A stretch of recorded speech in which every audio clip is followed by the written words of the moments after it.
Hi, everybody. Nick Blazier here, ready to do commentary for day one of the main tournaments in the UK Open 2023. Last night was jackpot action. Today is the main draw, and in round one, we've got a pretty exciting matchup here for all you that are part of online backgammon and Facebook and Galaxy and all these things. We've got Tim Cross playing the dark checkers on top against John Giorgio on bottom. I'm sure you're all familiar with John Giorgio. Tim Cross is a lesser known name around, right? But he plays pretty sharp. John's going to show us really how this game goes. No need for XG on this one. I got to play with John in a Shred a little bit yesterday, and he was definitely doing some interesting things.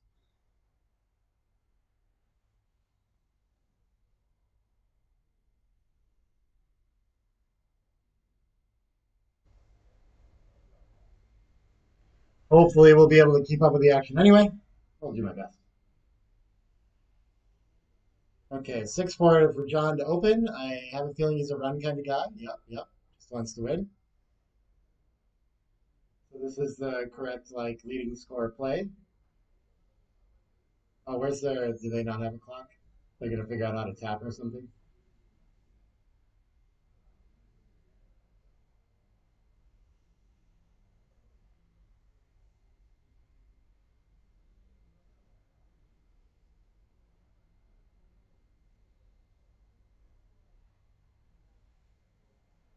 Ah, yeah, the zero buds. Yeah, they're figuring out where the clock's gonna go. But yeah, if you know your opening theory, of course, I think in match play in a 13-point match, you might switch to splitting at some point is slightly better. But making the 2 point is actually very strong in match play. Running is a little bit behind it. It's our favorite play at leading scores. When we're looking to reduce volatility and just play simple games. But at an even score, I think it's like slightly enough behind that I would not choose it in general. But I mean, it's all leads to a different game, and it's not like a huge error or anything like that. So, but it's nice to see something non-standard right off the bat. We're gonna see a lot of that in this match, I'm sure.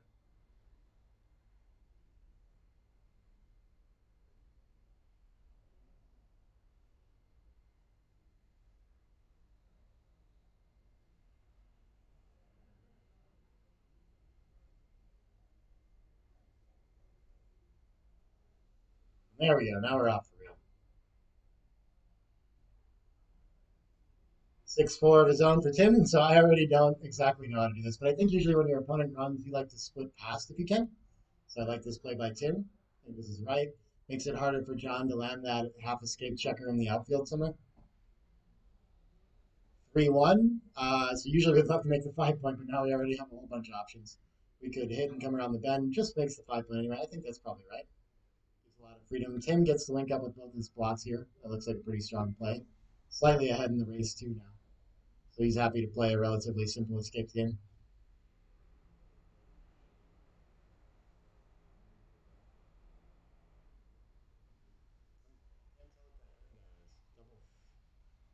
Oh, 4-3. Okay.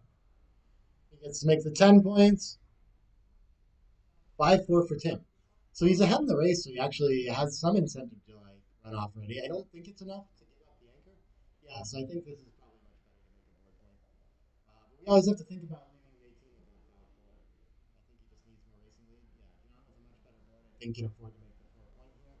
Slightly down in the race too. But he's thinking about which way he wants to give it up or if he wants to leave those shots. I really like the bold play here.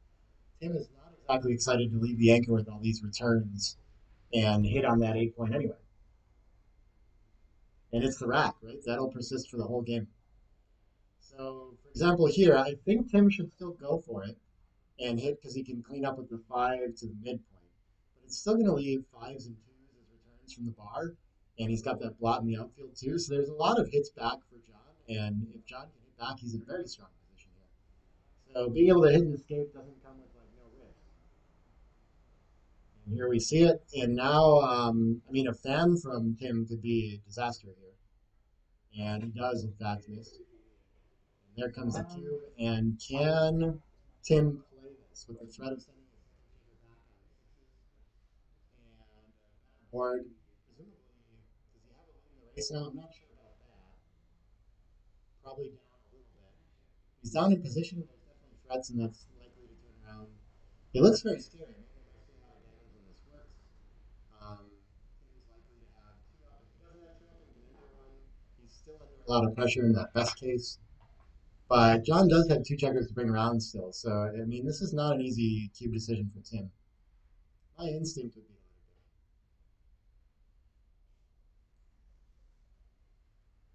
I think if we're thinking of any sort of adjustments, maybe Tim doesn't want to let John play out a game like this. He thinks he can play sharper in general, but he is going to take it and make him finish this game out. Okay, that could be right too. 10 checkers in the zone is a lot of blitz value as well. I'm really not sure. 2-1 is not the best roll. Either we're going to make the 22 or the 8 is a better offensive point. So I think I like focusing on the offense. I think that's good. And I'm not sure we even want to sit on the 22 point, but it prevents any like counterattack or anything like this. And this sequence sure does make it look like a take. Now it's a lot of work left for John. Yeah, he can come in on the ace and tempo hit as well. Maybe that's worth it here instead of stepping up to the edge. I don't know. He's sixes, fives, and threes. It's just about everything that's going to attack on the edge of the structure there. So he gives him a lot of free reign to do that. John has this other option of making the 20 point, and I've seen him make plays like this. But I think the priority here is like better board and no chance to anchor. I think we need to attack. Our opponent has a bunch of checkers in the zone too. Yeah, he could make. I think he's looking at making the 9 point in the 22. Um, yeah, I have seen John like some structural plays like this. So this though, he's gonna have to give up that 22 and run so soon anyway. I don't think priming is the optimal game plan here, but that's clearly what he has in mind with this play. I would say.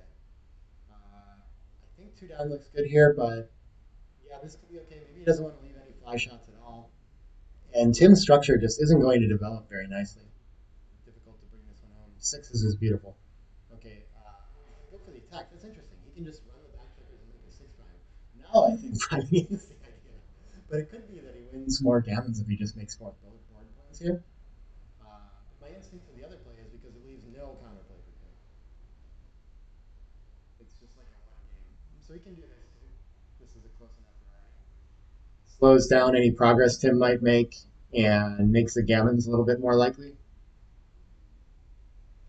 Yeah, the six is not great for Tim. He's forced to just play behind. He's really stuck just trying to get as much moved around the board as he can before he gets closed out so that he doesn't lose a gammon right now with 27 picks outside. I mean, by any formula, it's going to be quite a few gammons. A little bit of counterplay if John rolled some like double five kind of disasters.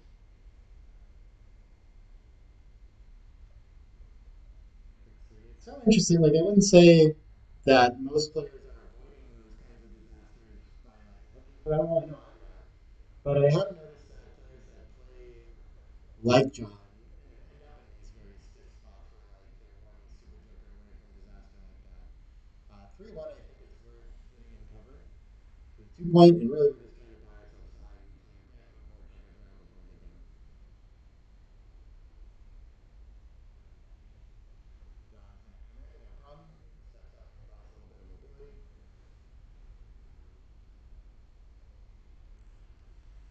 6-4 for Tim. This is not what he hopes for. Is I guess he could clear the 8 and play safe in a way. Is that better than hitting loose? If he hits loose, maybe he could establish an ace point, but he can also lose a lot more gammons. Oh, he can hit twice this way. Yeah, that should buy him a lot of time, even if he's hit back. So I think I like this play quite a bit. I didn't notice it at first. And Tim is doing a great job of saving gammons here. 5-1. I think we want to cover the blot 4-3, and then I think we should just play 13-8 and try to get checkers closer to home. I don't think we need to go for any attack. We're not trying to turn this around and win or anything. If we had a chance of blitzing and winning that way, great. But I mean, we're stuck behind a six prime, so I think it only leaves eights and 12s. And when we get away with it, then we often will be able to safety that blot of midpoint only has 6 pips outside. So it should be very hard to lose a gammon after that. You can see he's tempted to go for the hit and like get his opponent out of his hair. The thing about it though too is that maybe in some like crazy universe, John can get stuck back on the 24 point if we just leave him there. So I think it actually is working in our favor to leave him there and not hit two. All signs to me point to 13-8. I'm not sure what play B is. Why he's thinking about a different ace. I'm not sure what. I mean, I don't think he's going to go full, ace point game and try to hit a bunch of blocks and get hit. I don't see that.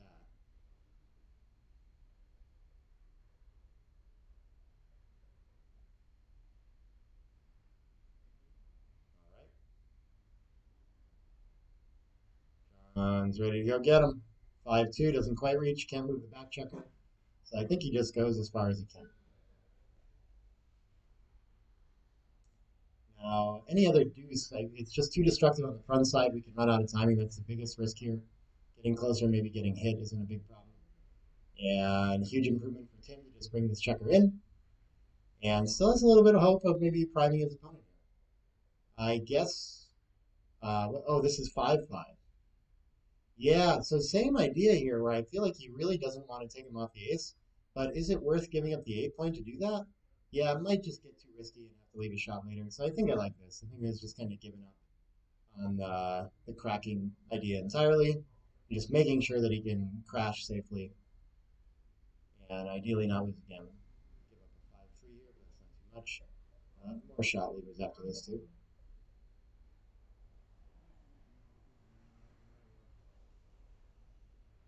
5-3, there it is. Sends the second checker back after all. Even when closed out, Tim won't be a favorite to get gammon, so we'll still save a lot here, but obviously a very good result for John. John's looking for a 4 to hit loose on the ace right now, and then anything to get range of covering for the closeout.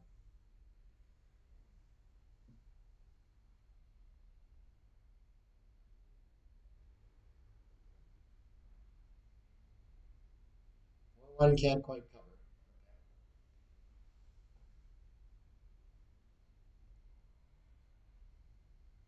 And the ace will buy Tim a little bit of time to establish that 24 point. If he can do that, he will save a whole bunch of damage. It'll go down to like less than 20. Could be, of course, get even easier than that. As crossing and more hits don't occur. Won't need a ton of luck to do that. My 2 point actually there?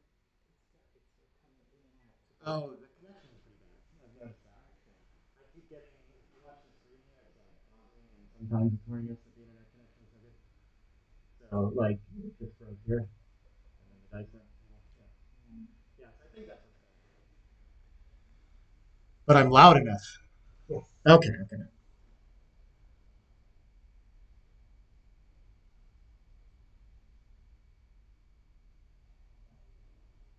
And Tim gets his ace. Oh, but a 5 with it. So there might be a third checker back. That's another way for John to win a gammon. I think there might still, with 3 checkers on the ace, I think is still less gammons than 2 closed out. So I think Tim still improved here. I'm not sure about that. Someone should look that up. Of course, I guess on the roof it's going to be worse. Tim wants to come in and be able to roll a 6-2 escape as soon as John opens up the bar point. That'll be pretty important. If he gets stuck on the bar, then there'll be probably more gammons. 4-3 can come into the 5 point. That looks like a perfect place for the checker. He comes around the bend though. Not a huge difference on those. And just as Michi taught us, we don't like gaps. We like, checkers on all those inner points. So I'm more excited to get one to the 5 than the 6 right now. I think I would still take that journey to the 6 that he got with the 4-1. There we go. Tim's in now and ready to hop out when the bar point opens up. Good news for him. And he stayed up there something too. This looks like a little deep to me that John is going for here. He's trying to solve an inner gap. He doesn't want to put another checker on a point that he wants to clear anyway on the bar point. 4-1 goes to the perfect place, though. Looks very nice to me.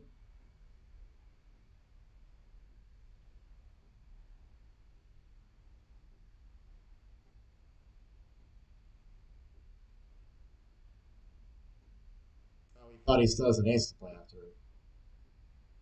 No, he is back. I can go tell him.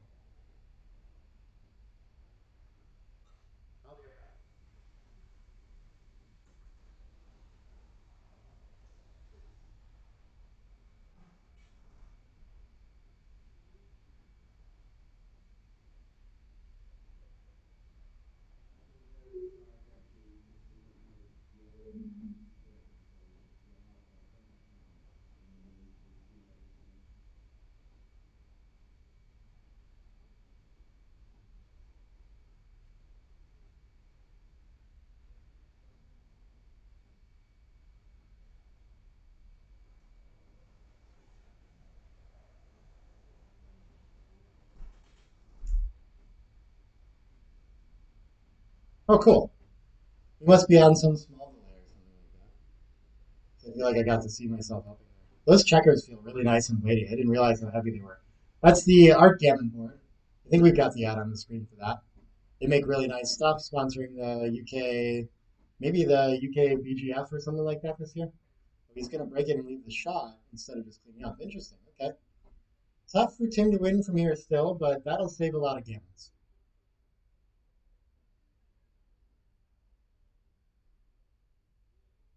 6-5 can make his way all the way to safety. No need to pop out with another checker. He's just going to get attacked too much with twos, threes, and fours to leave himself open on the 24 point and closed out. That's a huge improvement for Tim. Very few gammons in this position now. I might venture to guess under 10%, but I guess Tim can get pulled off on a six, so maybe that is the way that he loses a gammon still. Twos, threes, and fours here. Yeah, yeah, I guess it's probably fairly high in this sequence. So, okay. The two can hit there. Tim has a chance to reestablish the ace here. I had to think for a second if maybe we want to prevent the anchor first, but I think sending the checker back is a bigger deal for the gammon. And John gets his closeout after all. So the gammons, I think, still aren't quite 50%. I think they're like around 40% here or something like that. John does have a very nice bear off distribution. Not perfect, but good. And so I think he's right to make plays like this where he takes checkers off and leaves himself out occasionally on the outside. Try to play a little bit more aggressive for the gammon. He's going to need a little bit of help to get it. I like that play. Take the checker off as well instead of clearing from the rear or anything like this. 6-5 is going to work okay. And any fan from Tim is going to increase that gammon rate quite a bit. Comes right in though. Okay. That should help him out a lot.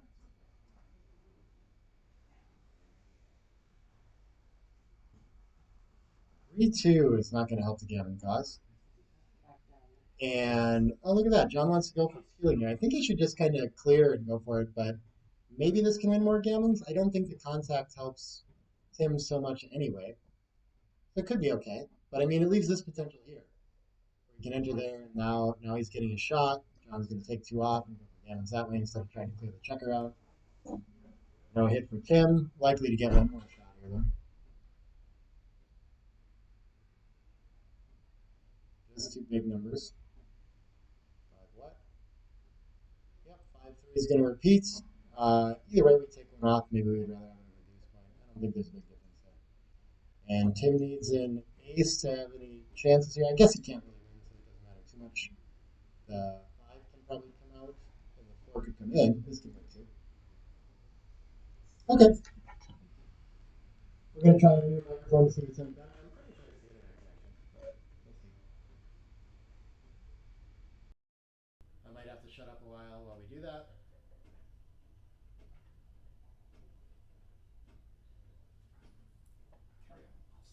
Okay, okay. Have we switched to this one on OBS too? I think that's fine. Yeah. Yeah, yeah, it did. Wow, that was pretty automatic. Cool. Okay. You guys can let me know if this might get John. Oh no, he had a 5-4 and came in. Okay.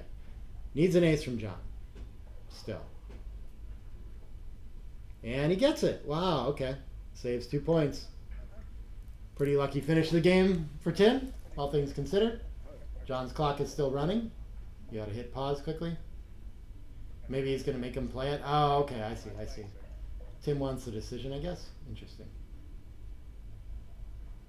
Wants the decision to save the backgammon, or the gammon. And on we go. That could be a PR thing, you know. I don't know. People worry about their BMAB.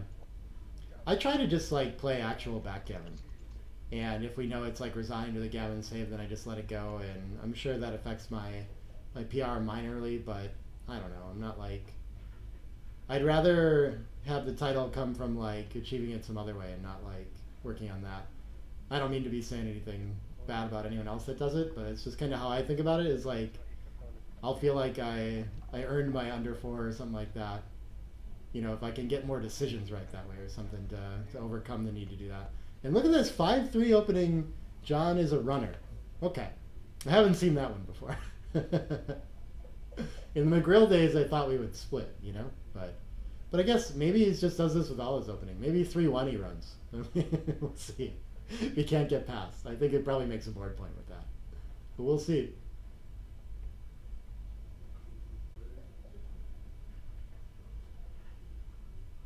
And 5-4 can anchor or hit again. This is kind of a decision.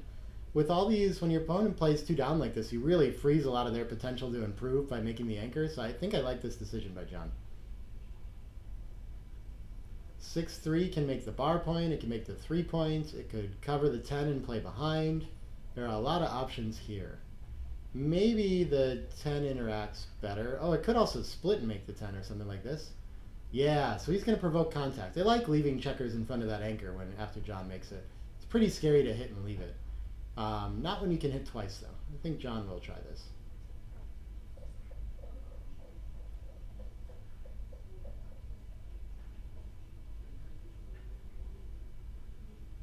Wow, double threes is going to still be able to attack here. I think he wants to point on head, yeah. So he only gets to hit one, but there's blots everywhere now, and John under a lot of pressure. 13 away, 11 away, not big score adjustment here, but it will allow Tim to send the cube slightly more aggressively if he's really uncertain about what he should do. See if he wants to make any like match adjustments too. That's a very nice shot for John, an anchor of sorts in the outfield there, even though he's still leaving the double shot on the bar. I think he's got a ton of play from here. Tim's got enough checkers back that he'll have that race to work with.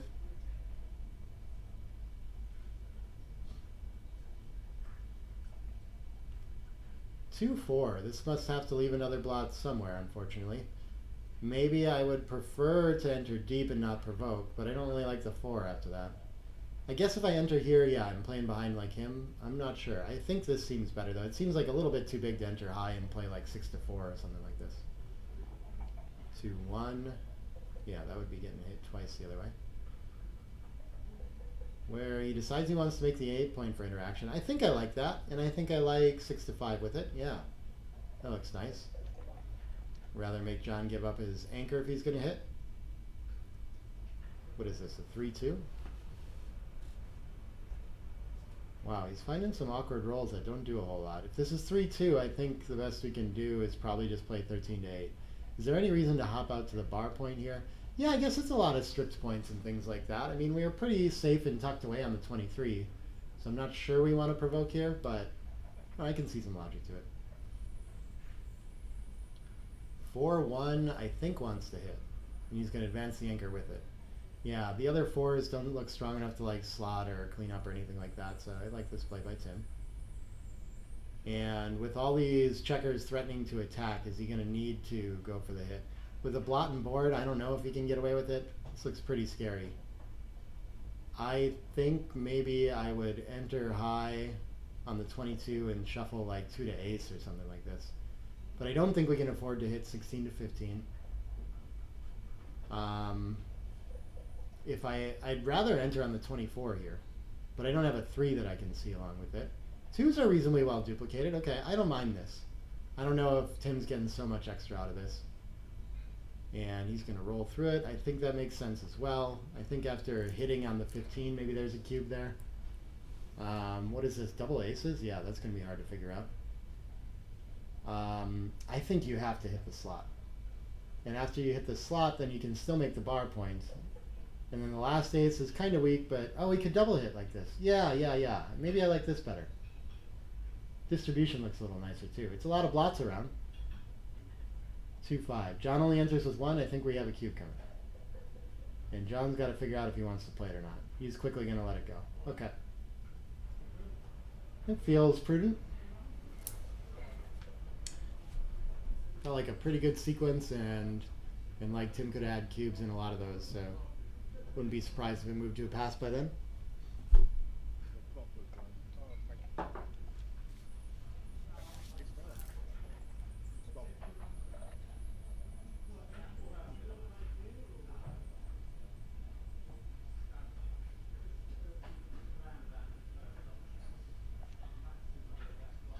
Oh, I thought that was going to be a 3-1 for a second.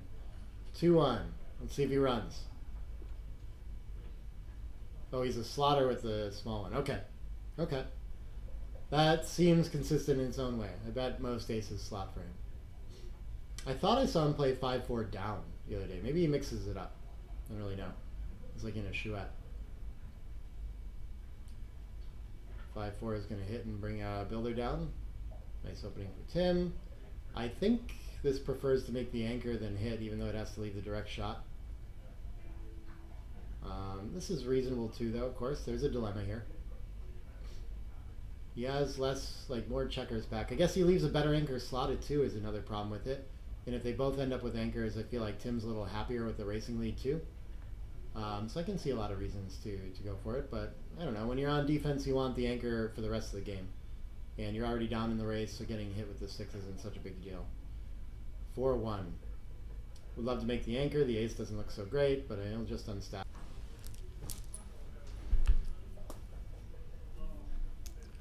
A 4-1 for John as well. He's going to make... Oh, he's going to hit the slot and anchor. Yeah, okay. I like that. Fairly even game now. 6 hits in the outfield.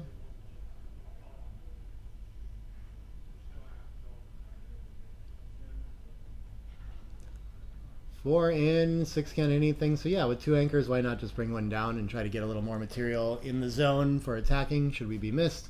If we get hit, we're not so sad. 6-5. Could link up with the 4.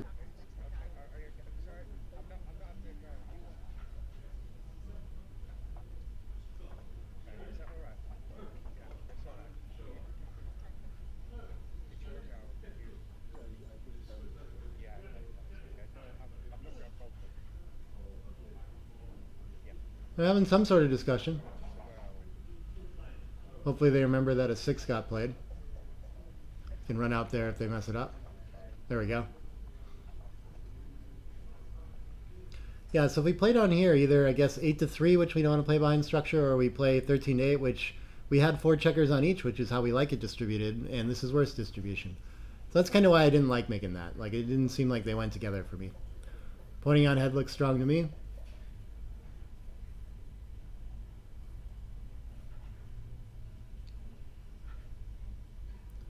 Three one gets to enter and step up. Yeah, sure. Just trying to escape.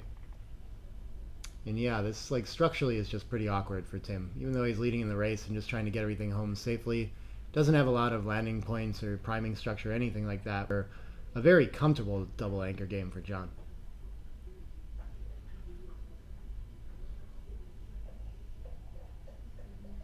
Five one hits nothing. What is the... Maybe I'd still come in high and just... I think I'm ready to give up the 14 still. Deuces are duplicated with covers and he has to give up the midpoint. I don't really want to slot the bar point or anything like this. This feels like it makes the most progress towards home, towards what I'm trying to accomplish as my game plan of just escaping safely.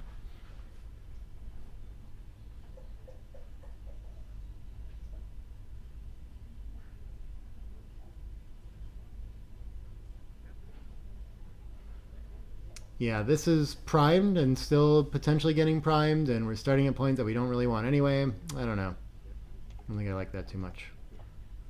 But it doesn't provoke the contact, and John does have a better board, so there's merit to that too. 2-1 I think is going to be pretty easy to just cover, and I guess the ace must just have to lift 8-7. I don't see anything better. He could start to give up an anchor or something like that. Maybe 21-20 is not so bad. It seems like one of those is what wants to go next.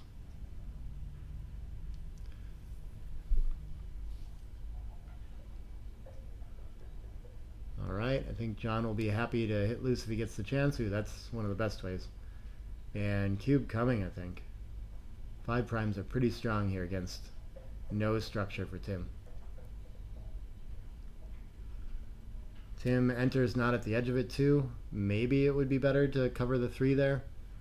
I guess there's a lot of work to do to bring these checkers around, but it's pretty tough as Tim to take on the hopes that you get up with an ace, you don't get attacked off the edge and closed out, and then you get to roll a 6 to hop out.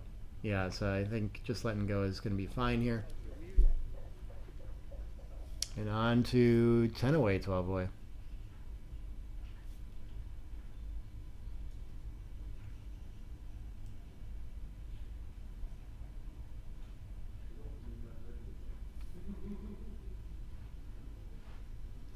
There we go. We're going to see John continue to slot with aces.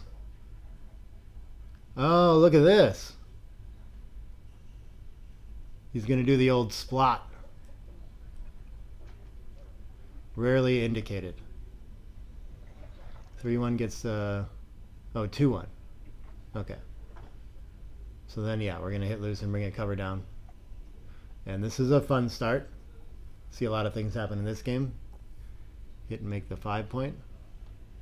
Yeah, the thing with those kinds of plays, like, I mean, of course, it's one thing to look at XG and understand, like, the equity is better overall in the long term with one or the other. But the way they go is like the idea with John. Oh, this is an interesting cube too. He's threatening to send a fourth checker back, a little better board. Maybe at the score I would wait a little more. It's probably close for money, but I don't know if I see a lot of market loss. But I think it can't be too bad. But both his opening play and this cube um, are like, I guess I would say like optimistic, but not in a bad way, right? Like when you split to the 20 and you also slot your 5 point, you're hoping that like when things go really right, you're going to make one or both of them pretty quickly. Of course, it comes with a lot of risk too, where you might go backwards where you didn't need to or something like that. If your opponent rolls a huge joker, you can be in a lot of trouble. But when it works, it works. So if you haven't tried it out, it's hard to kind of feel out how those games go. It's probably tilting to play against too, if you're not aware that it can go that way. Feels like your opponent's getting extra lucky. Here, I don't know. I don't think John actually wants an anchor here against 4 checkers back with a better board. I would have liked to just run 20 to 11. But I don't think this can be too bad, and it definitely works with this ace here. I think all that Tim's going to have is 13 to 7. Oh, look at this. He actually wants to come off. He doesn't think he's playing a back game at all. Doesn't want to keep both anchors, so just happy to pop out to the bar and try to get moving. That could be right. This is probably just 2 down. Oh, he's gonna... Oh, yeah, he doesn't want to let the second anchor happen. I like this. Just the 3 in. So John looking to cover the ace now.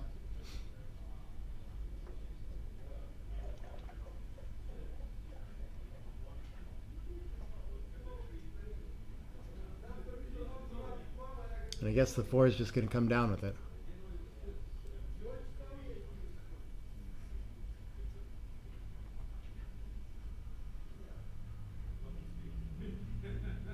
Oh, he's going to go for the positional play instead and make the bar point and have a little bit of priming. Okay. That many checkers back, it can be okay, I guess. But usually when you have the blot on the ace, you like to cover it. 4 is coming in, and which 6 pops out? I guess we leave more things to attack when we play out from the 22, but I still like this. It feels like it leaves the most ways to make a new, better point next roll.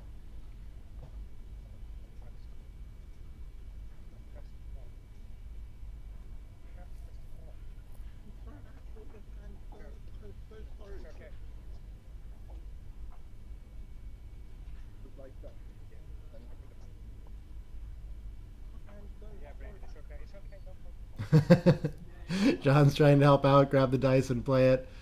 I guess Tim's asking him not to touch it while it's his turn here. So Tim has played the 4 in. Hopefully he remembers that part.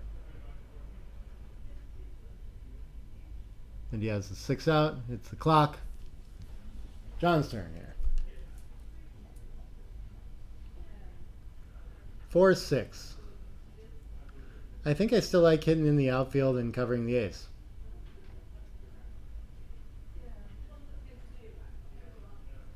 I am less certain now, though. This has gotten kind of messy looking. We could just play 2 down. We could just play around from the 16 to the 6, something like this. Lots of options for playing home now. So when you have the prime, I guess it gets a little more attractive probably to play 16 to 6 and just keep that structure. I don't see a whole lot of ways for Tim to improve this game when we do that.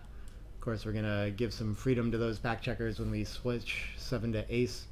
But we win a lot more gammons, and when he fans, we can pounce on that blot on the 4 points and hope to put 2 up and maybe win some gammons that way. Would be the idea of both plays there, I think.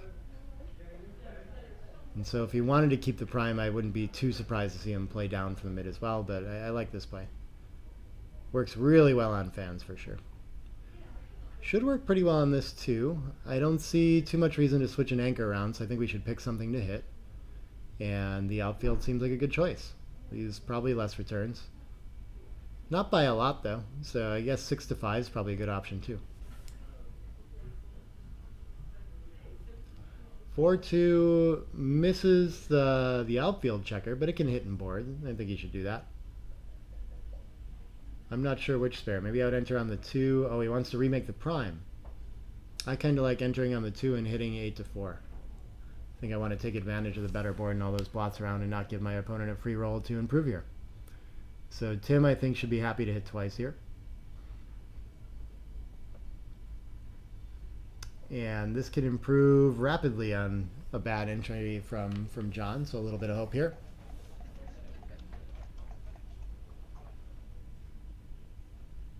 Four three is a pretty good entry, though.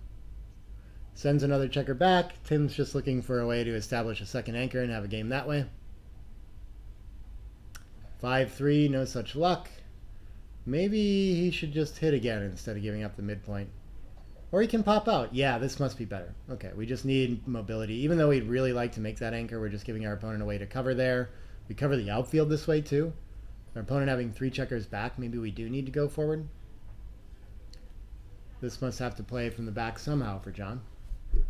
I guess the 3 then is going to be 21-18 almost no matter what. And then he could continue to the mid, or he could play 20-15. I think I like this a little better.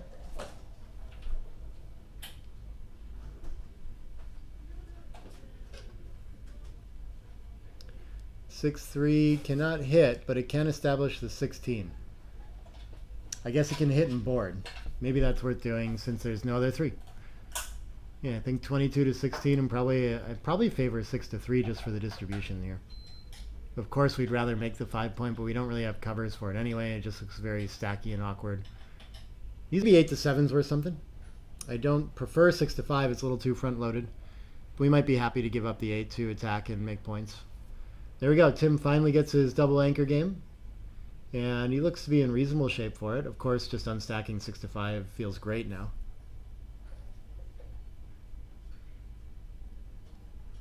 2-6. I think we're just popping out to the bar. John's just looking for ways to keep his checkers moving and coming home. Plays it down and gives up the outfield instead, which can just cause problems escaping and running out of time later. I think that was like represented pips to work with and some outfield presence that could have been gotten in Tim's way. So now this like 2, I think it is, that he has to play as well is pretty comfortable. I think he can just give up the 16 or the 13 and just spread out and try to build more points.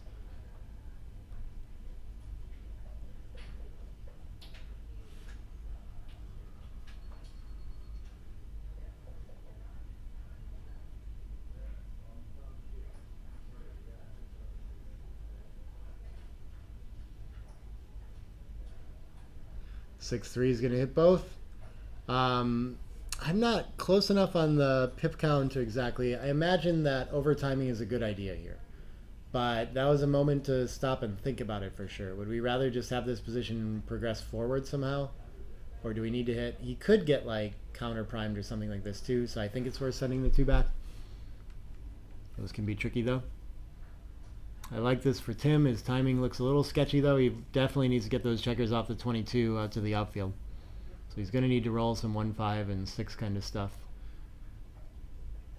I guess a 2-1 or double aces or something like that would be nice to establish the 21 point instead. I think the contact's probably fine there if he wants it.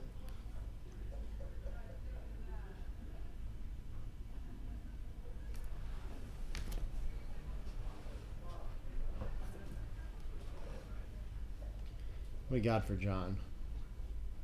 2-4? Yeah, okay. He could also like start the 4 point there maybe. I don't mind either. Aces fans. John just needs a 6 to hop out and get on his way. Small aces can make points though too. That's pretty good. Though it is always tempting still to step up 24-23 and make sure we don't get trapped back there. So just like we were talking about last game, there are immediate disaster rolls for John in the position that he's gotten into with this distribution. Probably 5s are the really bad ones. Yep, there we go. That's going to have to give up the... Oh yeah, I can play to the ace. Okay. Guess that's better than giving up the bar point here. Double 5. So that's going to be too fast for Tim. I think he barely holds it though. He can play to the 6 and the deuce.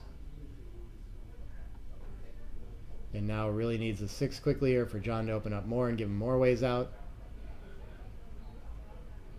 Double 2s. There we go. That's a little bit of cracking for John. I think he should just play from the rear into the 4. And mobility getting to be a problem now.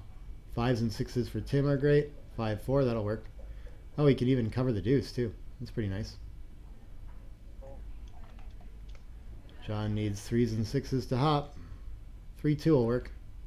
Nothing really to attack him on the high point anyway. And the 6-4 he can hold. He's not losing too much in the front position there yet. 3-1. Yeah, simple, just moving back checkers around and trying to get ready for the shot that comes later with clearing the bar point, I think. Ooh, 5-4 is going to put him on the roof, though. So Tim really wants to be in to have that potential double shot if problems arise clearing the bar point. So fanning here is very good for John. Give him some opportunities to clear a little more safely. Just like this. Oh, he's going to clear the bar. Okay, I don't know if he needed to bury. That doesn't leave any shots, but he definitely the 3 in. 3-1 is a little awkward. Okay. Yeah, I think the 6-5 is okay. Maybe 2-1. I don't really know. We're less committed to deep points if we play 6-5. And this, like, for sure we need to make it now. Those are tricky decisions. Less blots the other way too. Oh, look at this. John can't quite get home. Maybe it's worth clearing the 6 right now. Yeah, this looks good for distribution.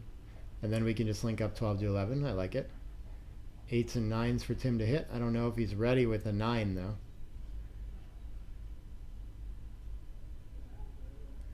Well, we're going to find out. He does have maybe a slightly better board. I think he should probably go for it here. Not comfortable, though.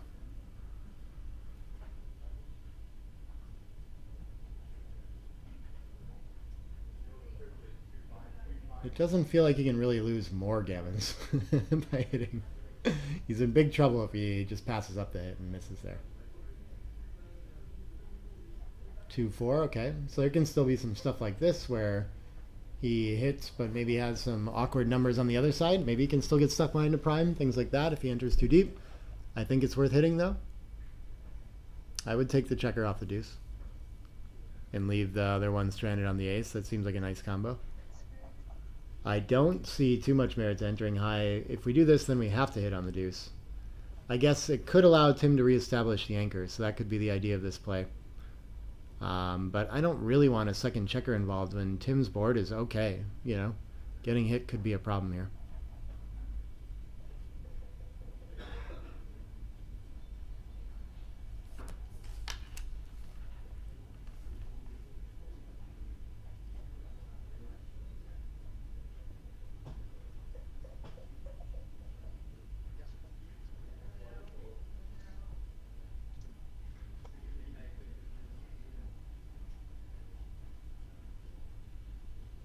Double 2s. Okay, gets to reestablish the back game. And his front holds. Pretty good roll for Tim. John looking for a way out again. 2s, 5s, 6s. Double 2s, not what he had in mind. Only one available. That's not too bad, actually. It's not like Tim's really excited to hit with the 4 here. Maybe he'd even prefer to come out from the back. 5. Yeah, I guess clearing up. Why give John the tempo to try to get home? I like this. And a lot of play. Yeah, I think he should just go all the way. But he's going to think about staying out of direct range instead. So this is only 12s and 7s. Yeah, it's going to reduce shots, and Tim has a blot and board, but I think you just want to be closer to home here. And I think burying too many checkers on the ace can be very risky too. It works. And I think Tim could play like 6-2, but I think it's better to stay pure here and probably just 17-13 seems fine. Maybe there's some in-between play I'm not seeing. Like, I mean, we could slot the best point. Oh, this is a way to do it too. Yeah, okay. Okay, I don't mind that.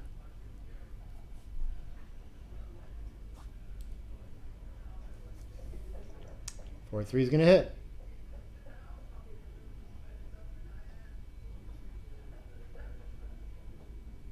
6-4 is a miss. I think it should just hop past, but it could also play 22-18. A few too many shots, I think. And John is again in pretty good shape to win a gammon here.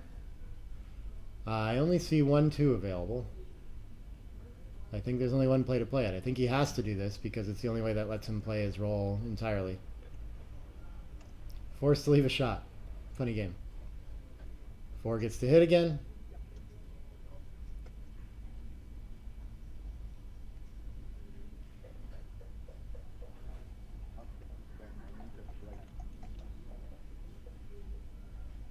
And 6-3 is going to hit 2. Very nice shot for John. It's him in a lot of trouble. I guess probably, I mean, this board is messed it up enough that it's probably hard to lose a backgammon here, but that's a lot of checkers back. 8 back. 6-3. Maybe it's actually worth putting another on the roof here. He's just going to come all the way around, but I mean, if we could close out the 2-point and not let our opponent have that, that would be a pretty huge improvement.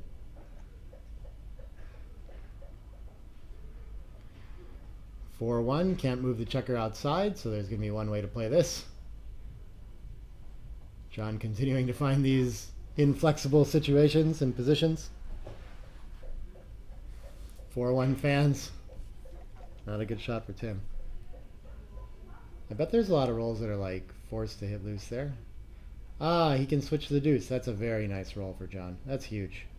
Clears a whole bunch of contact and puts another checker in the air.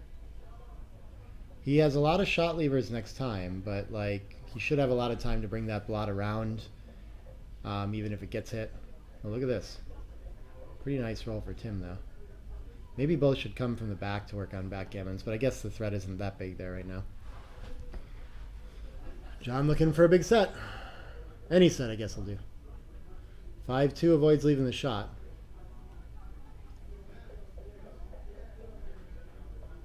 Two more out for Tim.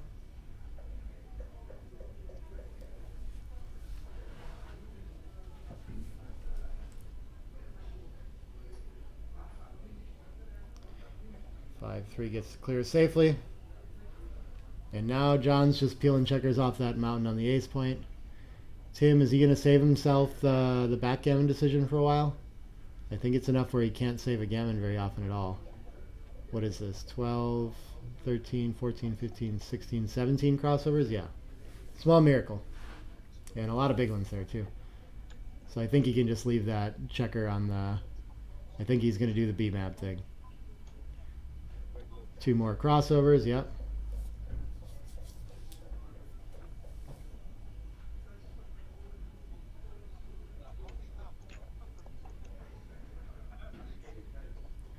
Double twos. Now it's getting...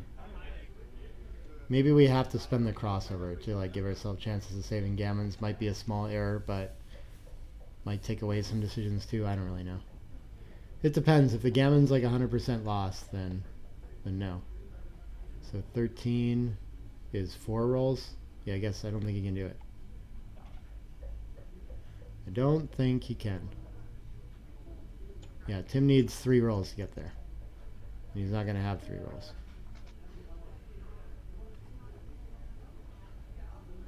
So no decisions here. There we go. 4 points for John this time. 6 away, 12 away. A 7-1 scoreline. Are they taking a small break here? I want to make sure they get the score on the board there too. Cool. Well, they take a small break. I'm going to go get some water, and it's been an exciting match so far. Stick around. We'll finish it up soon.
sure, sure.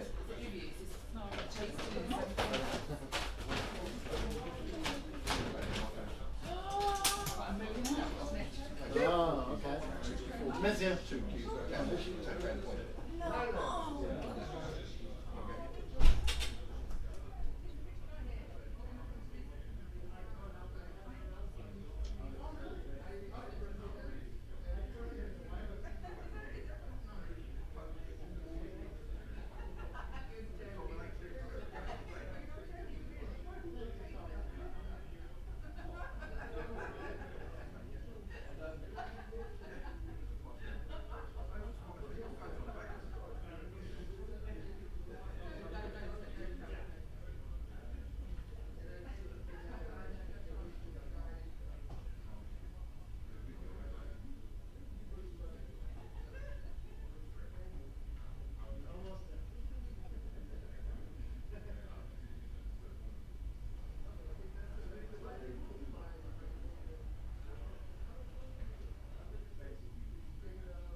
All right, we're coming back here.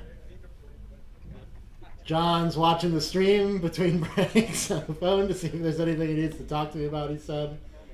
Tim's taking a nice, healthy break there. Really got to forget about this whole 6 away of 12 away lead. Get back in it. You know, the person I'd be least worried about having their phone up with the stream on it, I think, would be John. But I'm pretty sure he'd be happy to just like ignore any suggestions I had. Play his own way. Maybe even if he heard what I thought, he'd just like explicitly choose something else. Just to show us all that I don't know what I'm talking about. Nor does the bot for that matter.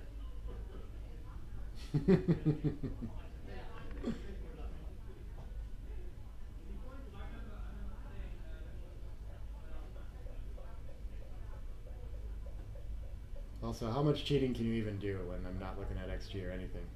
I'm just guessing. I don't play that well. It's kind of nice to have like a tournament off from XG and just be talking about it like this. It's always nice to like have the answer there and see, you know, like kind of keep me honest and things like that. And I think it's nice for like everyone watching too to see, you know, what at least some idea of the right answer is, even whatever I'm rationalizing or seeing that way, you know. But yeah, it's a little different to just fly like this. It's relaxing.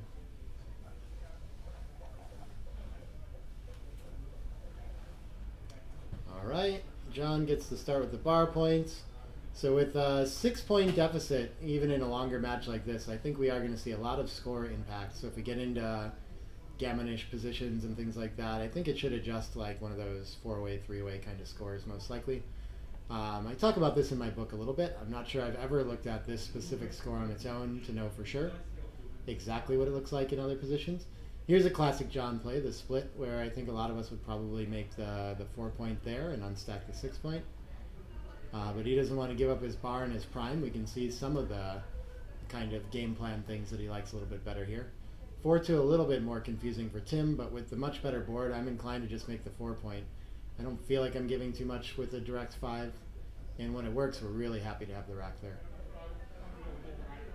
Even if he rolls a 2 and makes the edge, we're not so sad. So John's got choices. I could see him choosing anchoring, but I think, you know, hitting with tempo and trying to escape, it must be really strong here. Making the 22, we can see with the stripped midpoint, I just don't think he has time to hold this. And so I think he can take the 8th checker out of the zone and not be under so much attacking threat to hit and escape here, but he's going to go with this positional sort of play instead. Tim, I think, looking for some sort of duplication idea here. I kind of like the 6-5 slide. I guess the 4s can hit loose anyway, so okay, not much difference. I was thinking of the 9-4-5 hit there. 3-1. John's happy to extend his prime and leave the 5 shot on the edge there. Okay. What does Tim got? He's gonna hit, and even at the score, I feel like on a fan or something like that this is probably still thin. He's still got a lot of work to do to escape that other checker on the 24-point. But things are looking up for Tim for sure. He must be leading this game. 3 what? Oh, 1-3 can hit. Okay. I guess he has to, yeah. My first instinct was to enter high and spread 6-5, but of course. 3-2 can anchor and see light, so I think that's pretty good for Tim. If you wanted to make the pure priming play, maybe... Actually, it's not clear if it's better to have 2 checkers with the 6 out, or if you want one with a 6 and 5 at the edge, and the other one not at the edge. So I think it must be better to just make the 22 here. What other 2 does he want to think about too, though? I guess cleaning up the block to not have another sent back must be the idea, but I think this is just worth way too much against so many 11 checkers in the zone and this prime and everything. I think we need to be at the edge. Alright. Well, he's going to get hit for it. For sure 2 of them are coming out to the bar, I think. But I guess one could go all the way to the 10 as well. That doesn't seem like I mean, it seems like a John kind of play. His prime is more active that way, but 8-4 must be a very compelling thing too. Instead, he's just going to safety the blot in the outfield. Okay, yeah, I guess this like is most safe for next roll. 2-5. Not a lot to do here. Is it worth the tempo hit? I think I'd rather just play down and think of purity and distribution and trying to extend my structure. Not sure how I follow up after the tempo hit. And at least my opponent will generally have to break the bar point anchor to hit me when I put the checker there. So it feels like better placed in a lot of ways to me.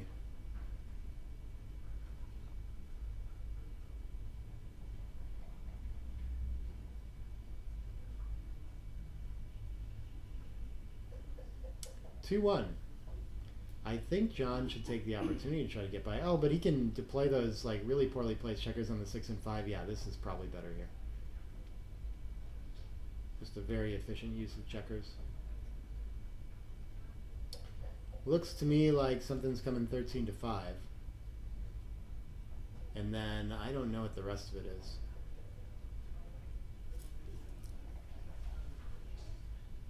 Yeah, I really like that for distribution, and then maybe the same idea as last time where just 13 to 9 is nice.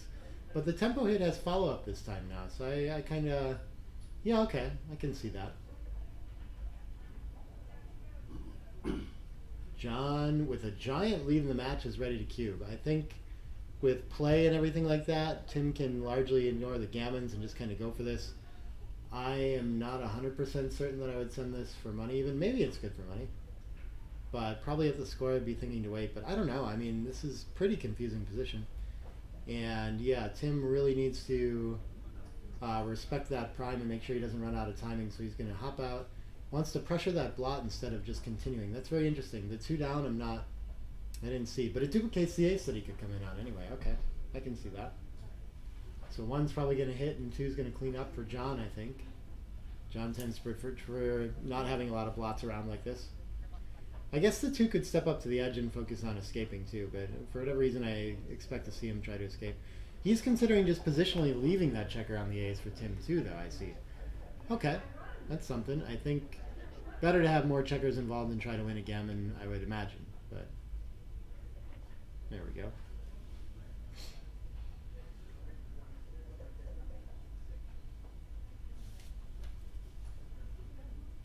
Two one gets the anchor up at the edge again.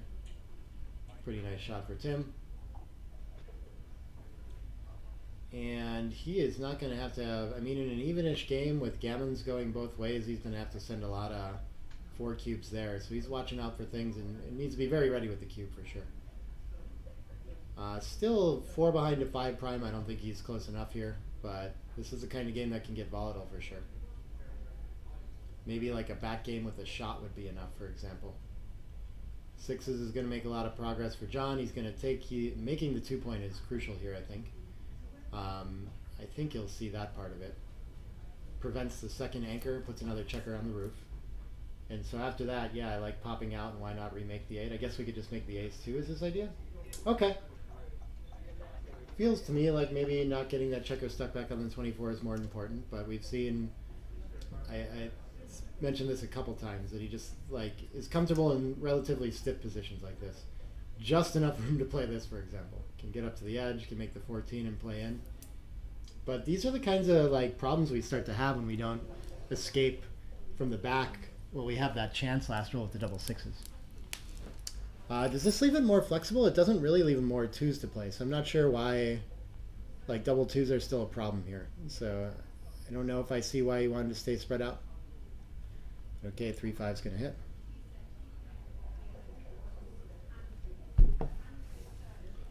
One 6 gets to link up on the 16, not a bad shot. And Tim's not going to have a whole lot of comfortable ways to play the next roll.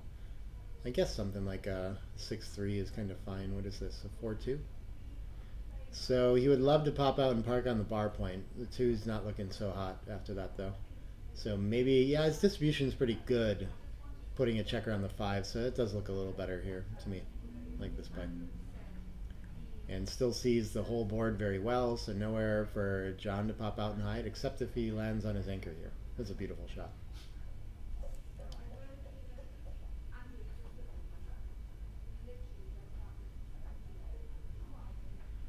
Threes. Not what Tim had in mind. I think he might do best to just release the midpoint at this point. It's frustrating to do, you really need that contact, but Yeah, yeah, it's like the most offensively productive. Doesn't feel like we're really gaining a whole lot by slotting the three in the deuce afterward. Okay.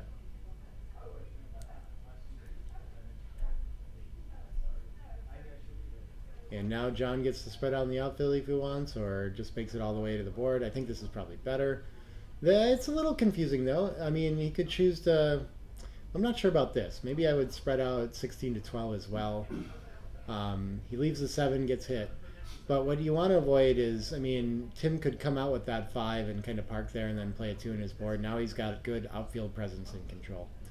Wow, so Tim having hit already needs to start thinking about the cube. I think he is right to at least pause here. Maybe it feels a little bit early. I can't imagine that he's a favorite yet. And he's threatening very few gammons here. So I think this should be very takeable for John still. I'm not sure I see the market loser. Maybe if he rolls, could this 5 prime be enough? Maybe. Maybe that could have been a market loser. I'm not sure at this score. So maybe he got it in time then. Okay, John needs to be at the edge for sure in advance. So like here, I think I'm still taking in John's shoes. And that was like a pretty good sequence for Tim, I would say. 3 needs to hit off the edge, even against the 5-point board. 6 can come around for a cover and just have a little bit less gammon threat. Gammons are only 2 more points to win the match for John, so they're not worth a whole lot here. So Tim can play pretty aggressively and riskily, make sure he wins this game, and ideally wins 8 points if he can. There are gammons at threat here. He can take himself all the way to 4 away in this game.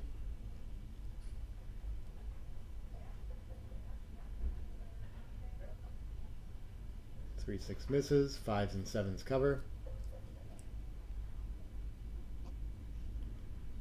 Ouch. Brings another direct cover in, but we're in a lot of risk of getting stuck behind a 3 prime still with those 3 back checkers. There's some nightmares like that happen every now and then.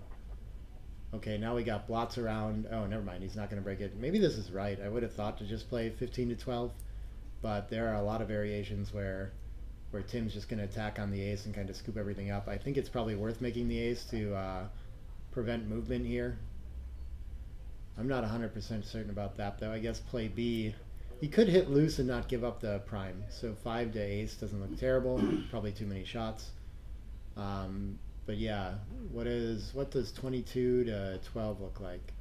Leaves 1s and 2s anyway.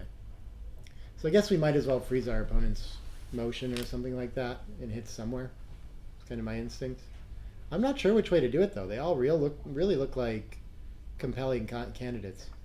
And often making the ace point out of order here. Now if our opponent hits with a deuce, they're in way better shape than they were if they hit with an ace here. So I guess I can somewhat comfortably rule that out. I think that's probably weakest when we get hit. So we're going to pick which double shot we want to leave. And I feel like... Why do I just feel like maybe putting my opponent on the roof's fine. 22, 12.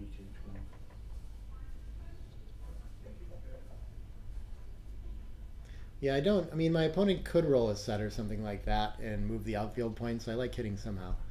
But I think the loose hit's probably better in keeping the 5 prime here. It reduces shots, though, so just makes the shots a lot more costly when they happen. It's very easy to imagine a 2 losing the match here. 5 to cover, but not all 5s cover. He needs a big 5 to do it. 5-1, for example. So I guess the 5 is going to come out, and probably, why not clean up the block? 7 to 6. Oh, he could play 2 to ace.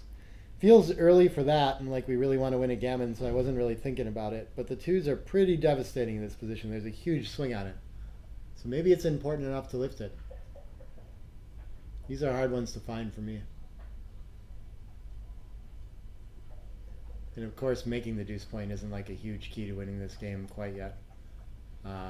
2, and then, yeah, the 4 is not going to be fun. Wow, he's going to break his board instead of splitting from the back. I think John focuses very much on like shot reduction and things like that, and I think in a spot like this, now Tim's pretty comfortable just firing away. Even if he gets hit with the deuce, it's not as big of a problem. He can maybe pick up another checker, enter high, has a lot of ways to win. So a lot of the fear of attacking and going for the closeout disappears when John plays this way. 6-5. 6 can get in direct cover range, and the 5 can pop out. Yeah, as soon as John breaks his board and buries that checker that way, like, you can see Tim's play is just shifting to wide open and way less careful, not thinking about lifting to the ace anymore. Oh, deuce 6 is a crazy shot, though. Okay. John's going to hit 2, and Tim could really use a 5 here. And he gets a 3, reestablishes the anchor, so he has plenty of long-term chances. But John in very good shape in this game again. Just open for 7s and 9s, maybe to lift something like that just to buy himself time to come home.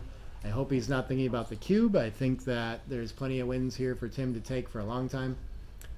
This doesn't hit, so I guess it might as well lift. Yeah, I like that. Gets in direct 6 range. Offers a 5-6 and a 3-6 and a 3-3 from the bar, but when Tim doesn't enter, then he's in great shape to pick up another checker and buy himself time to get home.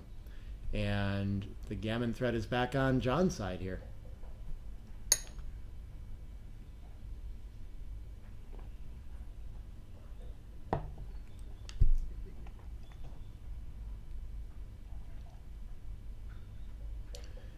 All right, we don't want to be on 5s and 3s if we can avoid it. This looks like a fine way to do that. Yeah.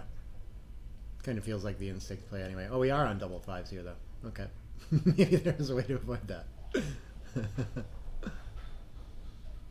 I guess you'd have to play behind. Ooh, he gets close the 5 point now. Look at this. I think Tim needs to enter pretty quickly to have a shot at saving this gammon. John's going to leave a shot. 6 in and 5 off, I guess, or is he just going to clear from the back? Yeah, okay, I guess this probably cleans up better. 3-1. Ouch. Enters and forces us to break our boards. So 4, 6, 4, 8, 12, 13 crossovers for Tim to save the gammon. Probably John's a favorite to win one here. He's got the speed board once he gets clear, too. Still can't take any checkers off, though. The classic John Giorgio bear off while the checkers piled on the ace. 3-1 doesn't make a whole lot of progress, but at least tops the 2 prime. 3-2, no more checkers off still. At some point he might have a recoup in this game, we'll see. Alright, Tim splits out, goes for the amoeba to get more double shots on a 6-2, 5-2, 4-2 kind of thing here. Maybe 6-1, 5-1, 4-1, get a couple extra shots when he puts them on the roof too. And double ones. I think he needs to reduce contact, but he's ripping 2 off for sure, right? And it might be tempting to rip 4 to try to win the gammon here. I'm not sure what the better way is, but often putting a checker in the air wins a lot of extra gammons too. So my instinct is to reduce contact and make sure we win more as well, but understand that play. 5-1 gets to cover. Tim's ready for the contact. We'll see if John can stay safe here. Yeah, Tim would not have been able to complete his board that way either if he was on the roof. Whatever might have happened. 6-3 is safe. Now he's 5 rolls away, and Tim needs, 5 rolls of perfect crossovers as well, which is going to be tough to do. So I think John must be a big favorite to win a gammon in the match here. Tim's going to need some help. Ooh, double 4s does not help. That's the other way. Man, he's really punishing him for that long break. Making sure we get the match over quicker.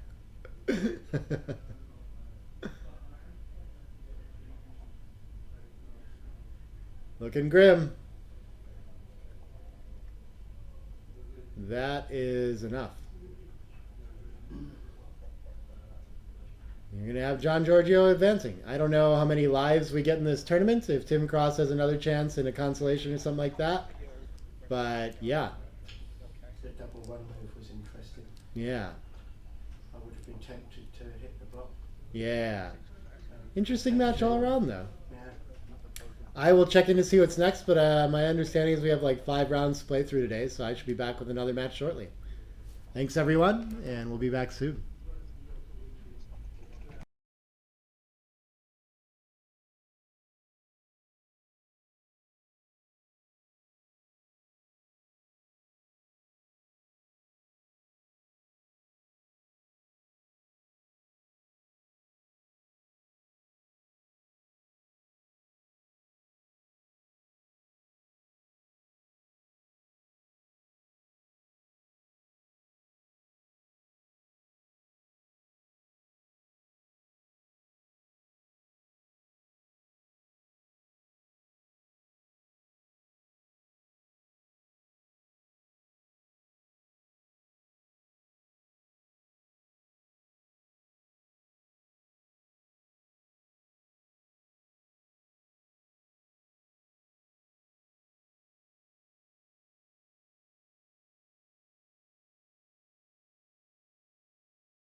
Hey everybody, Nick Blazer back here with round 2 of the main event UK Open Masters.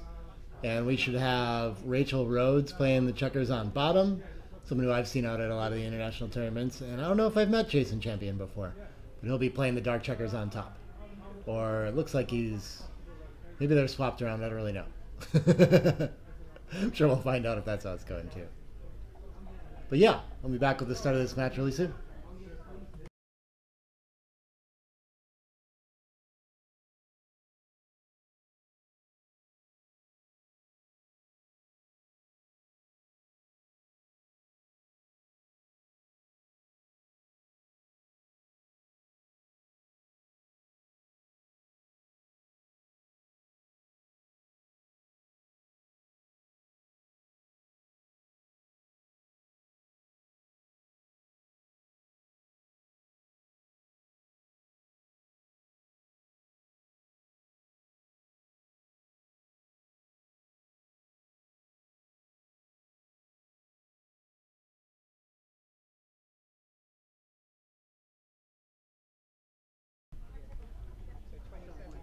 All right. Kicking the random person off the board that showed up. And it will be Rachel and Jason. It's been a lot of fun at this tournament so far. A lot of people have cool ideas for like teaching the game and getting different books and ideas out to more people. Everyone has something to share, it feels like. Always like really nice feedback about my book too, which is exciting to me. It's crazy to me at this point how many people have like read it and really enjoy it and all these things and are like working on that. Questions and clarifications. I talked to someone over lunch about like how 3-way, 3-way, and 4-way, 4-way, 4-way, 5-way. All these scores are just kind of confusing. They don't have as nice of rules as a lot of the other stuff they worked out in the book. So yeah, I got to acknowledge that it's hard.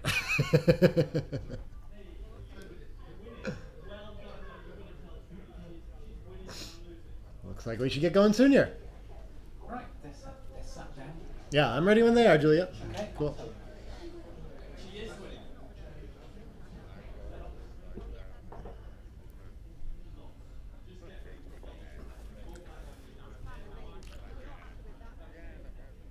I should actually bring up the chat on YouTube this time.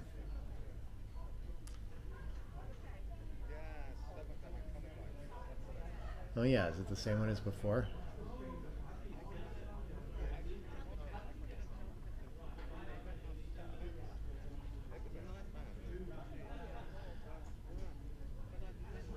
I don't know if all these comments are recent or not. Looks like from earlier.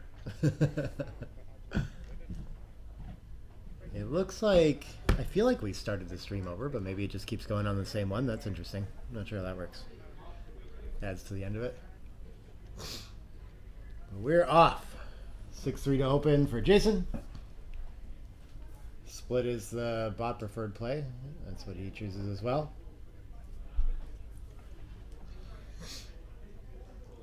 Double fours. I think up and down tends to be the ideal move in the second roll of the game. I don't see any exception here. If we can point on head in the board or something like that, or hit a checker in the outfield, sometimes we do that, but not even always with the hit the checker in the outfield. Yeah, we want to have an anchor of our own once our opponent has one. We don't mind leaving shots in front of the anchor quite as much because we have to give up an asset to hit it. Weak boards when the exchange can work out very well. Rachel gets to make the best point and slot the next best point. A nice improvement for her. Even though in a mutual holding game, probably the race is going to be the priority, but having board strength can be important too. When it's this close, it's likely to end in contact unless a set happens at some point. Yep, making another blocking point for Jason looks good. 2-1, yeah, I don't see a lot else than this. It's a pleasure of a board to play on too. That's Art Gammon. I think we have it on the graphic on the screen. Makes all those in sponsoring this tournament. You can check out Art Gammon's website for more about that. I think they have a website. I don't know. Another spare down makes the 4-point. Nice improvement. Both just waiting on a set to escape. I think the race must be close enough that either would be happy to go and do that. 3-1 can play down from the mid. Could clear the 9-point, but I think we just like having structure in the way. Oh, she could also just make the 4 point and leave the blot there, but I think it's getting where like hitting and escaping with all this structure moved around, like it can, like I think he's going to take it a little too often. So yeah, I think almost for sure he's going to be hitting. There'll be returns, so Rachel's going to get something back here. But I don't know that he needed to volunteer for the flexibility really, or she did, you know? So yeah, two different ways to do this too. The double falcon will make sure that he has to break, or she has to break the midpoint if she hits. So I think I like that. That around the bend should be fine. This must get both closer to escaping too. Rachel is going to miss, still has her holding game. So I guess the other, I mean, argument for a play of making it is even when he gets away with this, like he's still a long way from winning. I don't know about a long way, but it's not done by any means. This is just going to clean up best it can. I think I'll also place the blot in front of the anchor. Challenge my opponent to come off the 20 if they want to hit. But 15 to 13 looks sort of mandatory, yeah. Then what other three? This is at least closer to home as well. No 6. 5-3 doesn't make any points either. So depending how close the race is, do we need to step up from the back? It's keeping more contact right now, so maybe just slotting 2 points is better. It doesn't look like there's a lot of pressure on our position to do something new. But our opponent's going to make the bar point a lot with the next roll. And at that point, we might really regret not having stepped up to try to find some mobility here.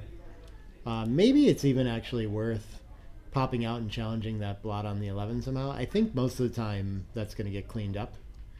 But sometimes it's nice to have a checker like 23 to 15 sitting there in case Jason rolls something where he makes the bar point and wants to leave that blot there or something like that. This seems quite reasonable to me. And he's going to double now. Okay, on the threat of making the bar points or pointing on head, I'm not sure. Could be good enough.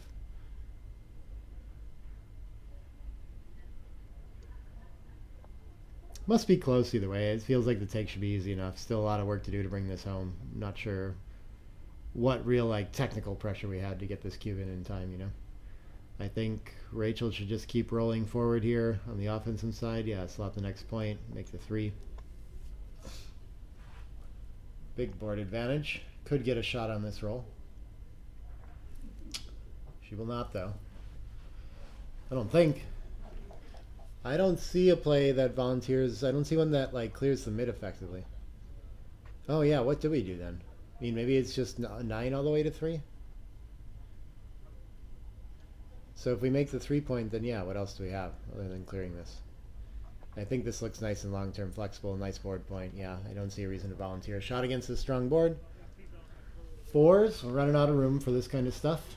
So if she just gives up the midpoint, then I don't feel like she has time. Maybe we got to do some hybrid play of like 20 to 16 with 2 of them, yeah, and then midpoint down. I like this.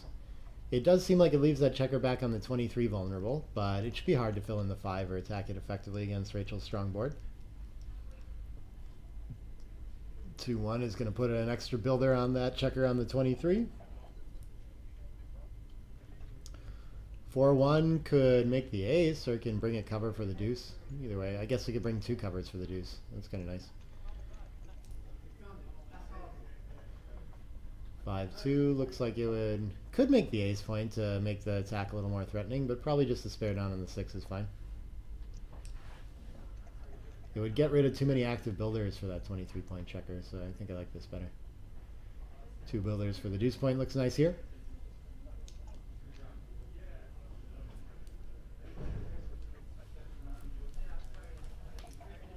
And 6-2 looks like shot time. I guess we're gonna hit lose. And then yeah, we can spread out covers here. So Deuce and Rachel should win this pretty comfortably. And the miss and Jason's job has gotten easier, but it's not done by any means. Yeah, I think she'll stay back for contact and slot the deuce here. No attacking pressure really this roll. So we just want to make our opponent's life a pain. However, next roll when that deuce is covered, it might be a little scarier. 5-4, so that can, yeah, cover and place another checker behind. Okay. It's a little bit awkward, but it'll work.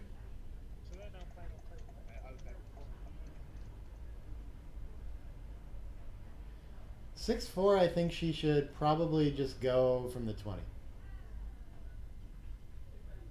We don't want to kill our board yet. We probably don't want to leave a direct 4 in the outfield. I'm not sure that's getting so much extra contact. We can just focus on that midpoint and try to give him trouble with getting from there. I think that's the best we have right now.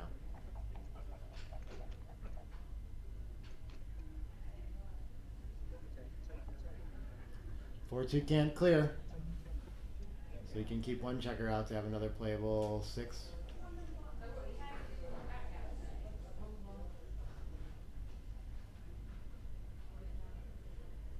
6-3 can't quite cover. So I guess we're just going to stack up the 4 most likely. And if we get forced off a 6 from the 16 point next time, it should be okay. Looks like there's going to be enough gaps, but instead she's going to destroy her board a little bit to save that extra time to play outside. I think the problem with that is that we really want the closed board for contact when it shows up. It's more the kind of play that we like to make when we're ahead in the race. 5-3 can't cover it, so it looks like we're just going to be dumping behind.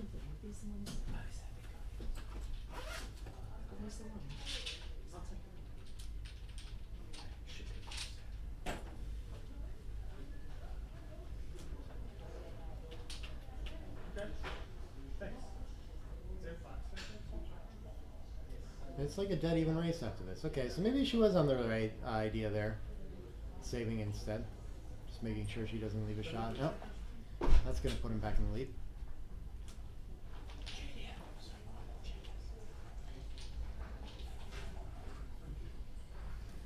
Forward 2 can get 2 crossovers. Still a long way to go to catch up on this one. I got one in the car, just to see if you go into the car. Yeah. 5 in and probably the ace off if we do it this way. I don't think it's worth creating the playable 5s when it's only the 2 checkers. You'll just go to the ace anyway later. So why not peel instead?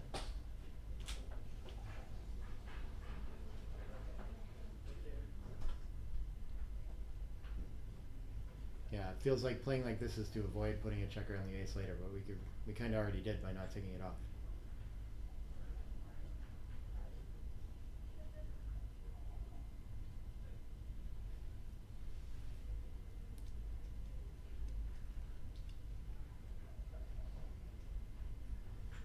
Two is 2 off, okay.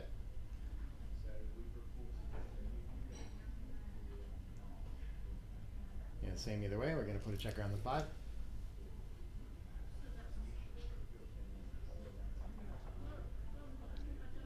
2 off is enough to stay in the lead here. 4 and 2 off, okay. Still alive. One big settle to get Rachel right back in this game.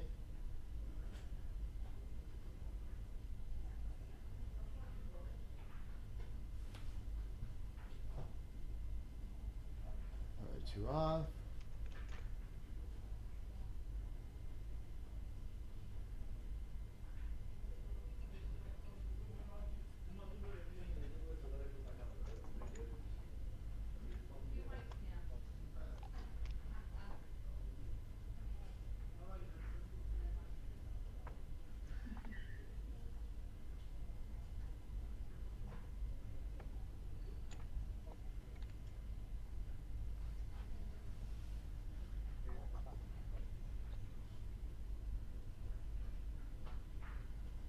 Looks like it's going to take 2 sets for Rachel here. Are there enough misses? 2-2-1s could do it, I guess. That'll do it. 2-0 lead. 13 away, 11 away.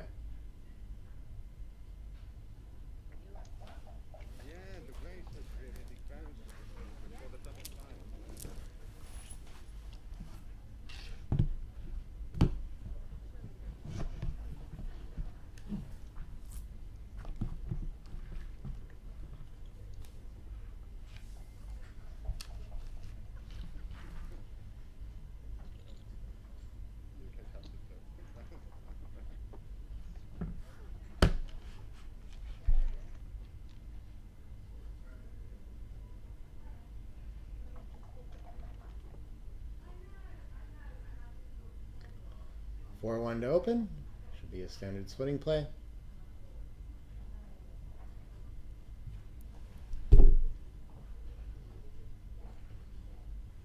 3-1 gets to make the 5-point.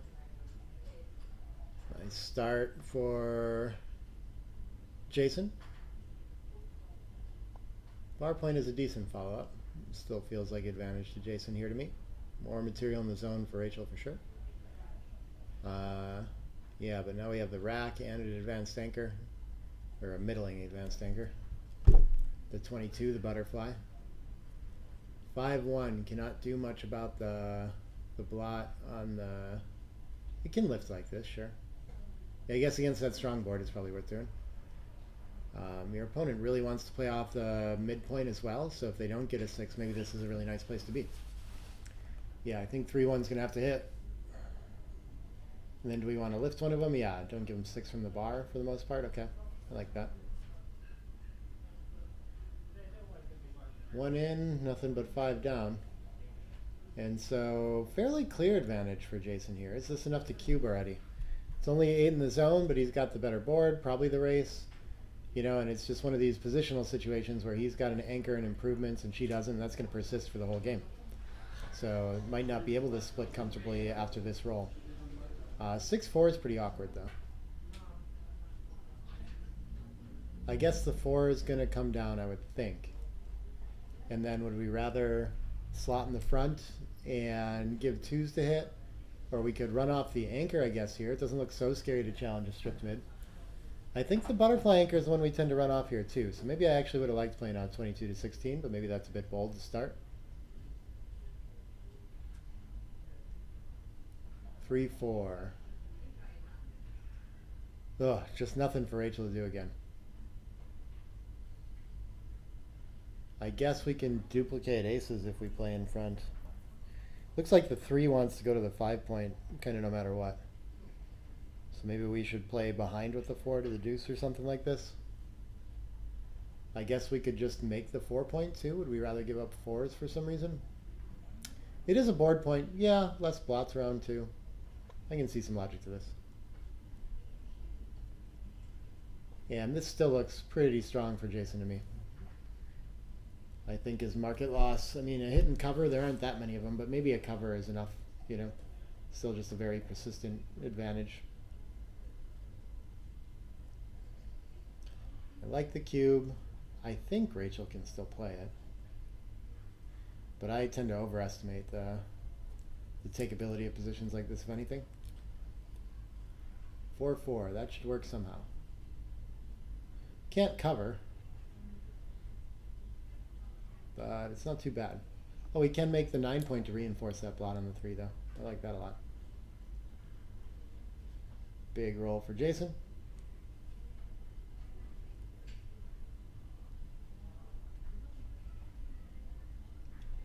Two, 5. What did 2 if she was in? 5 has to play behind. Interesting. Maybe we could pop out there. I am very hesitant to use my last spares this way. The ones want to cover anyway, so yeah, I see some reasons to try it out that way. Is this 2-2? Can't quite see it. If it is, yeah, covering and hitting loose off the edge seems okay. Could cover and clean up the blot instead, but I don't see any reason to give the whole roll. Yeah. This looks strong to me. I'm not too worried about being hit if that happens either. I'd rather fight for the point. Yeah, and I don't really... I guess actually with the 9-point made, it could be better to just make the deuce. I don't mind it. But I would think to make the better board point.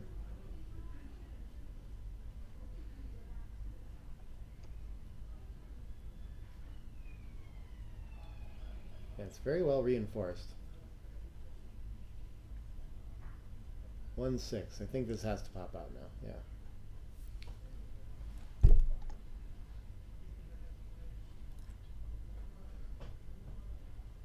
Ooh, beautiful shot. Hits and covers. Perfect board, and Jason in great shape to get off to a big lead in this game. Rachel probably not in a big hurry to enter here. Wants to be able to keep her structure on the front side for contact later. Needs a timing for an ace-point game. Aces does a lot here. Entering seems good now. Yeah, I think we should still pop out. I don't think we want to play to the deuce. But it might be pretty bad to be hit and not get to make progress here either.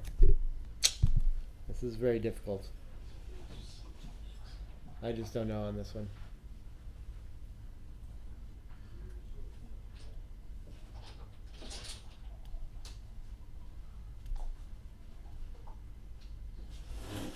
Yeah, this is going to make sure that she gets to continue to work on her board while he comes home. And it'll get her some fly shots along the way potentially too, like the 6-2 here. I don't think she's ready for it, but 3-1 can make the 5. Beautiful.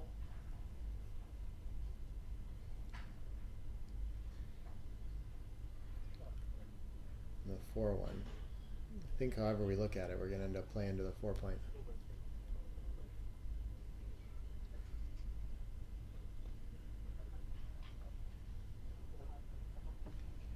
I don't see a reason to shuffle to the 3 and leave indirects.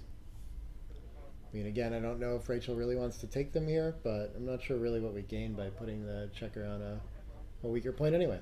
So just lift the blot. But I guess he's got some flexibility ideas here.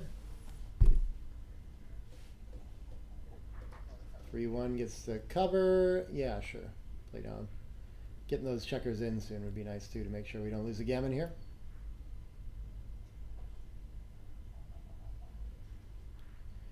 5-3 can bring 2 in. Beautiful.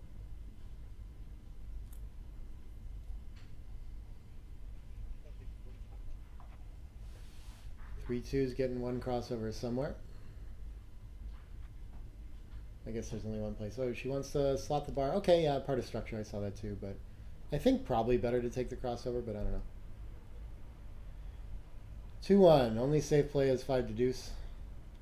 Maybe it's worth volunteering the fly shot out there instead, though. Maybe not, though. I guess there's probably not any shot levers if he just does it the safe way, so why are we giving up a 6-1?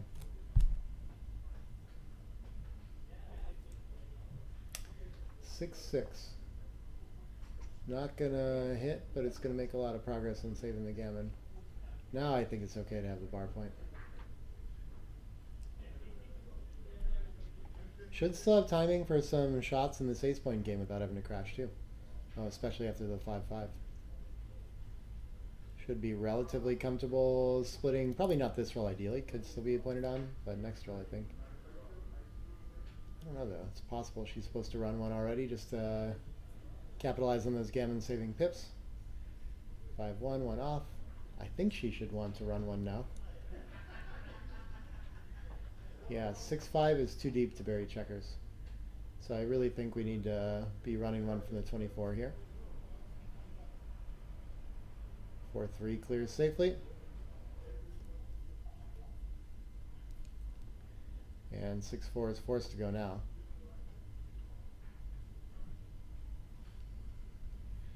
Small numbers probably help the most with the gammon, being able to close that 1 point out. Otherwise, Rachel will make a bunch of progress with the back checker here, and we have very little risk of a gammon. Makes the board just in case. Okay. Maybe she could make that later if she's lucky enough to get the hit. Better to not like spend the pips out there. Okay, this is going to be a shot somehow. Yeah, I guess hitting on the... This must be the mandatory way to do it. Otherwise, we leave a double shot. And can she hit a 3? It's not an immediate win, but we'll get her there quick. So it's going to be Jason's game. Now he just has to see if he can roll enough to turn it into a double. Looks unlikely. 6-2 brings one in. Many numbers will be off the gammon next roll. Oh, there we go. That's going to make sure that she has to do it next roll.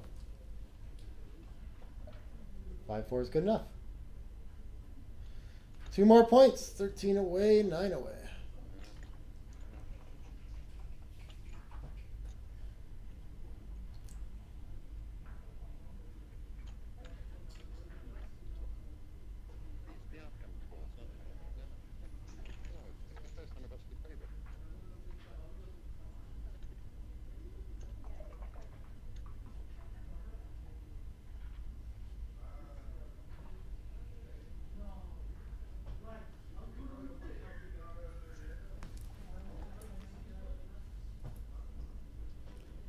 2-1. This should be a slot to open. We'll see if she... A lot of people prefer the split and do that. They're always very close. Especially at a trailing score, we prefer it a little bit more too. The slot. 3-1's going to point. Okay.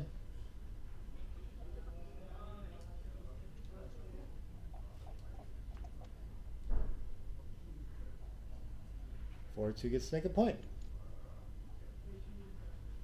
I feel like John Giorgio would be making the 9 there. Starting to get a feel for that style.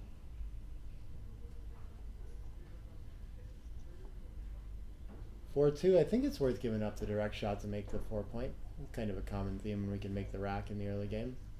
It's going to be a lot of indirects and potential to be attacked if we split all these things. So I think every play that we have available comes with a lot of risk. So yeah, I think I would just take the board point. Sixes are well duplicated. Many of them will make the 5 point or the bar point anyway. He wants to go for 2 down. Now this is going to leave a lot of indirects, like a 5-2 that doesn't do anything else, a 5-4. Maybe the numbers that hit from the 24 are well duplicated though.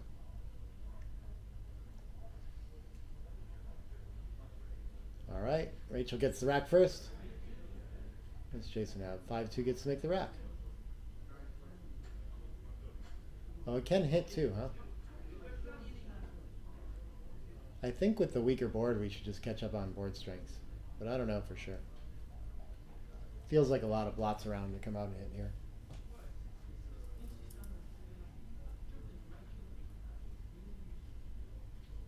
These are some of the hardest in backgammon though. They're both obviously very great options, like huge improvements. So how do you pick which is better with such different game plans too? 6-5 can anchor. Beautiful shot for Rachel.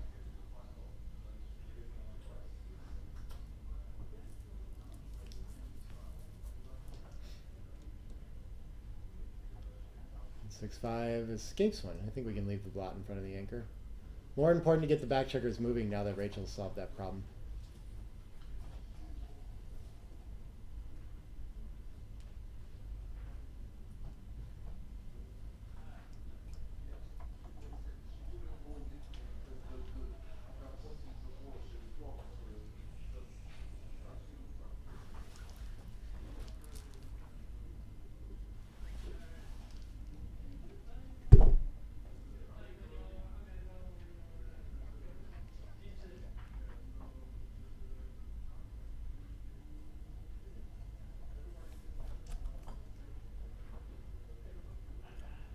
Three two gets to reestablish the 8 and bring a containment checker back. Gives up the 6-4, but on running sixes it gets a lot more shots, so we tend to like that there against one back. And we'll see what Jason can do with his next roll. 6-4 would have been okay. 4-2. Yeah, it looks like it'll just make the 9 point. What else is there? Just shuffling checkers around in what must be like a relatively close racing game and all these things. And a 5-2. It would be nice to make the 11, but I don't see what the 5 is after that. I might actually like keeping the containment back on the 11 and playing 8-6 there. It would give us less ways to make the bar point. I'm not sure. This must be the best builder distribution. But back on the 11 is the best containment distribution. Double twos. Yeah, not as productive as it looks. I think it must be better to step up or like slap the deuce or something like this. Yeah, than to switch to it. We should keep our better structure.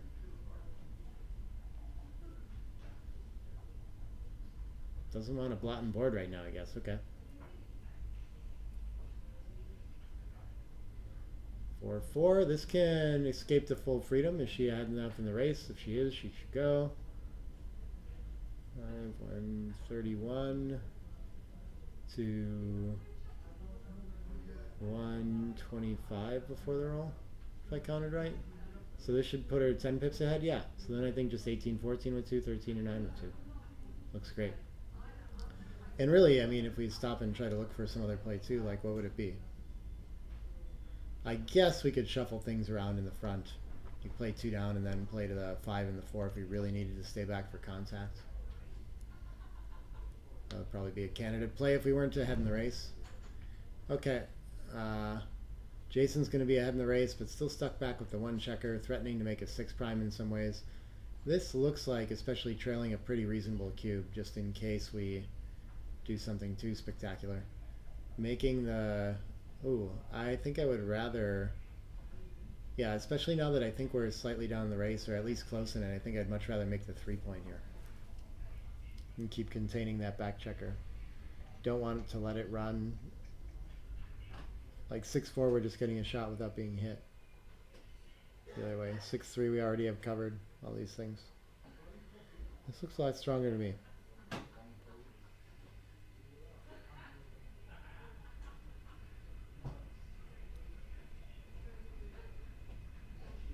I think she's only down 1 pip. 6-3's got to try to run, I think. But when it gets hit, it's not doing great. Well, I mean, it's like basically lost. And when it doesn't, he's only like slightly ahead, like 60-40 at best or something like that. Probably not even though. So I don't know. Maybe not. Maybe we should just shuffle in the front instead because we're not in so much pressure to get out of there yet. We're not really at threat of being attacked back there or the bar point getting made anytime soon. That's a very difficult decision for me. I'm really not sure about that one. 6-3 is going to miss. I think I like the 3 in and then the 6 to slot the next point. And then they're in a nice close race. Someone's got to roll really big. Yeah, I don't know why, when it's likely to be a race, why we would want the spare on the 3 instead. I think better for racing distribution to put a checker on the 2s as well. Plus, if there's contact, you'd rather have that point made later. 3-2 comes around to safety, okay. Big enough roll like a 6-5 might be happy to just break contact here. I think 3 in. Could play 2 in. Otherwise 6 to ace. We could just break contact here too.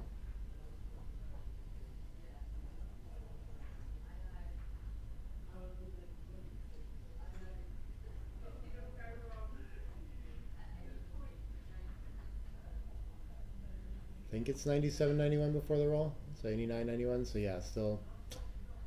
It's only 2 pips down if we give the credit for 4 pips for being on roll to Jason. So maybe doing poor things to our distribution is just not worth it here. This doesn't look too bad, but yeah, that's a tough one. I think it must have been really reasonable to just break contact as well, since we're not very likely to get anything there. So now, since he's going to have a slight racing lead, I think Jason is definitely supposed to break contact. Though Rachel maybe has a little more timing issues or something like this, but we can see how he might have to start playing awkward too if he doesn't just give up the midpoint here. Only had 1 pip after the roll though.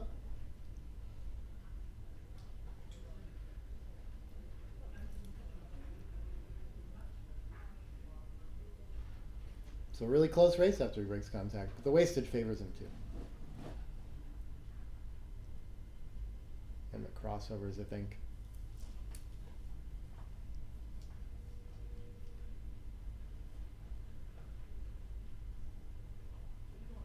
Next one. 3 to 2 feels like an option again there.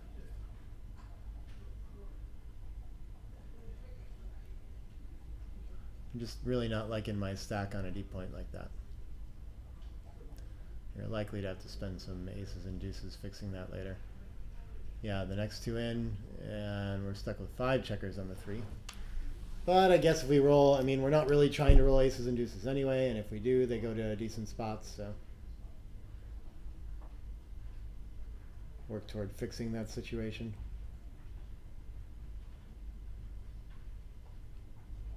And is she ahead in right? I'm sorry, I'm not keeping up with the cube action here. 62 to 72? Oh, it's a double pass. Okay. Yeah, I guess double 5 should do that in a close race game. Oh, she rolls through it though. I'm surprised by that. 10 pips is plenty here, I would think. I don't think he can take this. And gained another 7. Yeah, these can be tough though. I don't know. Like sometimes we miscount the pips and things like that. Just misestimate somehow. Over account for wastage. Everyone's got a different formula, so there's a lot of different answers you can come up with here depending on how you like to do it. But Jason's gonna be happy to let that one go. First point on the board for Rachel. Looks like 12 away, 9 away.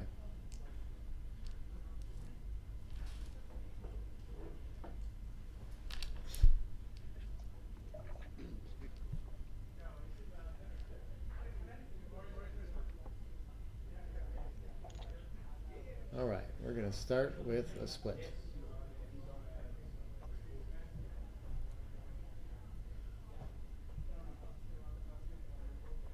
Five two. After 6 splits, we like to hit on the ace to break the connection between that split checker to the bar. And then the 2 usually would split along with it. Otherwise, just splitting should be pretty good too. They're always very close. I think they're close. 1 hits. No grade 4s, but I guess we get off the 6 from the bar and just move 18 to 14.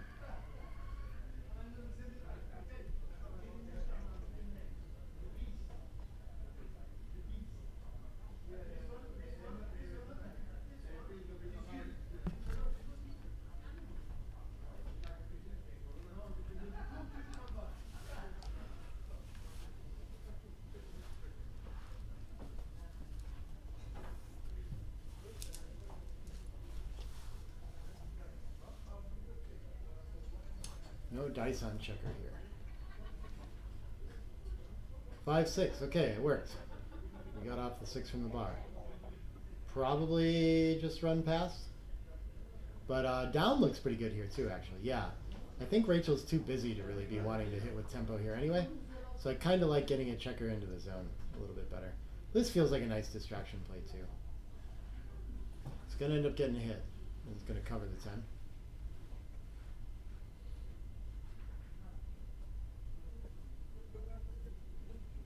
So this game is no board points made yet, but shaping up nicely for Rachel.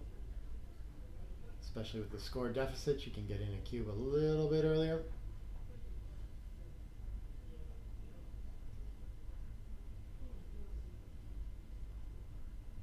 And 4-3 can make an anchor. That's a big deal. That'll keep Jason in this game a lot longer. I think I would make the 21. But this keeps more contact. I guess it's not interacting with the 10 point for better or worse too. So it has more way outs if he decides he wants to run later, but I think you actually want to be challenging the 10 point when you're down in the race like this. 5-3 can just hop out and hit. Beautiful shot. I don't really see a play. Oh, she could make the 5 point. Distribution looks weird. Have to give up a point. Doesn't escape a checker. Yeah, I think I like this better. But the 5 point is a 5 point, so it's probably not too far off. 4-3 can enter and hit. Yeah, I guess that's better than committing to a second anchor right now. It's a little bit early to be worrying about that much defense. 1-6 can just bring a checker around. Why not? Less plots to deal with. Just needs to make some structure here, Rachel does. 4-3 gets to make the 5 point. So first improvement goes to Jason, and it's a big one. 6-2 can make the 4 point. Could just run, but this time I feel like it's a lot better to like find some way to use that stack of 5 on the 6 point. Really need to develop those checkers. 6-5 can run around the 11 and help contain that single checker back. Keeps maximum contact as well.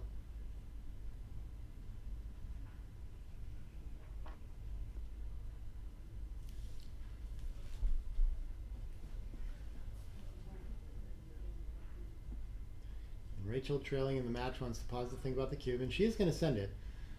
I think Jason just has a lot of playability even when it comes down to just a 22-point game, even with that goalkeeper. So having the checker to escape too, it feels quite a bit early. Hard to see the market loss here to me. Yeah, I think we probably just want to play down and then pop out. Start focusing on escaping the last checker. It's going to clean up instead though, okay. Not too worried about that blot out there, just indirects, and I want to make sure that I have a chance to run from the back. You know, sometimes we get missed like this, right?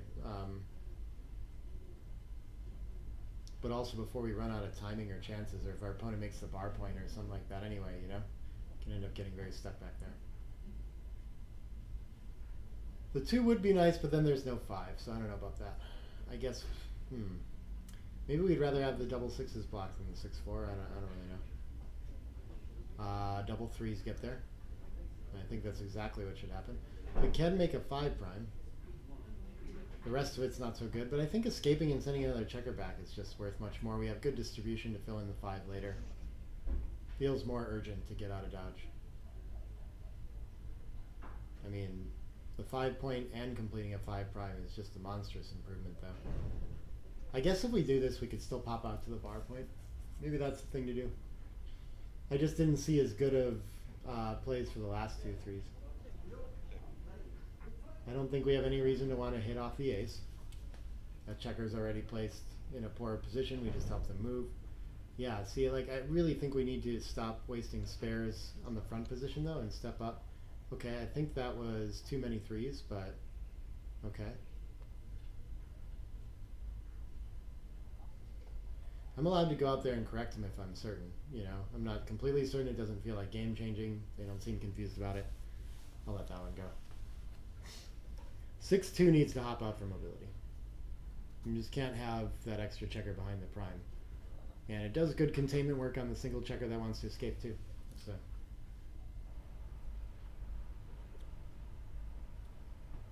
am I wrong about the distribution there, by the way? Was it legal? I feel like she played 2 checkers from 7 to 4, but maybe I'm crazy. Maybe there's already a spare there.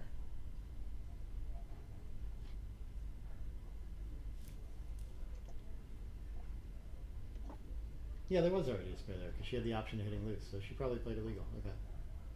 Good, I'm glad I didn't go up there. 5-3 could continue running to a double shot.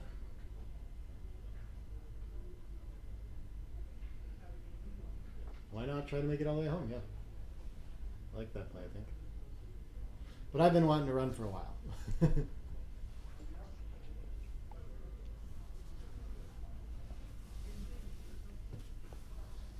2-1 gets the hit.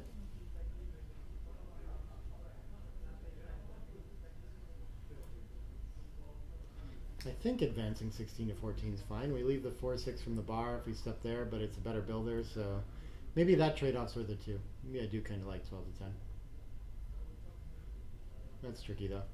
I don't expect there to be a huge difference between those two. 2-5, just popping out to the bar again. I really don't want to spend any more pips on the front side and risk cracking. If we get hit on the bar point, fine. At least our opponent's not making the 4 in front of us or something. If they were going to make the bar anyway, then it doesn't matter so much and we maintain some timing. The big risk is getting stuck back there right now. Getting hit loose is not so bad though. 5-3, it's going to hit. Going to leave some returns from the bar too. Guess the 5 just got to come around to the 11, yeah.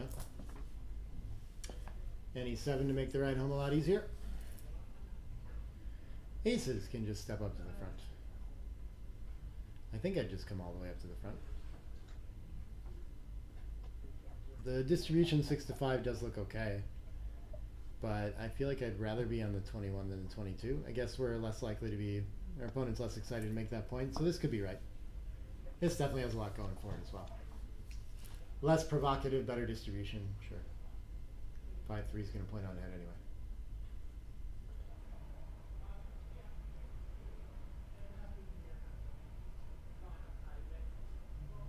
Still all the 7s.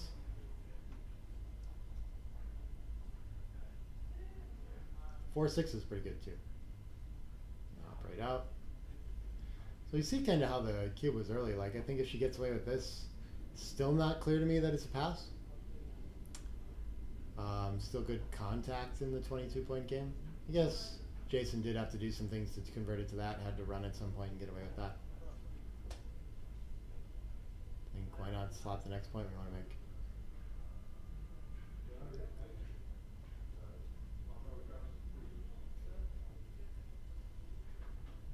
Really wants to make sure he gets all the crossovers into the board. Interesting. I think he's got plenty of time to do that. Feels like the wrong prior to me. I don't see any reason to leave the shot out there, so it'd just be coming around the bend. 6-3 fly shot. Oh, maybe you wanted to be able to hit the fly shot without having to worry about it and didn't want to blot and board for that reason. 6-4, I think we have space to stay back, so we can keep working on our board.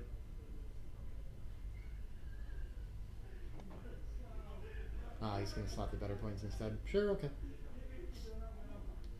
3-1 can clean up and leave no fly shots, why not?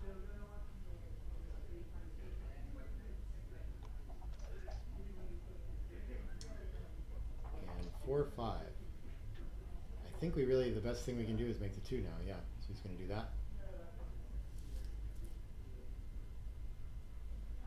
6-5, just barely room without breaking our prime.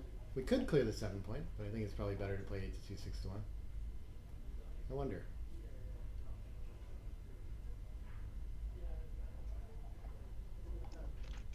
It does look a little front-loaded, so maybe we can keep some better distribution the other way. 3 advances, 2 finishes the board. Okay, looking for the shot now. 6-3 is not going to be it. Clears from the rear naturally.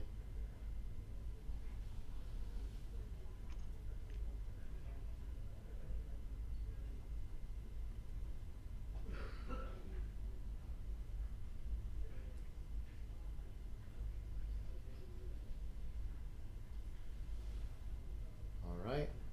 Jason's going to be forced off soon. Rachel gets to clear the bar point and start bearing off next roll. Things are looking good for Rachel. Doesn't look like a lot of gammons here though. 6-4 is going to run one all the way. Still down in the race though, so I think he needs to stay for contact. Not a lot of numbers that are going to attack that blot effectively with the blot on the ace.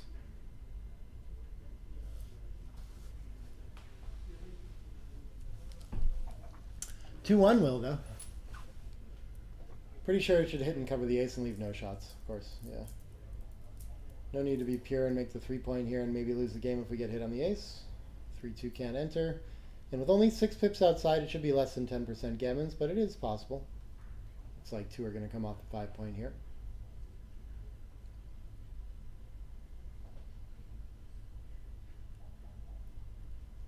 Three in, 5 gets to advance to the bar point. Now we're extra safe from the gammons. Well, I think I know who Jason Champion is now. Someone I've seen out at the tournaments a bunch, but I'm terrible with like putting names to faces and last names and stuff like that sometimes.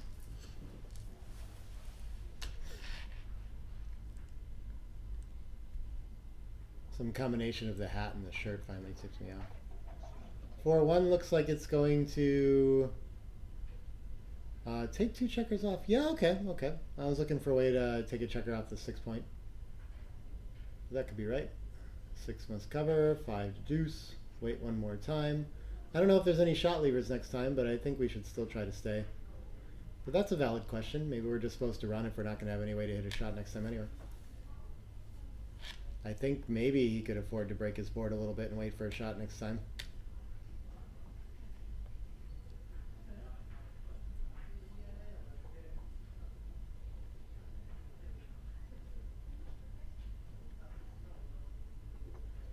Two off.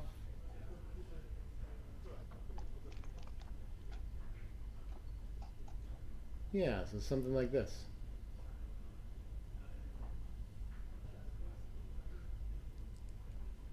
Yeah, I think keeping the checker on the 6 can be okay to make sure we get to take one off that point later. I don't really know. I don't think you ever need, play in some other number and have to play a 6 off. That probably doesn't make sense. So probably 6-5 is fine.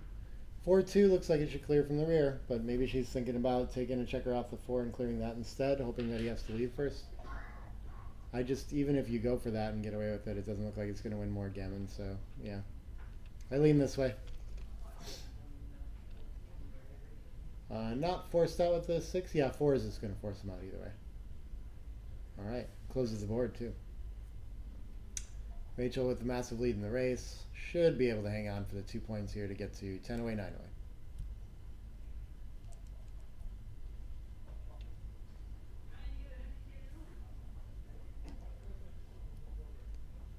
Looking even more likely.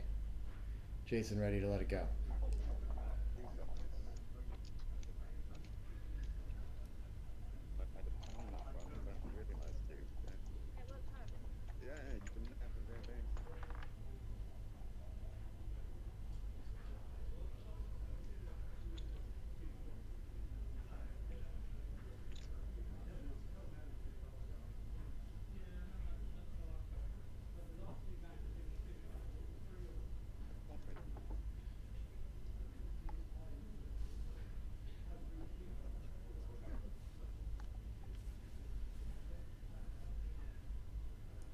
4-3, should be 2 down.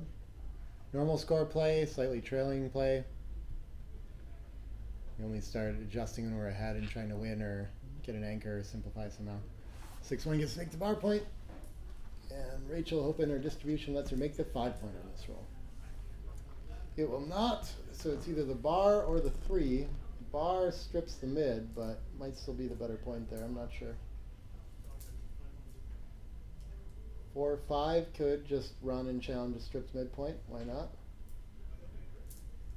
Move the action somewhere where Rachel doesn't want it to be right now. She'd rather be trying to make points in board in front. So 4-3 could be making the 5 point. Now it's stuck hitting and making the 9 instead, which is still a good roll for her. 5-6, yeah. Just gonna run and contain the outfield, sure. And if Rachel can start making points quickly, she'll have a lot of pressure on that single checker back. But lots of work to do. I don't think it's worth opening up the bar point in a position like this to make the 5. That's often a candidate. But here I'm inclined to just split from the rear and try to get those back checkers moving. I don't know if she needs to clean that up. The 5-4 isn't so much to be leaving. And 3-6.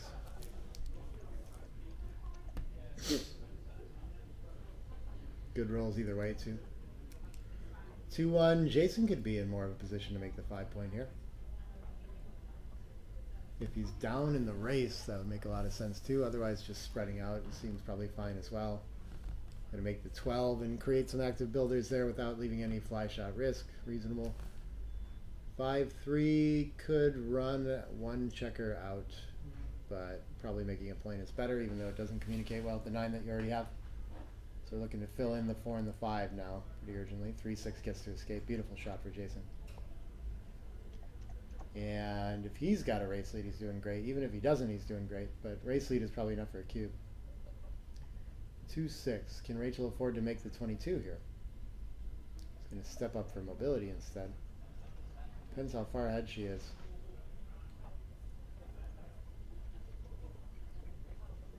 If she is ahead. Yeah, dilly builder on the 3 doesn't seem like it can be the right idea, kind of regardless of what we're going for, though.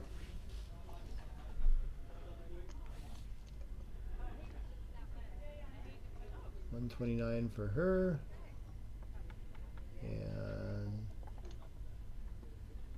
138 for Jason. So, yeah, okay. Attacking seems good. Maybe running was good for Rachel then. I don't know. 3-6. Probably tempted to just pop out here. It's a lot of hidden covers though, but the 6s are so weak otherwise.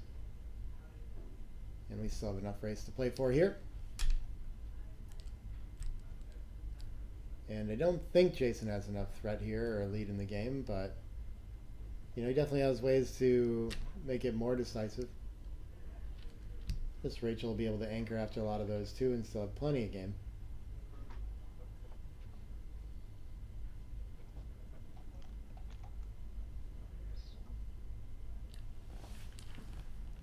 Three, 2 can hit and switch 7 to 5, I guess. Yeah, that looks pretty good. Lots of returns for Rachel. So that's like a really big improvement, but there's of course just still a ton of ways in this game for Rachel here. So see if she can anchor a hit. Double 3s. Yeah, it can hit. I guess that's better. Yeah. Last one not as comfortable, but I guess it'll just hop 18 to 15. We maintain pressure on all the blocks that way. Which means we also leave a lot of returns from the bar, but I think that's okay here.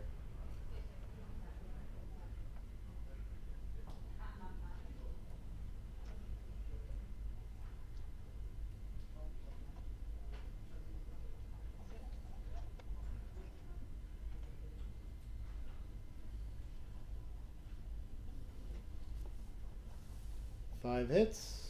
Oh no, 5 enters. And 6 links up, I think. Though it could hit loose, just to avoid leaving the shot anyway. It's going to be a direct 2 anyway.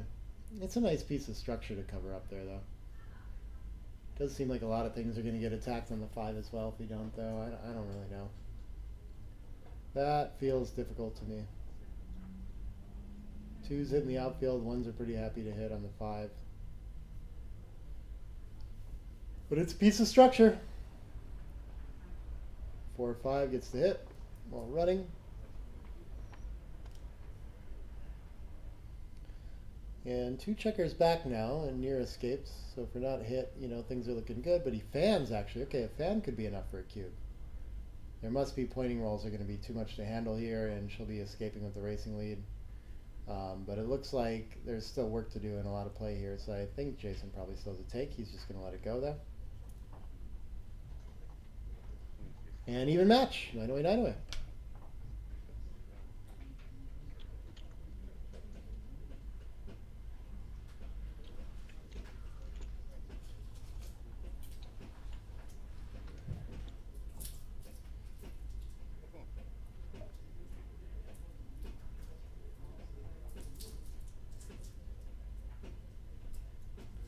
Uh, 5-4. Okay, Rachel's a 2-down player. I think it's marginally better to split, but those are always close.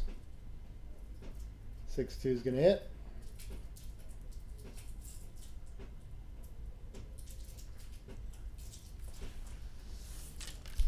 And 5-3. Can't anchor or hit. Maybe just splitting up twice to the 20M. The 21 looks kind of nice here. I don't really want to have more checkers back and dump a checker to the ace, though. But the tempo is something. There's a game there. 4-2, I probably enter high and keep working on escaping that checker on the 16, slide it to the 14.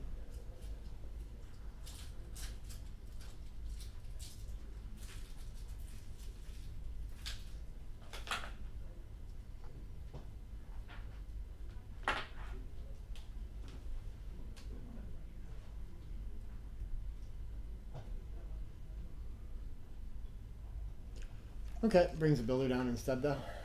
4s are kind of duplicated here. 4-5 gets to hit in the outfield and probably cover the ace, but hitting twice is an option too.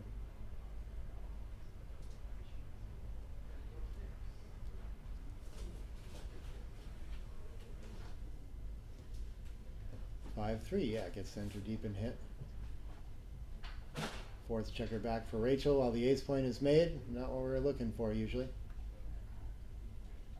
But 3 gets to make the second anchor and the 5 point and probably hit loose and threaten to continue on that attack. Why not here?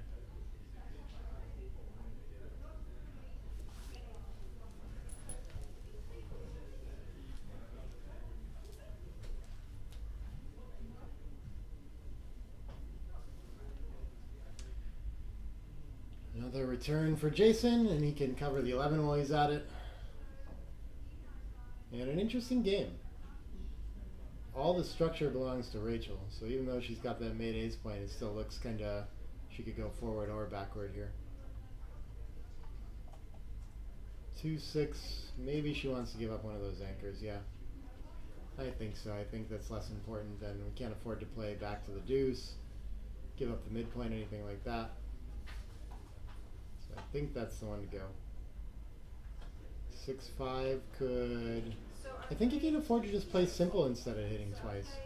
Maybe it'll help him develop and get some of these checkers out of his hair, but I'd be inclined to just play out and down and wait and see what happens. Maybe it's too passive though. Maybe before things get worse we should hit twice and try to improve somehow. I'm not actually sure which 5 I prefer. If I hit on the bar point, maybe 6 to ace feels a little better somehow. Unstack while we're at it, even though it leaves an extra blot.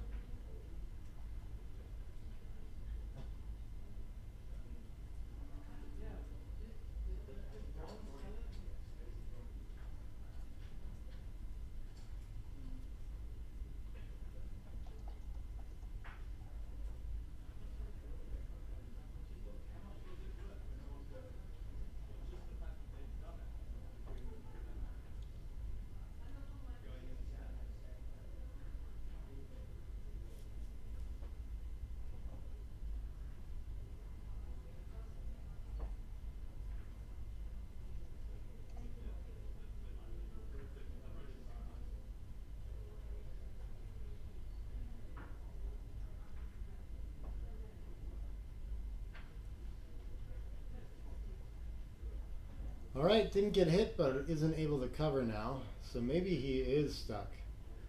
putting more checkers in the air and a checker on the ace too. As awkward as it looks.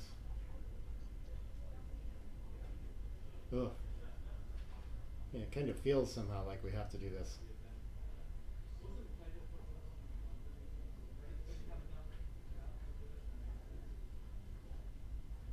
Just the 4 in. Okay, it's working. It's working.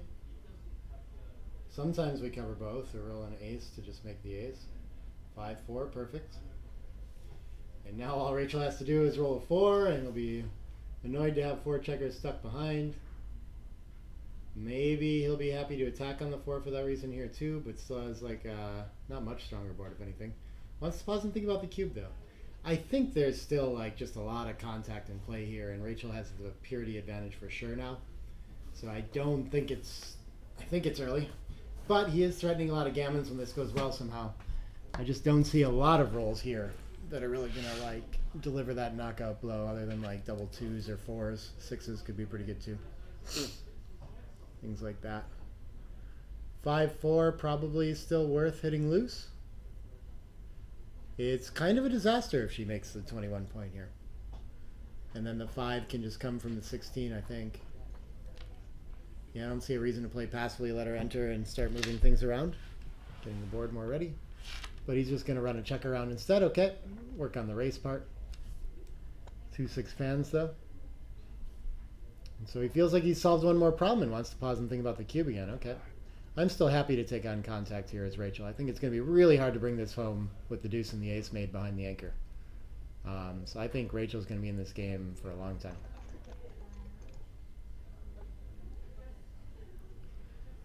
Three, 2. Yeah, just coming around. No way to hit on the 4 point anymore.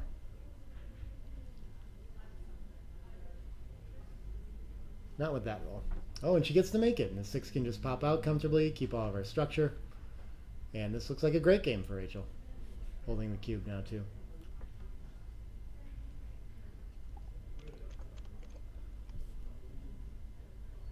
Jason gets to hit and put a builder on the 6. That should help him make the 5. Really important to end up with the 5 point here.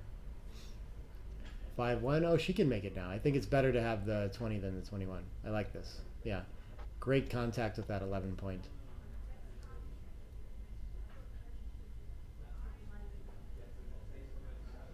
Three, 1. This can switch. He's going to hit loose. I'm not sure. Not sure there. I probably would have been more happy to volunteer in front of the anchor somehow. I think what I liked was making the 10 point actually, but I don't really know why exactly.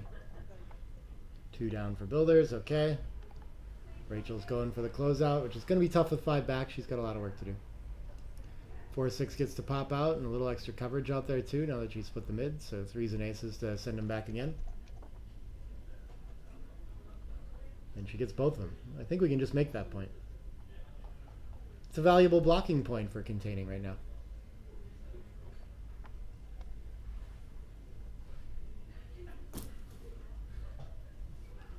Two, 5. 2's in. 5 is probably down, but I don't mind. Maybe popping out with it is fine too. I guess I don't know. It doesn't look as urgent with like so little material there, so maybe he doesn't need to come out to the bar point and provoke. Can just bring checkers to attack when she leaves those anchors instead, make progress on the board in the race, things like that. 4-1 I think just has to run somehow. I expect 21 to 16, but I suppose there is vacating the 22 as well.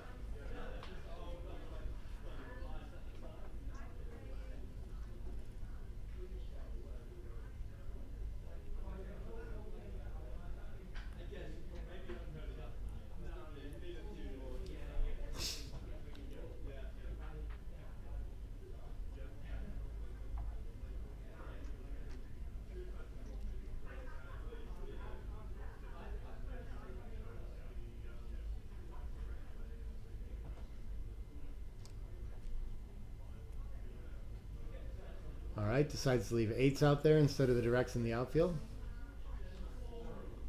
4-3. Would have been nice to be pressuring the midpoint here.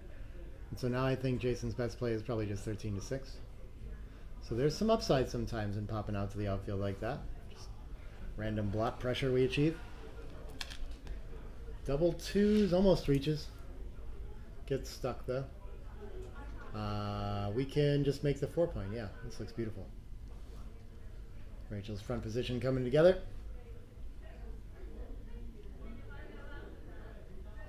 Double sixes is a bit too fast. It's going to leave a direct shot somewhere. We have to decide if it's going to be on the 7 or the 8. I don't see a huge difference. Yeah, so 2 from the 8, and then which is last one? It must be less shots to leave it, or fewer shots to leave it on the 7. Usually that would be, since it's closer. I only see the 1-3 in addition to all the directs.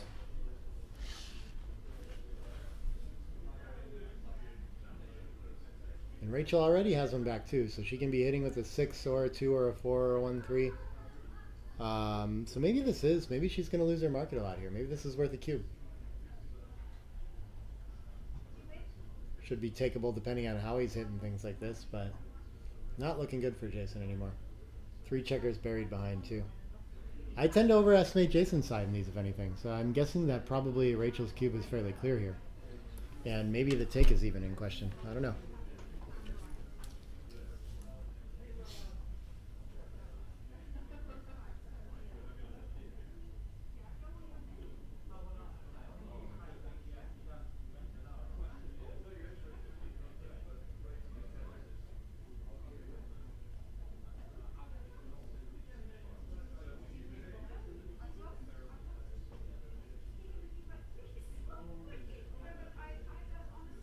Takes the roll though, and that's going to make the deuce point. And so here on a fan, I think she's lost her market by a mile. Second checker and winning a bunch of gammons. That was a very good roll, to be clear, but I feel like that existed. Is it too good though?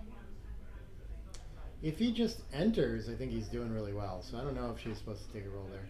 It looks like she's going to be forced to switch here too, and then 2 out from the 20. I think it was probably worth cashing there.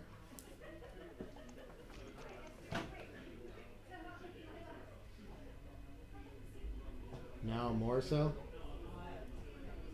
Definitely there's some gammon fear here, but if he just enters on the 6, he can be controlling pretty well. She wants to, okay. Wants to play for more. I think having the checker on the 12 is very important here to make sure that he can't anchor up on the 6. So I'm playing 17 to 12 with the 5.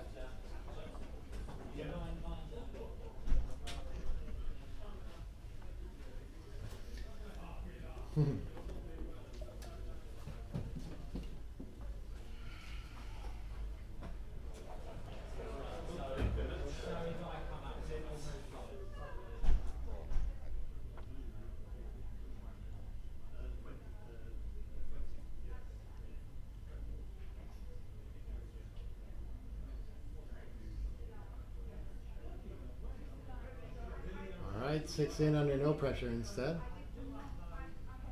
And I think if he can establish the 6 point, he's got a decent game here. And there's nothing really threatening right now. So I don't know, who knows? It might even be a take now, but I still like the cube. She is going to hit loose and have 11s and 12s to cover.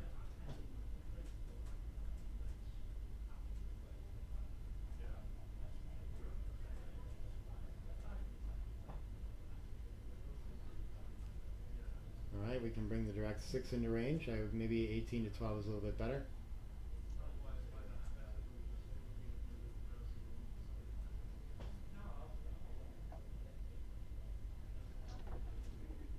She's deciding if she wants to lift, I suppose. 6 to 5 with the ace.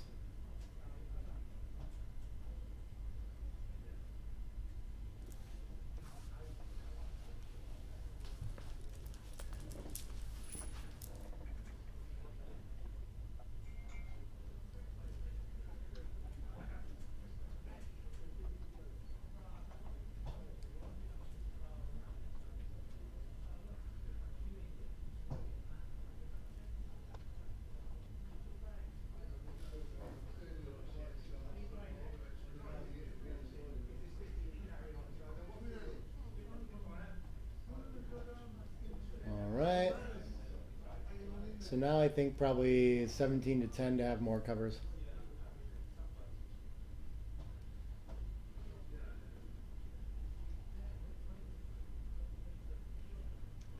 And 6 in. 5s and 4s are well duplicated with the entering numbers, so not that many shots from the bar to keep him from anchoring. So there's some game here now. I still think there's enough threat to send the cube for sure. But again, like I guess could be takeable here somehow. I don't really know. This is very confusing. Probably still just a pass. Okay, he's gonna let it go. And on to 7 away, 9 away. Looks like they're gonna take a quick break, and I'm gonna go grab some water too. We'll be right back with more.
All right, looks like we're coming back. 7 away, 9 away. Getting in reach.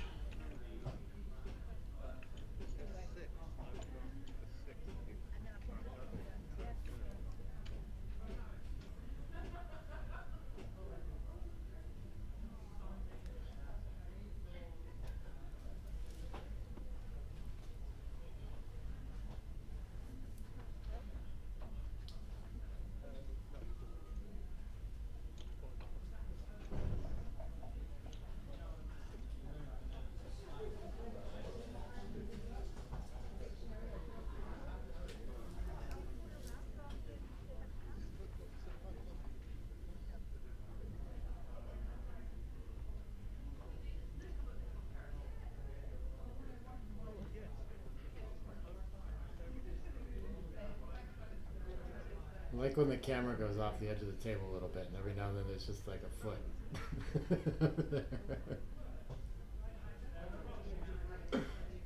Wonder if that's disturbing to anyone else.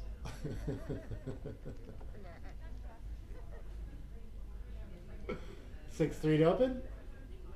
Running or splitting is the standard. There we go.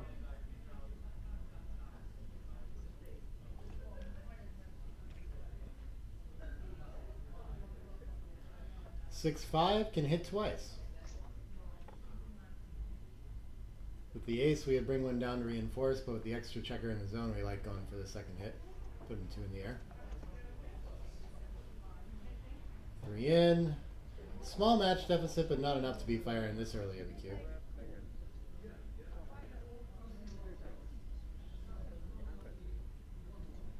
Must be scolding someone over by the table there.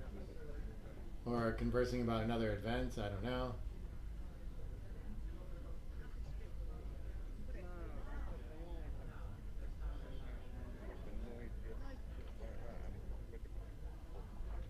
Making dinner plans, who knows? Maybe you guys can hear it.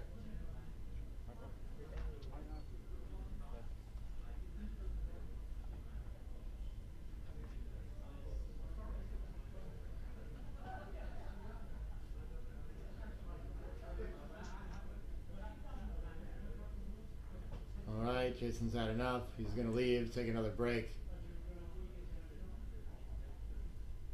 We're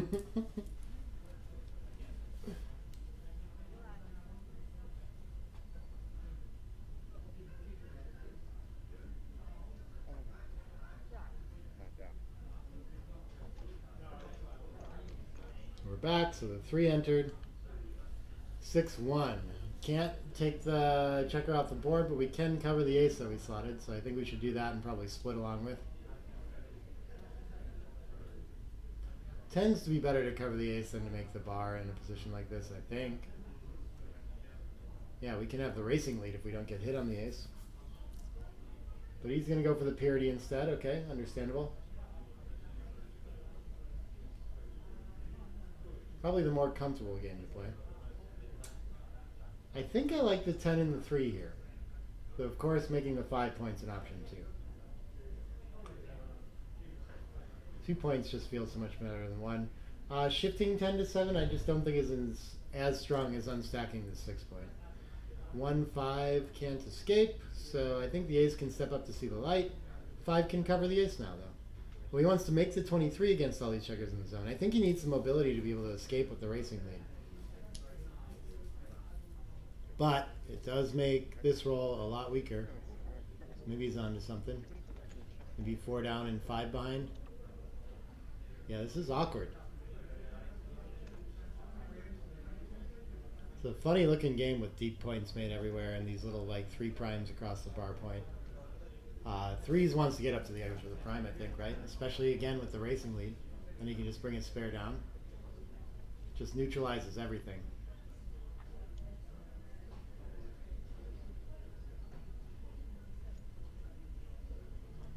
Five, 3, can't do anything about the back checkers. We can cover the ace. Exciting.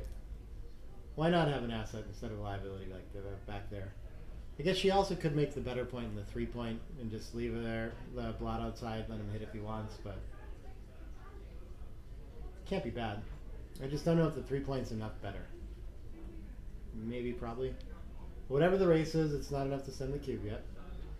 Mutual holding games, he's got to escape the anchor, or there's just too much counterplay right now. There's just no market loss here.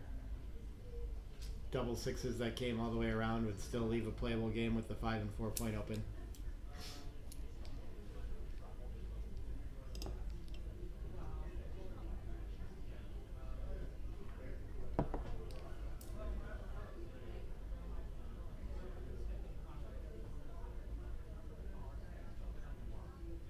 Four three gets to make a board point. Fills in that 4. Now just needs the 5 along with it. We'll have to bring some material down to do that though. 4-1, sure. Can start the 3.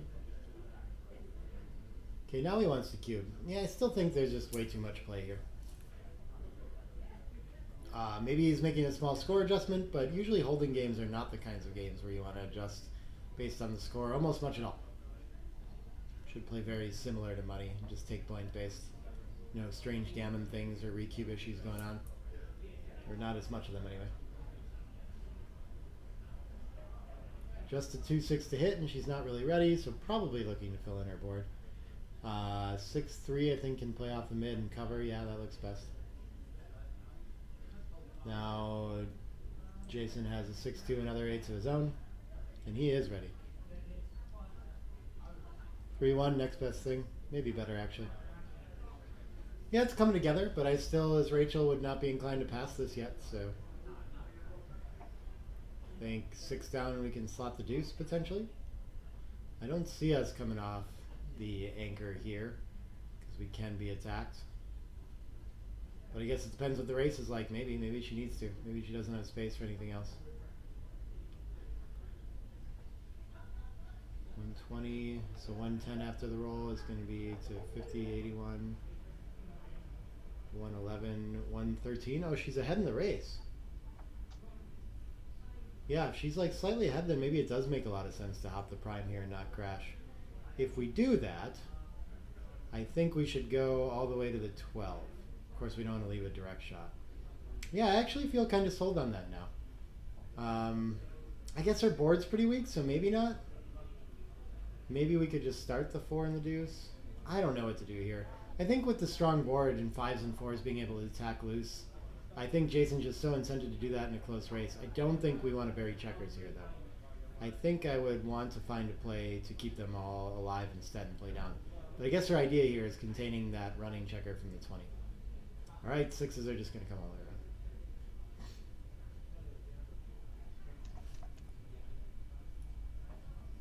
around. 4-3 gets to make a nice board point.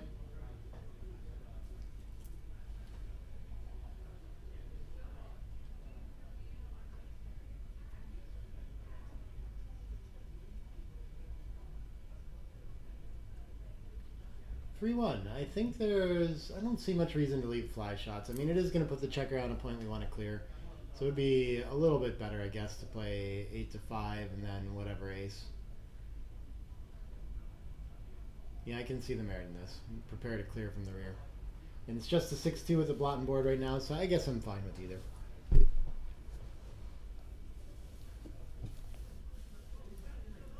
Don't really feel super certain about that one. 4-1 gets to cover the deuce. And Rachel's board is ready enough for a shot now. Open 5 points, a little annoying. That's how it tends to go against the 20-point anchor. 3-2 comes right into the 6. 4-2 can't really slot anything new yet. Sure, maybe 8-6 is better. I don't really know. Small stuff though. 4s gets to bring 2 in and then bury a checker to the ace as well. Okay. We shouldn't shot levers next roll probably. 6-5 for sure. So I think with the bury checker, yeah, I don't think we want to bury any more ourselves. So I think we can pop out the 6 and slot the 5 with the 3 and prepare for contact. Maybe it creates some good aces, but I mean, I doubt there's that much here. It doesn't look like it's going to make any like real problem rolls better or anything like that either.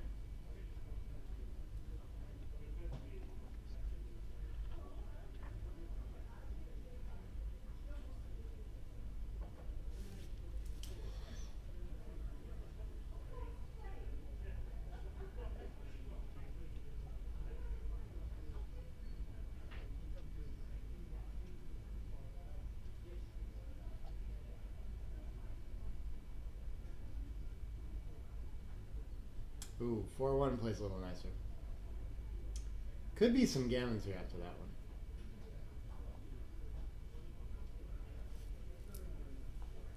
There are still 10 pips outside. Maybe they're worth a little bit more than that, so maybe like 20% gammons on a closeout, but the open 3 is going to slow it down, so not a ton of them, but gammons here for sure.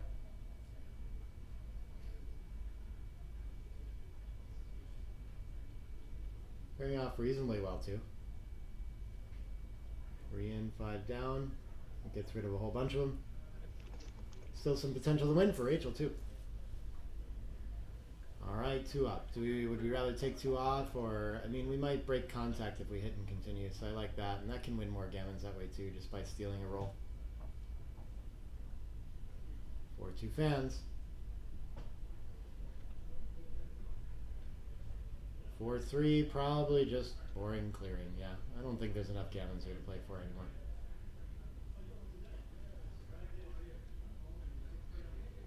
And the 3 can come in and 6 play behind and try to wait a roll or 2, I guess. Yeah, sure.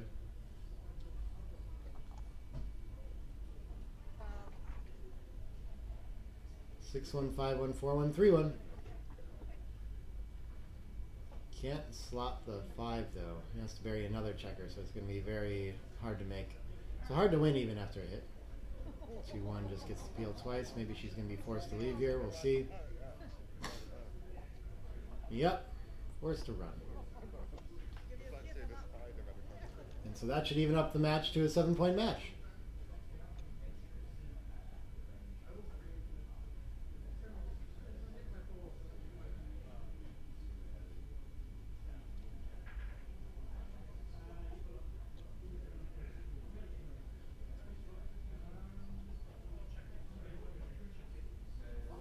Yeah, 3 rolls is all Jason needs, so this is one's over. No need to roll it out, but easier too. Less calculation.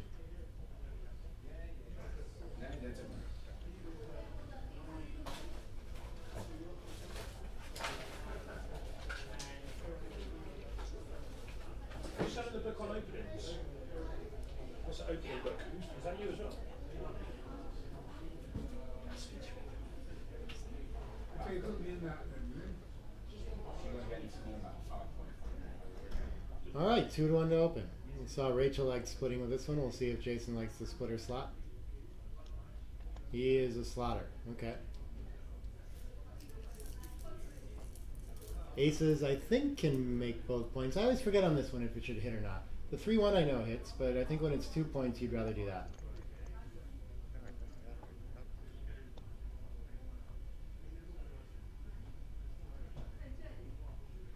One's going to cover. 3 can split or play down for the builder against the priming structure. I think I like splitting better. Oh, interesting. He doesn't want to provoke. He's worried about being attacked. Yeah, I'd rather get up to the edge, I think, though. I would be getting hit. But now Rachel can just clean up that blot with 1 and split with the other. Don't have as strong a preference here. But I think I like the major split better, yeah.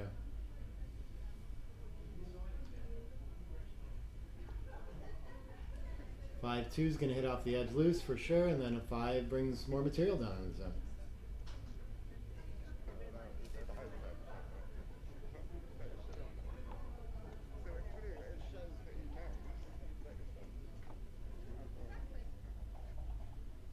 Gets to send another back. Alright, so now finally a small advantage for Rachel. See if Jason can anchor up. Look like they're having a good time chatting over the board too. No such luck. So what is he going to get to do with this? He could come all the way down and hit on the 4. There just doesn't seem to be anything better than that, which is really weird. I guess we could just cruise all the way 20 to 15, something like this too. Or we just clean all this stuff up with 3 back, which seems really weak. I mean, what a waste of a set it feels like, but I don't see anything stronger than this, yeah.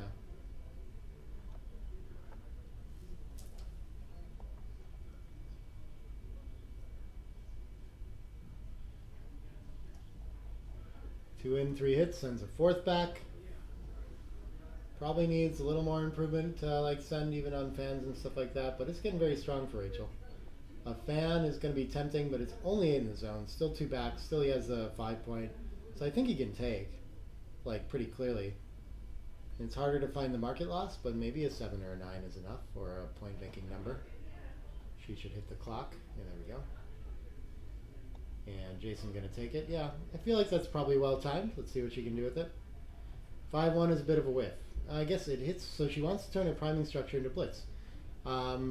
Reasonable, but I don't know. We don't like to commit to the ace that early, either with so much little material in the zone. Feels scary to just let him play, but you already have 4 checkers back, so maybe it's not so urgent to lose hit. Double twos can hit loose and cover the ace. I mean, we switched to the blitz already, so I'm tempted to play 7-5-3-1 and then 6-4. We could also just make the 3, maybe 2 in the air is enough.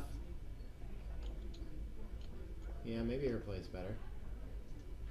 So if we hit there, do we want to make the ace or the 3? I guess making the ace feels better. And with 2 in the air already, maybe we don't need to hit loose 6-4 and we could just make the anchor afterward. I don't mind that either. Oh, she wants to hit 2 more and not cover either? Yeah, so this one, we don't get a 3rd point. I don't see a reason to do this over making the ace or the 3.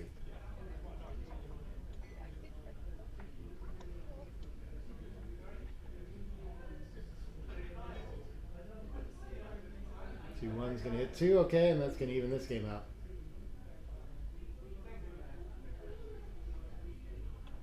So yeah, most of the advantage just kind of evaporated there with that sequence by overcommitting to the blitz a little bit. 4-1 can anchor at the edge. Beautiful shot for Jason. Now this is like anyone's game.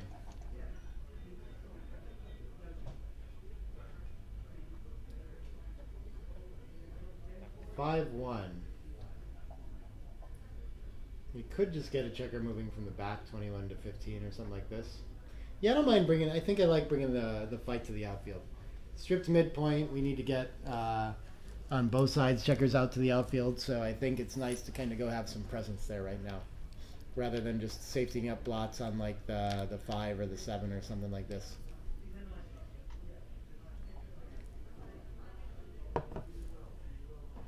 It's not that active. That checker is very unlikely to attack behind the anchor for a while.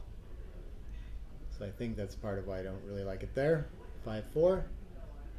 Maybe there isn't anything better to do than attack behind for Jason here. It's still not really the goal or the plan, you know. It'll do. I guess he could have come around and linked up with the 11. That actually seems really reasonable against just 7 in the zone. I don't know that he needs that anchor forever. 2 hits. 3, I guess out to the bar. Looks better than down, but I don't know. Stripping our midpoint, we have 4 back. We need to get moving back there, but I think probably not as big of a difference on that one. All right, Jason's got his 2 anchors, and obviously no timing unless some stuff gets wild, but regardless, when you have 2 anchors, you don't want to be giving up your midpoint. It's a little tough to give this up. He needs to go a little further if he does that. There's a lot of shots, and making the 4 point would be really strong for Rachel, so I don't really want to give her that option here. I think I liked his original play a lot better.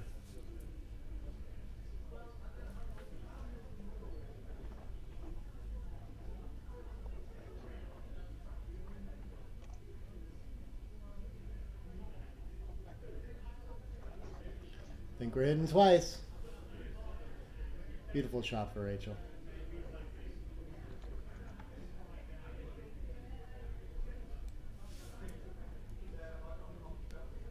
Two in, okay. And now she's likely to cover the 4 point and have a pretty clear advantage in this game again, having moved his structure backward. That's why I think it was worth it to do that. 6 needs to come out. We really need to focus on mobility with the back checkers now. I don't think it's a big deal if he makes the ace deuce. There's no timing, so I don't think we need to prevent this second anchor in this position. Still more important to make sure we maintain mobility here, in my opinion. Yeah, I like this play a lot. 3-2. It can put a 4th checker on the 23 and hit, or it can do this. This is probably a little bit better. But I don't really know. It allows maybe Rachel to build another blocking point like she's going to do here. 2 can get up to the edge as well. And 23 to 21 to try to leap out.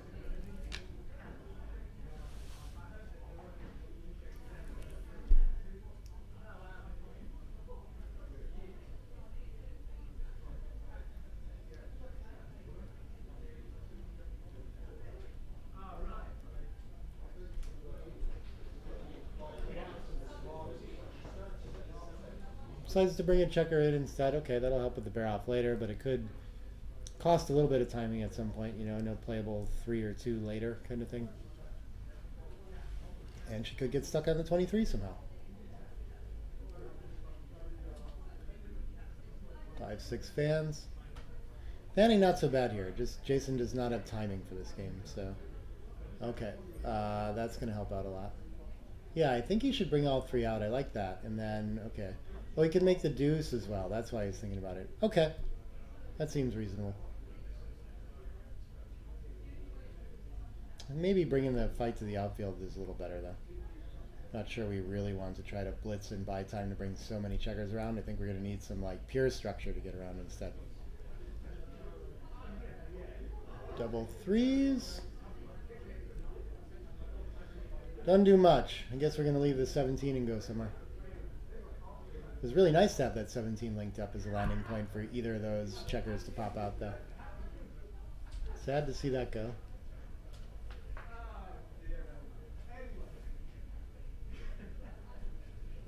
Could be better somehow to put a spare on the 8 instead of making the 11. Double threes. This will be a nice improvement for Rachel. I don't know what the race is at all, but it's very relevant here. Oh, she can come out and hit. That's probably better. The second hit, yeah, okay. I wasn't super clear on it, but it seems reasonable. Again, like I don't think Jason's trying to come in and make the deuce anymore, so I'm not sure it's so important to prevent the second anchor. Maybe finding some mobility is better there. I don't know. 4-1 gets to cover though. So yeah, this is kind of the question. Are we happier to have the deuce point now, or would we have rather have the bar point and that 5' in front of our opponent? I think I'd rather have the 5'. 1-2 gets to step up to the edge. She's going to hope to remake that bar point now with a 5 probably, but yeah, numbers can be a bit stiff here. 6-4. Don't know what to do with this. I don't think we can afford to play the 7 to ace and hide it because then there's no 4. Probably coming off the anchor from the back somehow. I mean, it looks like maybe 21 to 11 is almost forced somehow. If we play 12 to 6, we could continue back to the deuce, and that just looks really weak. I don't know. Maybe we just have to get rid of the anchor against 4 checkers back. This is a really uncomfortable position, though. And I think it all starts with starting to play forward and making the point behind before we've mobilized the back checkers.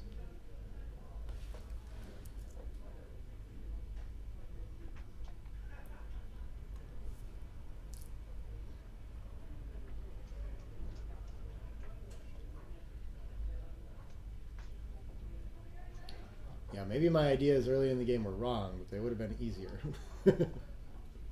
That's always possible. I guess another play would be 24 to 18 and then just like 12 to 8. Oh, this is an idea. I just hate giving up the good structure again to make the ace. That 2 is really upsetting when he rolls it. Creates a liability for the rest of the game for sure. Not a comfortable roll to figure out. Okay, gonna hide one block behind and advance with the other one, keep everything else where it is. So likely to run into this issue next roll too, because we haven't solved the back checkers yet. But at least we won't be attacked back there quite yet either. 5-3 is gonna hit the easy way and continue. A lot of game for Jason again. 3-2 I guess is just gonna advance and make the anchor. Just as a place to run from though, really.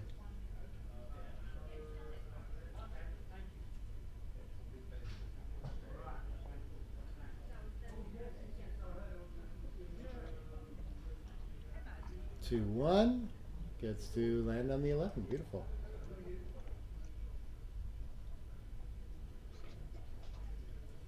6-4 can run from either point. Probably the back is better. Depends if we're up or down, trying to keep contact or escape kind of questions. And it looks like, I don't know. If she isn't ahead in the race, it must be close with all those checkers in the outfield that Jason has, and hers are all kind of deep points and things like that. Both have 3 back. 6-4 can't hit that outfield blot, but it can run all the way to the 12. That looks pretty good. Can he actually hit where he's pointing? I don't see it. Yeah, I think you should just run to the 12.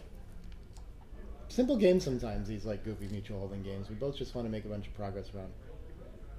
Oh, yeah. He's going to send her checker back. That's a good play.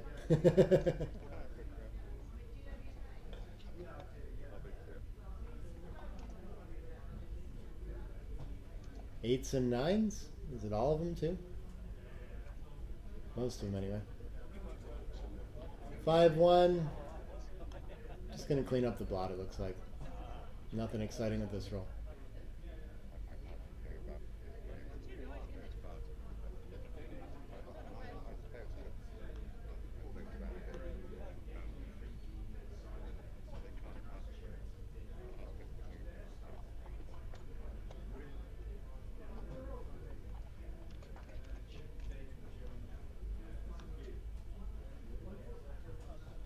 Six three is likely just going to clean things up too. He's looking at going for the hit. I'm not sure that's so urgent though, especially against a better board. We can just play 11 to 8 with it and just wait. Hopefully she has trouble coming off the rear checkers again. Feels like contact favors Rachel here, so I wouldn't be giving that to her. Aces, no way to punish it. We're entering. We're probably advancing 9 to 8 twice, and I guess we've got room for. Oh, probably 2 to 1 looks really good for the interaction once we have the 8-2. Otherwise, 6 to 5 should be fine as well. One of these clever plays that allows us to clear cover with the 6 if we can find it. Yeah, nice. I like that.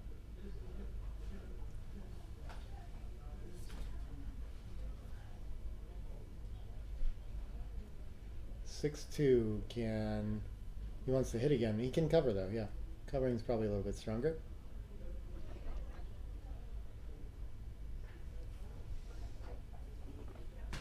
6-4 can pop out to the bar and cover. Pretty nice for both of them. Anyone's game again. 6-2, no hit. I think he's got to give up the 8, yeah. Not ready to come off the anchor against a 5-point board. And Rachel has the mobility to play around from the back now, so we'll be looking for a fly shot. Otherwise, probably just vacating the 11. You know, 5-3 looks like it's going to play to the 3. Wrong 8.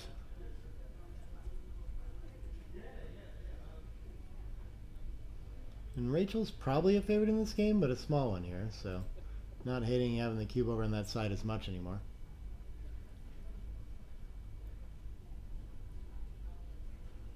Six five. I think we're keeping it simple. We could link up with the 11, but I don't want to give Rachel a way to attack right now. So 11 to 5, 6 to 1 for me.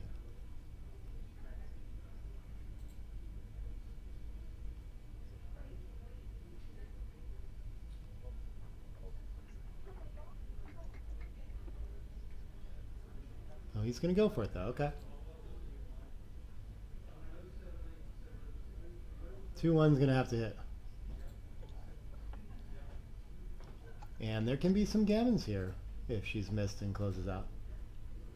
2-2's a miss. Not all, I think all 5s can cover actually. 6-4 gets to run. Double Falcon or stay one back. I think I would just run all the way around and get some cover in range.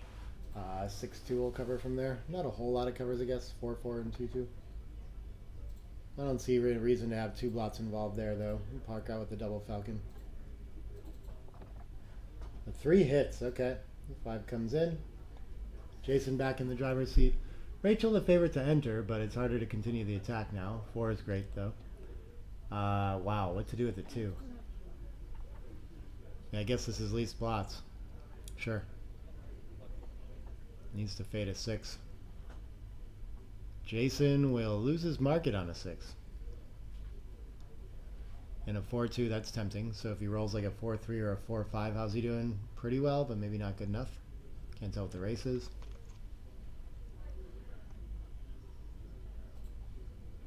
Five two, swing and a miss. I would maybe just make the ace point there and leave the 7s.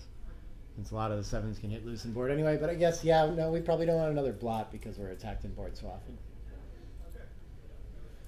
Sixes and fives are attacking. Yep, I think the three is going to want to come off the anchor here. Okay, more covers this way. I guess both are fine. Not really sure. Well, 3-1 would have worked.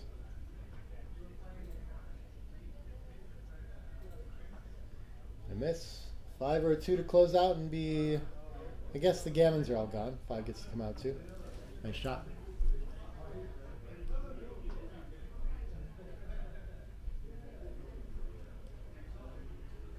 So Jason's escaped the worst fate here too. I guess there's a way to avoid double sixes, but it doesn't look worth it. I would probably just play into the 6 here.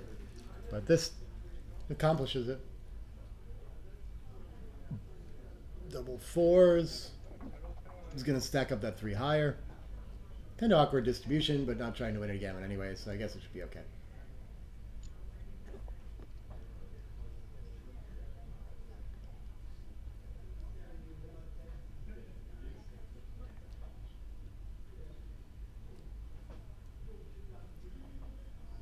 Oh, yeah, I was going to say 2 off, but I guess we're just clearing from the rear. Still in the air. 6-4. So it looks like we should go to 5-way, 7-way. Nice long game that way.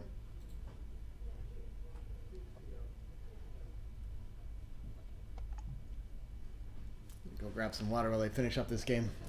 Be right back.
Still technically possible, but okay. He's ready to give it up.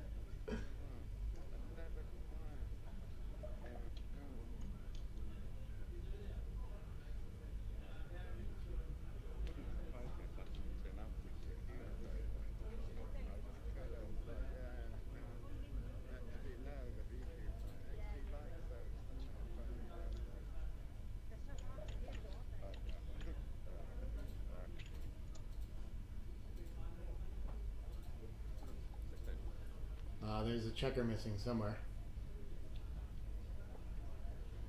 Where is it? Oh, it's off the side of the board. So they fixed it.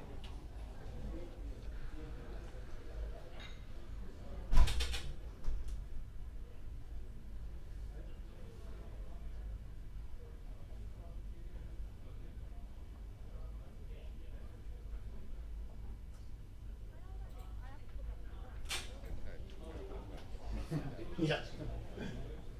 Found it before I got there. 6-5 run, 4-2 point. Okay, so structure advantage for Rachel. And it looks like race for Jason.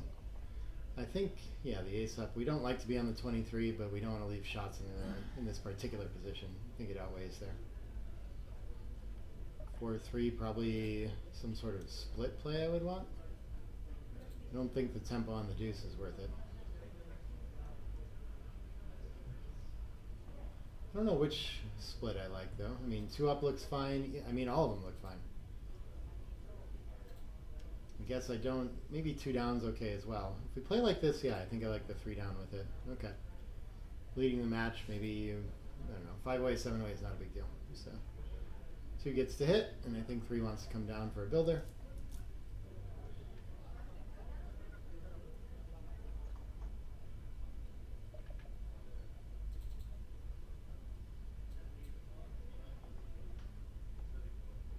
Well, steps up and just tries to simplify instead. Okay, that seems reasonable as well.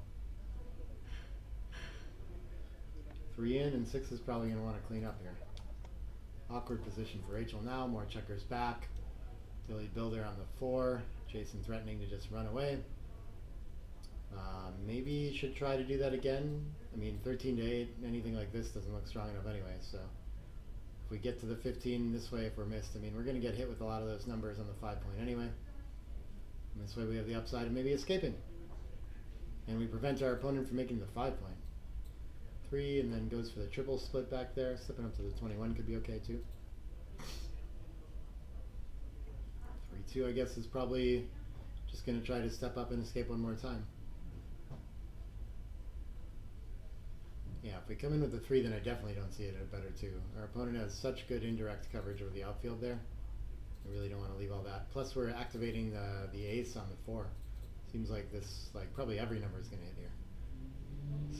6-2. There's one of them.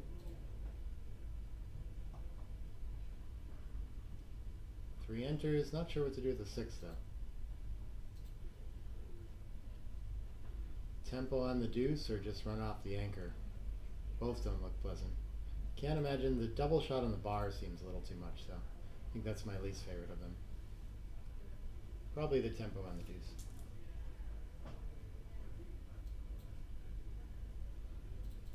6-1. We're going to start by hitting, and then why not clean up the block to the midpoint? Sure.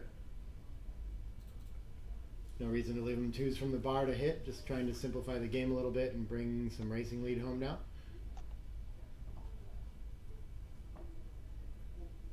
3-6. This 6 is a little easier.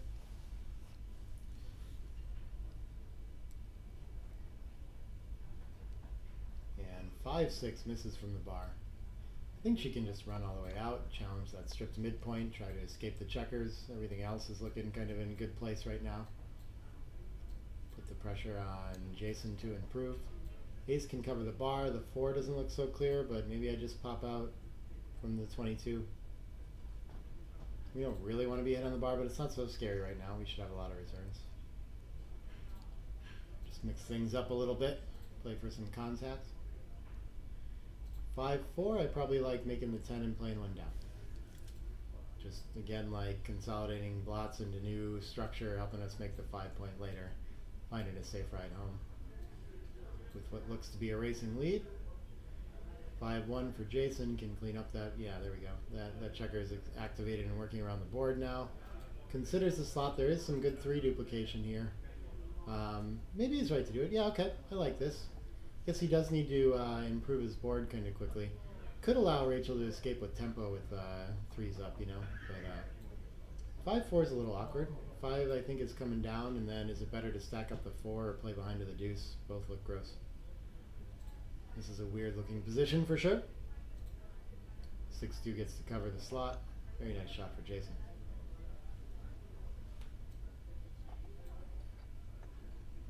4-2. Ugh. I guess the 2 could step up and we could put another checker on the 4. Yikes. Otherwise we're clearing the 10 or something like this. Nothing looks fun. Yeah. Well, we could clear the 10 anyway. I guess having the blot in the outfield is not so bad. Maybe it'd be better to play 10-6 and leave the 7s. And Jason's ready to send the cube. If he attacks on the edge, maybe that's enough. I don't know. Looks like a lot of play for Rachel though. 2 hits, and then I like 8-7 because we can use the break the 8 to cover, so it creates kind of more active builders. 1-6.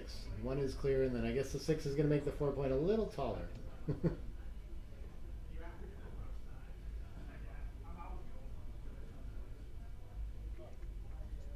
3-2. It's covering for sure, and then maybe he's ready to like split off the 20 or something, but no, I just plays solid. We don't really like the checkers so far advanced, but we limit opponent's options this way too. 6-5, yeah, I guess. I mean, it feels like we're trying to play safe here. I mean, as destroyed as our position is, it's not. I don't see a way to really take like some risk here to improve it, so I'm inclined to play like this. Yeah. Just hoping to get lucky and land on safe places. 5-4 can slot the back, so I think I would do that. Just play 2 down. We can run all the way to the mid too, though. Both these seem pretty good. I like to have extra pressure on that 3-point if Rachel should manage to step up somehow. 4-1 is not a good roll. Okay. Yeah, just down to the 8 seems fine. And no ace to hit. Can't do anything with the back checker, so yeah, I think I don't see a reason to hit off the ace. That's where we want the checker right now. And Rachel's managing to survive this. 5 can safety down and 3 can cover the ace. Beautiful improvement. I guess she must be thinking about turning this into an attack, but it's too big of a risk in my opinion to have a checker sent behind that 5 prime. So I think we just have to be pretty conservative in this position, especially with the match lead. This also kills a checker, since we have 4 on the 4 already. 3's going to hit. Going to create a lot more gammons in this position now. We just step up for mobility, sure. Get out of the way of that super stack too. 2-1 improves the anchor a little bit at least. Yeah, that's not a bad place to be. And Jason might have some trouble filling in the 3 now, but position looking good. Yeah, 1's going to hit for sure. And I guess, yeah, the 6 down. 12 to 6 is fine. Maybe 12 to 6 is better. 13 to 7 would be fine as well. Both create a builder for the 3-point. But this one has the added benefit of coming in and not putting a spare on a checker on a point that we're going to want to clear sooner than later. All right. Rachel forced to leave another blot. And Jason can make the ace and buy a little more time to pick it up. I think it's okay to do that now. It's going to limit his ways to make the 3-point, but it feels like kind of going for some attack and extra gammons could be worth it here. But this must be reasonable too. Probably wins the most.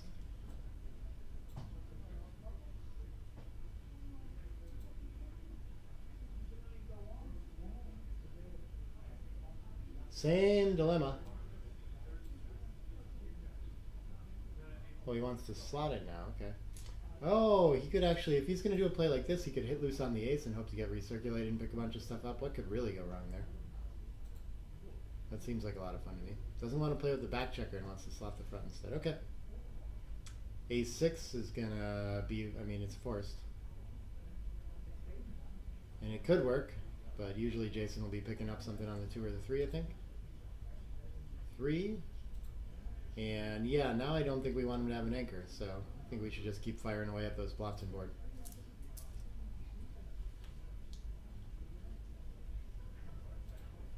Plus they're awkwardly front loaded, so activating those checkers somehow is worth quite a bit.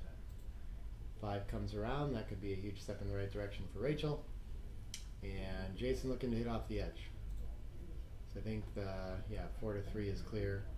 And the 6 probably just pops out to the outfield. 2s are pretty duplicated though.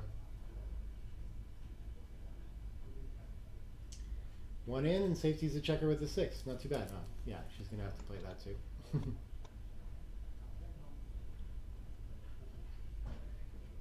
covers. 4 steps up, sure. Looks good. Nothing with the 6s.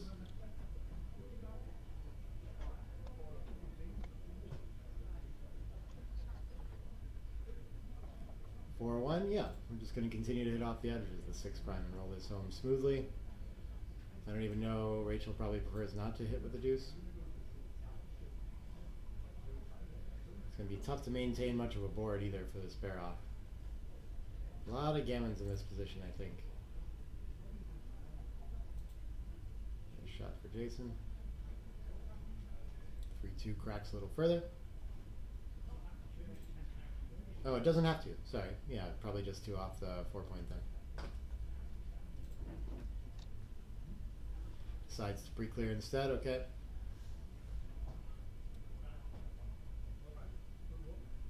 Four looks nice in, and then the ace probably from the outside. It's getting closer to home.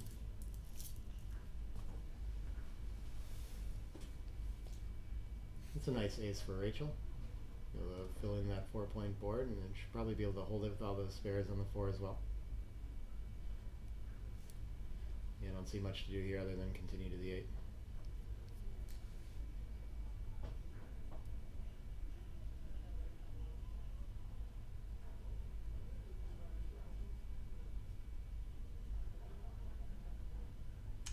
Yeah, this does look like a nice place to clear the bar point. And leave a 6-1, and sixes get moving, but maybe, I don't know. Sometimes it's overthinking a little bit, but it felt like a good time for it.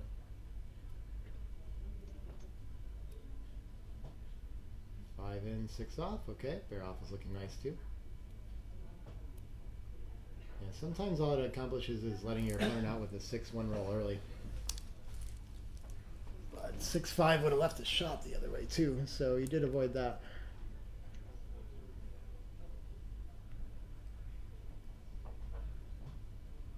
Oh, gonna keep one outside so she doesn't have to run off. Okay, I would have probably just brought that in and been okay if I had to run with one.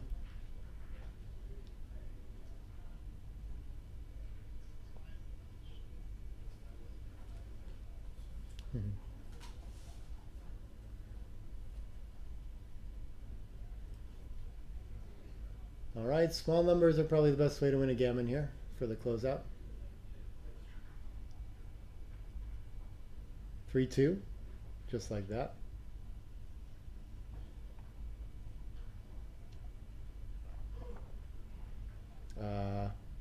He takes the checker off the board, so we should make sure they don't forget about that.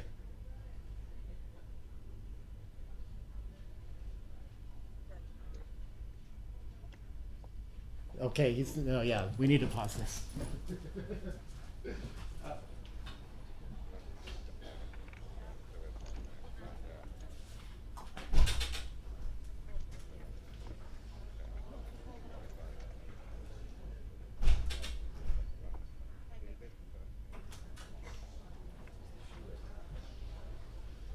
They figured it out. Good to see. Ooh, still looks like a likely gammon.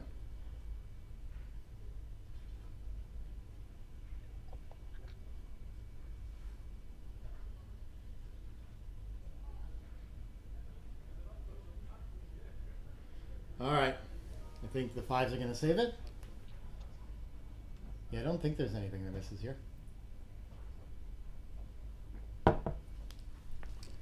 All right. So 5-way, 5-way. Just a 5-point match.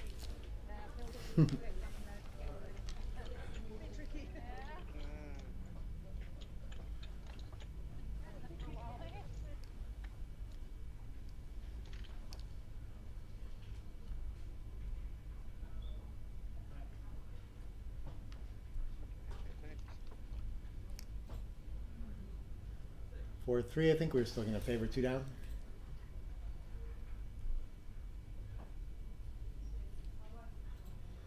Two one should be able to slot in response. Yeah, lots of 4 duplication needs to build as well, and Rachel's focus is on the other side of the board. Anyway, 6-3. I never know for sure with this one if it's the bar point or the 3-point.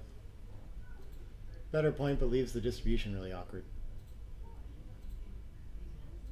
Ace gets the cover, and with all these checkers in the zone, I'm not sure I see the clear need to split, but can't be too bad. 6-2. Yeah, giving up the midpoint this early is tough to do against a better board and everything like that. I'd probably split to the bar and clean up. And Jason actually wants to think about the cube here now. I don't think he has that big of an advantage, but he's going to have some really good rolls.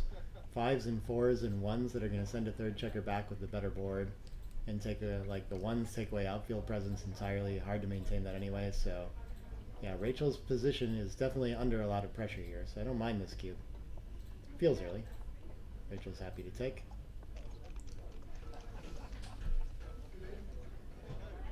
Five hits. And where's the 6? Maybe just pop out to the bar there. We could clean up 11 to 5 too. I don't mind either.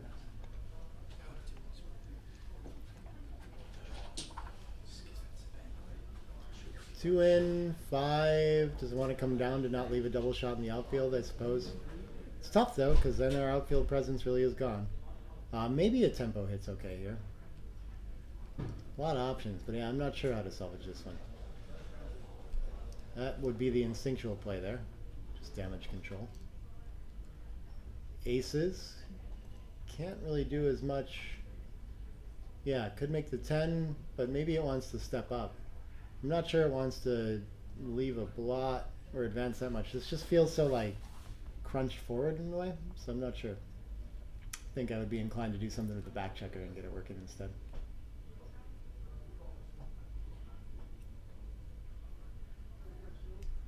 Six one. Well, the 6 gets to pop out. Then the 1 probably just goes for distribution 8 to 7. Everything else of the 6 just looks too deep and destructive. Yeah, I don't know. I don't want to attack with a weaker board and 3 checkers back and all these things already.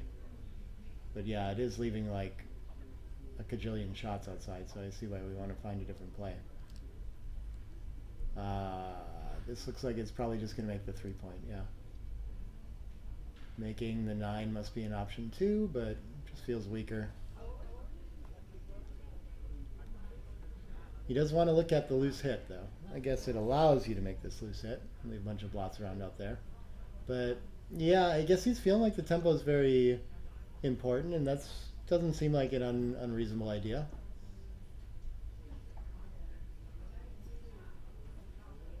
Three, and then the 5 can hit or cover. Maybe not. Yeah, the tempos back and forth seem kind of worth quite a bit. This is a really loose looking game. 6 is going to fan. Wow, okay. So a little bit of hope for Rachel here. I think 4 can cover and 2 can anchor. I think advancing it a little bit seems pretty strong. It's still well blocked, but I'd rather be on the 22 than the 24 right now.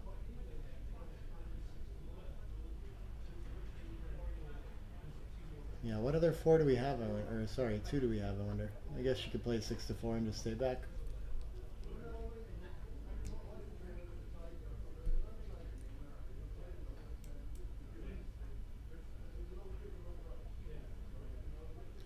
Six three, enters and pops out, takes over the outfield again. Okay, things are still looking pretty good for Jason. There are lots of 5 fly shots though. 5-5 is one of them, and we could reestablish that and have outfield presence, or we cover the ace. That's not the easiest decision to me. If we do this, then I feel like we have to come out too, like fight for mobility. But this just feels like a lot of shots from the bar. She could be sending a cube back real soon, or maybe she'll just be playing on too good. I'm not sure. 3-3, or Jason will hit everything. And is it better to cover or hit the second one now?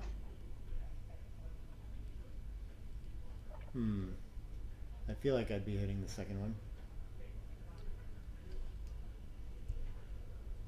But that's tough. I mean, if she rolls a deuce and sends another one back, he can fan and she can get right back in the game that way.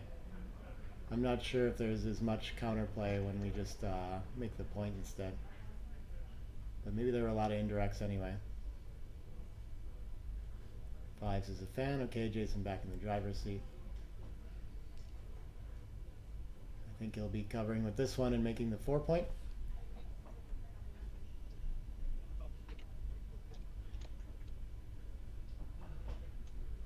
And the blitz looks very likely to succeed here. Ace would be huge for Rachel.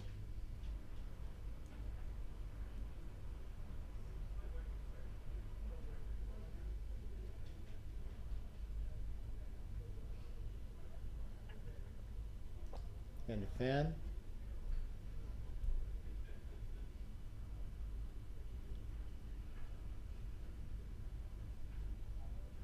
I think, yeah, the bar point could be useful if it goes that way, and then I'm actually tempted to break the 9 for more ways to attack on the ace.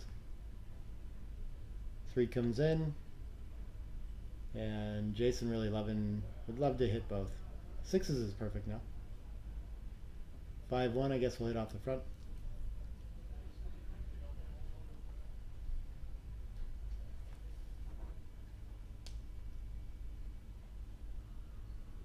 And the ace anchors up for Rachel, so that'll save her a lot of gammons and maybe even find some wins occasionally here too. 5-2 makes the 3. 6 prime complete for Jason. I don't think she's in a big hurry to enter on the ace here either. If she stays in the air, she keeps her prime and maybe... And then we can get one on the 4 as well. Why not? Yeah, I like that. That all looks good. 2 on the 4 and just clear the bar. Now the ace 6 plays a little differently. I don't know if he wants to give her that yet, but probably okay.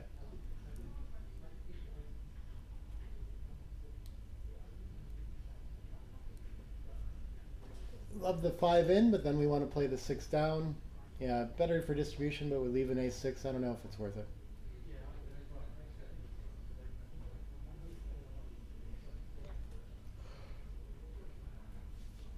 4-2. I think we want to bring the 2 in and the 4 off there, but I'm not completely sure. We could also work on pre-clearing the 6. Yeah, looks like I'd leave it odd though, and distribution has ended up kind of awkward here for him.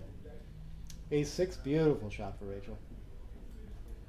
Just looking to fill in her board and wait for a shot. I don't know how many gammons she's going to save naturally, but she's moving.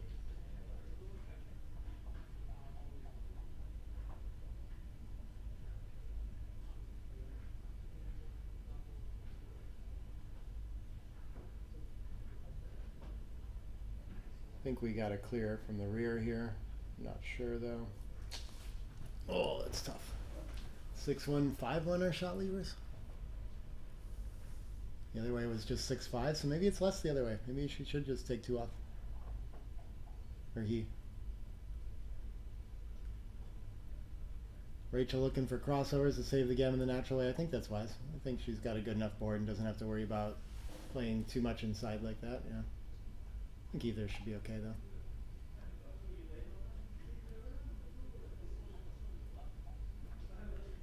Six, 5. So that was a shot lever either way. Yeah. Didn't even think of that. 5 hits. And the 1, I think we can play big and play 10-9. Leave another 3, 6 and have more builders. But I guess maybe it's reasonable to play 19-18 and just not have another shot from the roof. Guess we don't have to give up 3-6. It'll just be 3-5 and 2-6 instead. I don't really know.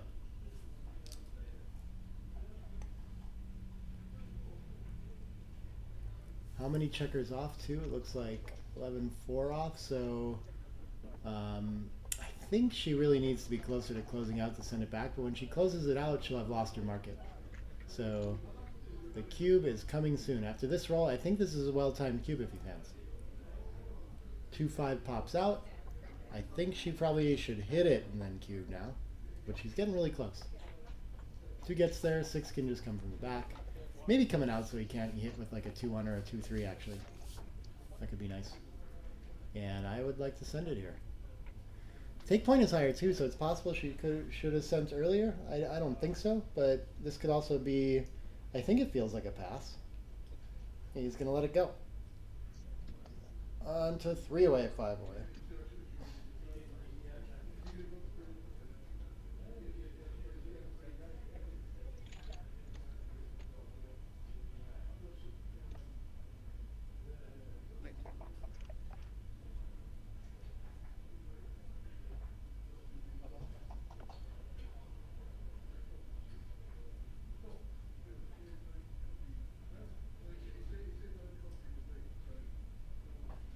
Alright, slots in response, that's reasonable. I think splitting's good too, but a little more aggressive cubes. Oh, this is a tricky decision now. I think we're hitting the first one for sure, and we could hit the second or we could make the point. Point feels a little better. Tough for Rachel to find cubes at this leading score. Yeah, enter high and hit loose on the high point, I think. And a little more aggressive for Jason too. Nice response. The 2, we'd like to play down, but I don't really want to leave a 6 from the bar. I guess we're kind of stuck doing it either way. We could play just 8-6.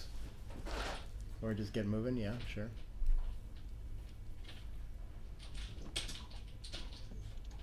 Five anchors, 1 hits.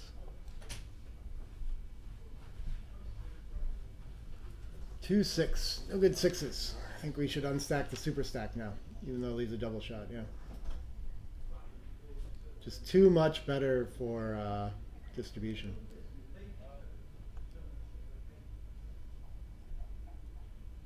Six can hit. Does it want to though? I think it probably just needs to make structure. The ace looks a little weak here, so I'd rather bring it down and make the bar point, I think, but I don't know. Maybe the bar point's enough of an improvement that he needs to stop Rachel from doing that. 5-4 gets to hit. Beautiful shot. Only 6 left in the zone too for Jason. 3 gets to enter and 5 can play down. I think I'm fine leaving a blot on the bar point. want to fix that distribution instead of making a stack of 5. Really need some more pure things than this to be happening soon with so many checkers back. 4-1, we can either come around. Yeah, I think coming around and challenging the anchor seems fine. 13 to 8 could be okay as well, just for better distribution. 6-5, he feels ready to hit. I guess the 5 is going to come around the bend. Not a lot of follow-up and gives up the 20. I don't know if I could do that. Maybe I would just play around to the 11 or something like that. So now I think pouncing on the 5 seems just fine. No board on the other side. Huge improvement if we get it. Even though it does risk our race a little bit. 5 gets hit. Maybe the 1 can just reinforce the 8, sure. And another long game it's looking like. Ooh, that's going to help a lot. And hit off the edge here. Even though we have no direct covers. Prevents the anchor for a roll at least. Alright, and then at normal scores I'd be thinking about sending the cube here. But probably prudent to wait. 2 up though. If he fans again, like this feels strong enough even at 3-way, 5-way, I think. Ace deuce, maybe not. Maybe she's got a lot of work to do, but I mean this is a very strong position. It's the kind for sure where I think Rachel can send the cube even at 3-away. Just like gonna win this game so often, has such a huge advantage. It's not like this. I mean, there are gammon threats here, but it's just not a lot of playability or development or anything for Jason. So the wins feel like they should be high enough. And he's going to play it anyway, though. Okay. And we'll see if she can win a gammon for the match here. 4s could come all the way to the 6 point. I don't know if we want to strand the 23 like this, though. It's tempting to look at switching 6 to deuce just to like buy time there, too. I wouldn't have minded that. 4-3 does look like probably 2 down. The slot feels pretty optimistic here. If he gets hit, he's not necessarily going to make the deuce point, right? So he could just end up with a ton of checkers back and getting gammoned a lot.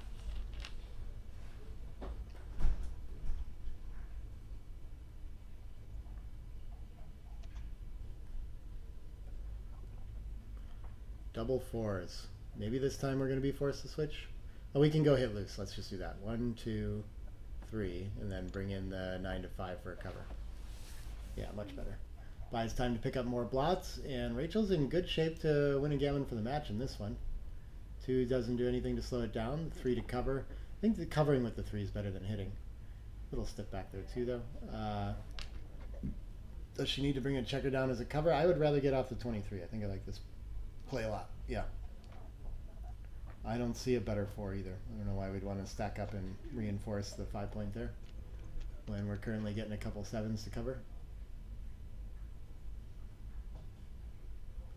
1-5. Okay, he enters but can't hit the slot.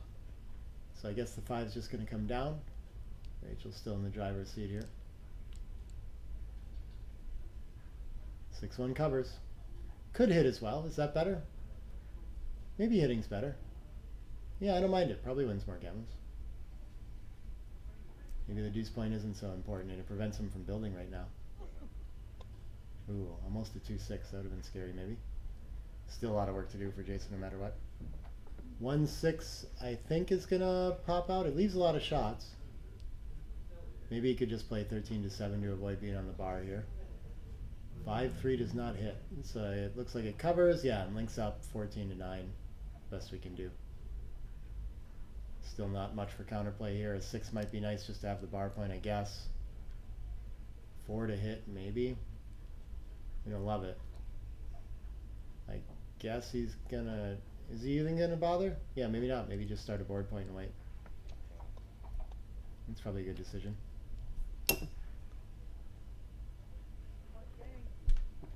2-4 comes around.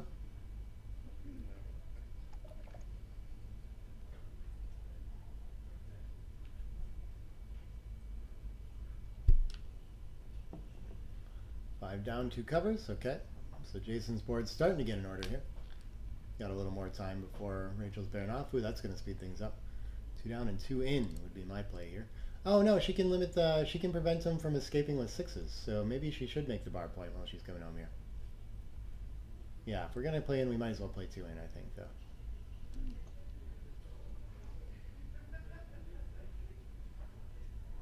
I like 2 down, more covers for the 5 point. I think his first instinct is good here. 5-3. Yeah, let's leave a bunch of fly shots now, actually. I think I like the 3 in. She played that illegally, unless it was a 4-3. But all the same. That's not a big enough one for me to go stop, I don't think.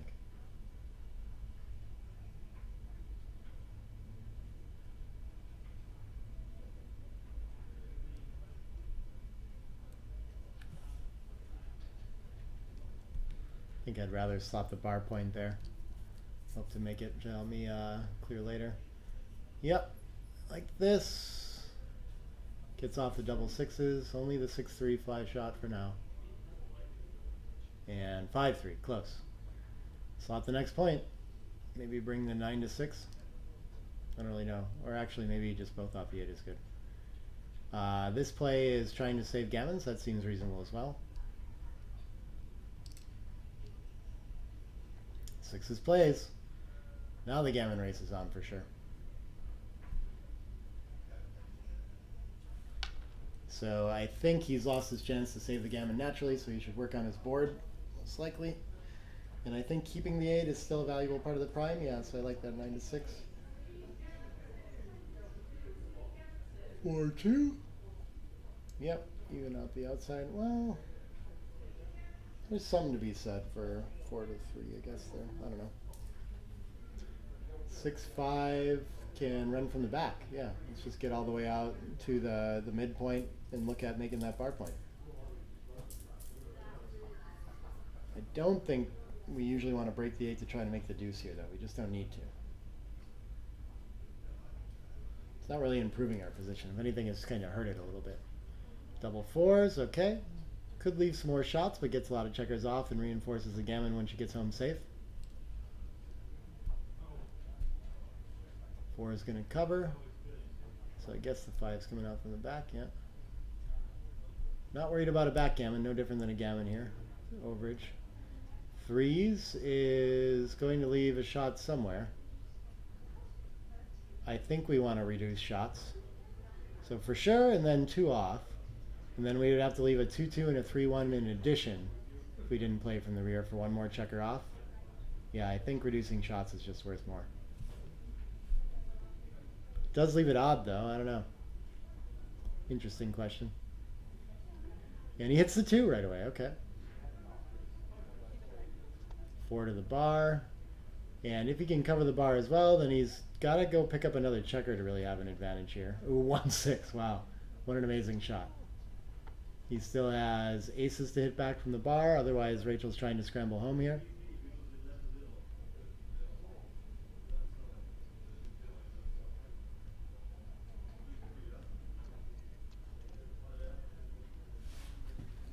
Five one will hit.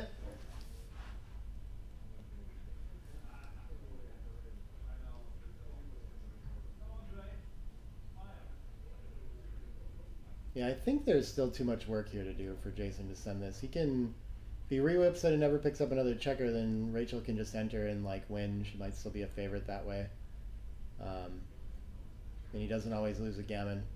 It always gets tempting, these kinds of spots. Again, what he really wants is to cover that bar points, let her enter, and then let her roll an ace. So really kind of like her to roll an ace sooner than later here. So we can use the aces later too. 2s gets covered. There we go. Part of the plan. You wouldn't mind putting a checker on the ace to get recirculated when she enters either.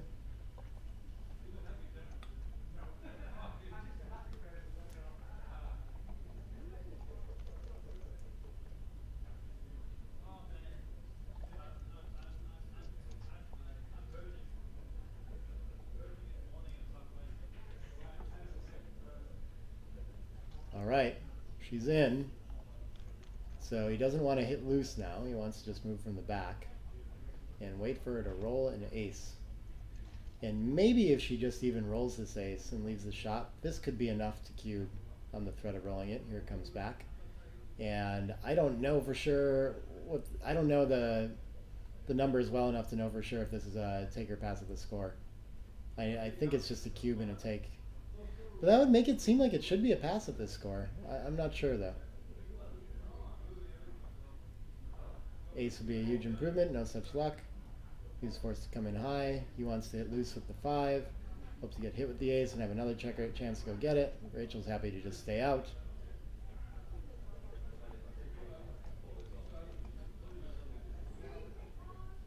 And yeah, he does not want to close out either. He wants to keep that 6' and get recirculated. So a nice play to keep the bar point instead of covering. Ace is going to give him another chance at it. And buy him more timing to wait later too. Ace works, and now I think it's okay to break the bar point to hit and prevent the anchor too. Rachel wins a lot more if she can make the ace. So I think he should hit here. I don't think he needs the 6' anymore. Yeah. If she rolls one ace, it's not really enough either. So he's looking to cover. And there we go. He's just seeing if he can get born off before she gets those checkers back. So we'll see if Rachel can get lucky enough to enter quickly, then she will win the match, and otherwise he'll go on to the Crawford game.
It looks like we've got quite a sweat here. It looks like Rachel's on the lead roll and the favorite to win the match here. I stepped away to use the restroom. Ooh, now Jason has missing deuces too. A 4-3 is the only real disaster roll here. 5-4 is okay, but leaves some possibilities of missing aces too. Wow, exciting finish to this one. Jason gets to close the second checker out and everything, and now somehow he's ended up here. Oh, that's a no roll? 5-2 is pretty good. Any non-ace. Very strong. Okay, looks like 3s are better for Jason here to stay alive. Deuce up.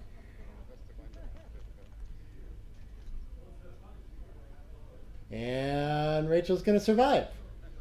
All right, great match and congratulations to her. Well played by Jason too. And we'll find out when round 3 is going to happen and who's going to be in that one.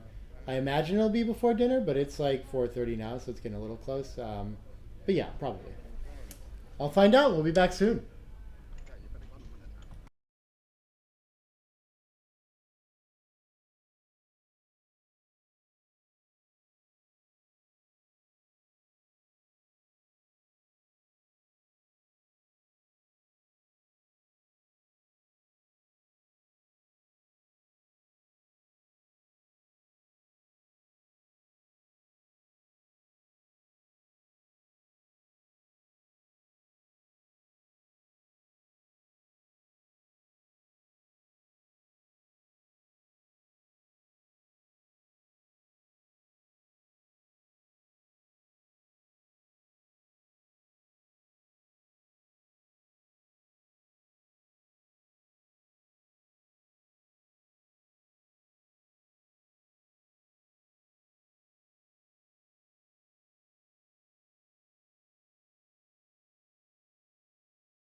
Hi.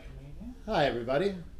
Looks like we're getting going again with Gerald Whitehouse playing the black checkers on bottom against Charles Hill playing the checkers on top. They swapped out for a P40 game that I don't remember if it was Gerald or Charles won in 2020. So this is a championship board from this tournament. Yeah, you've been seeing the Art Gammon board all day that's sponsoring the tournament too. Those are super nice. We'll be back to it eventually, I'm sure. One match on a P40 though.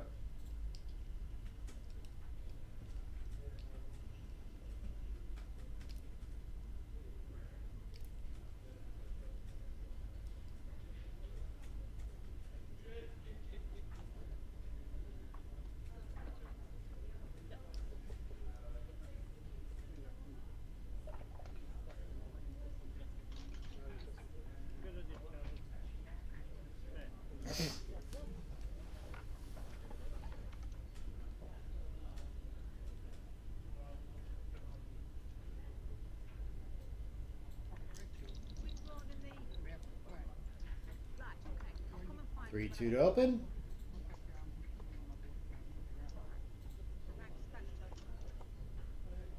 And he goes for the standard split. Okay. The other split, two down. All these things are options, of course.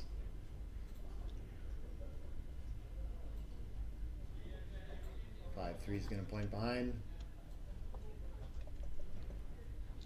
We'll see if that builder can get Charles the 5 point. No, but almost just as good. He's going to want to make the 11 for sure. When we have the 4 and the open 5 point, that's a really strong configuration. Last deuce less clear, but I'd probably strip the midpoint and use that as a builder.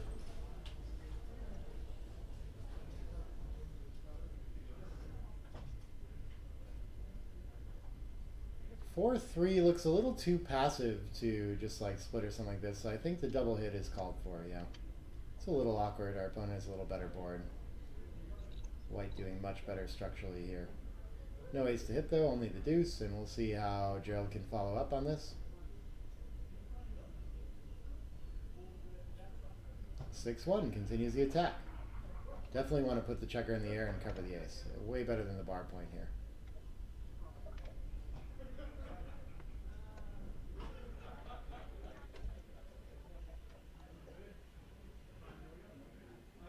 There we go. And choose that eventually. And I guess we probably don't have any cubes coming even on a fan here. Usually the 5 splits, this would be like reasonable, but our opponent has so much good structure and containment structure, this should be a really easy take. Will 2 up usually be a pass? Maybe it just adjusts it to a take? I don't really know. Is he just going to let it go? Well, okay. I wasn't even sure of the cube really, because I mean, it's actually a little bit worse distribution to have the both spares on the 6 instead of one on the 8. So yeah, I think that was a lot weaker of a position than both of them were thinking.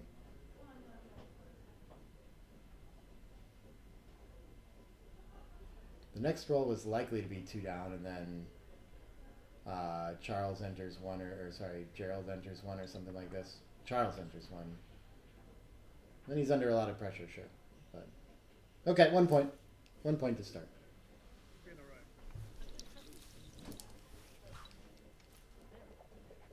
5-3. I'm going to start with the 3 point again.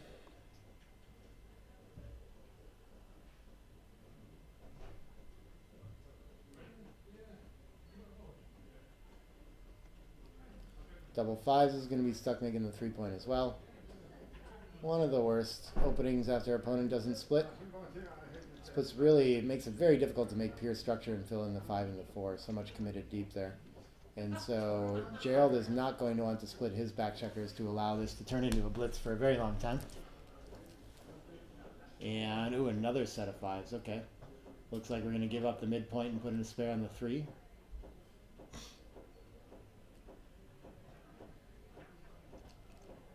And now positionally this is way overrun, but has race, of course. And fortunately Gerald hasn't done enough to cube him out for that, I don't think. But I mean, making the 5 point, making the bar point are all pretty big improvements that are going to be quite scary and difficult to deal with.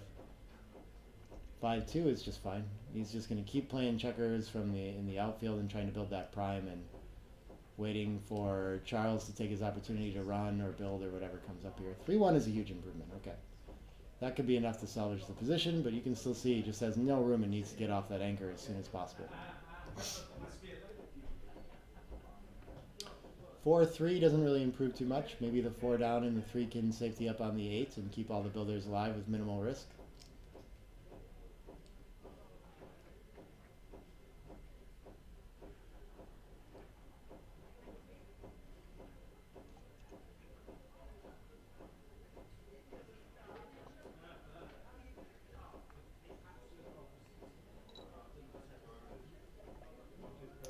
Six three, yeah, time to run. Nothing to think about. We're just running out to the 15. It's the only thing the position really wants to do here with the 6-3.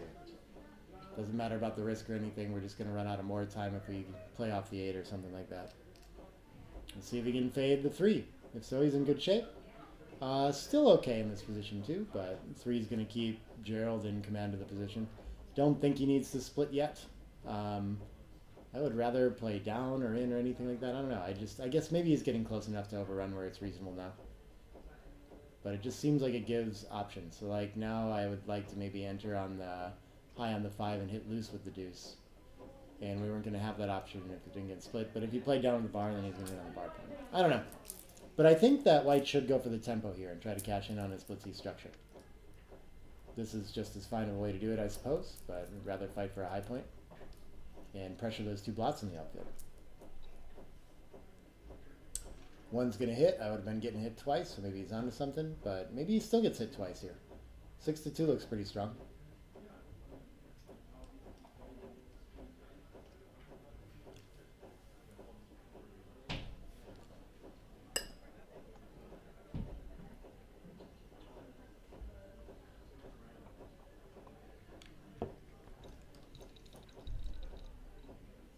Decides to make the 9 instead, which doesn't interact well with the made 3 points. So it just looks like kind of a weak asset, just holding and trying to come around and win a race, which is still pretty viable here, I guess. But now Charles has an anchor, all the gammon threats gone. I think that he wants to safety up the blot on the 10 somehow and also get out of the way of the 8. So I would have thought, why not 18 to 13 to not give him aces to hit?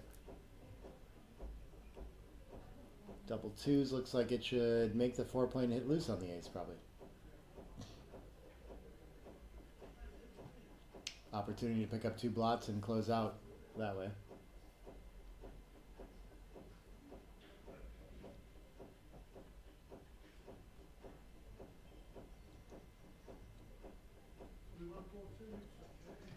And a fan, and is this ever too good? Probably not with the 3 checkers back behind structure, but he's threatening a lot of gammon, so I feel good about the cue.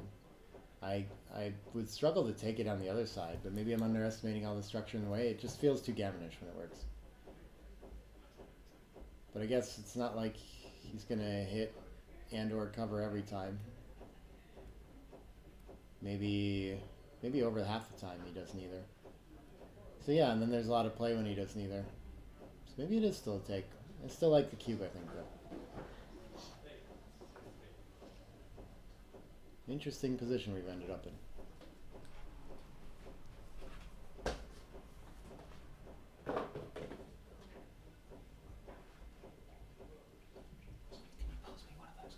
Yeah.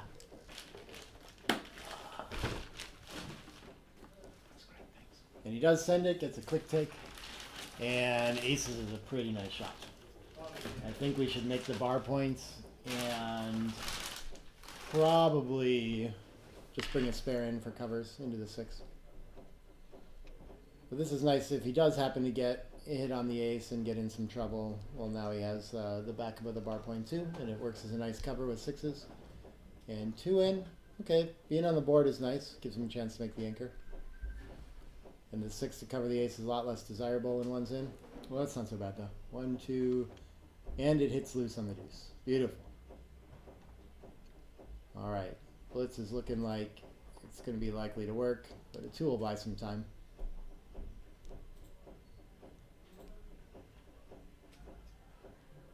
Another foot joins the equation.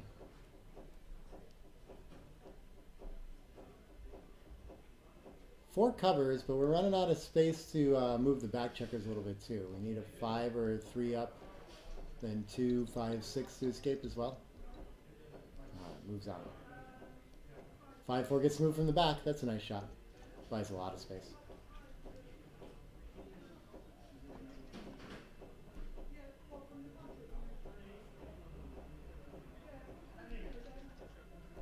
Four, 3, can't do anything but play from the 14.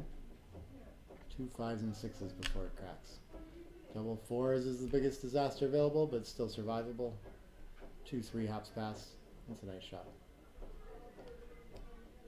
And in the driver's seat to win 4 points here. So with just 2 closed out, we talked about earlier, I think it's around like 40% gammons or something, depends on structure and things like this. But there's an extra 12 pips outside, maybe call it 15. So that's going to be fairly clear favorite to win a gammon here, I think. They should be pretty high.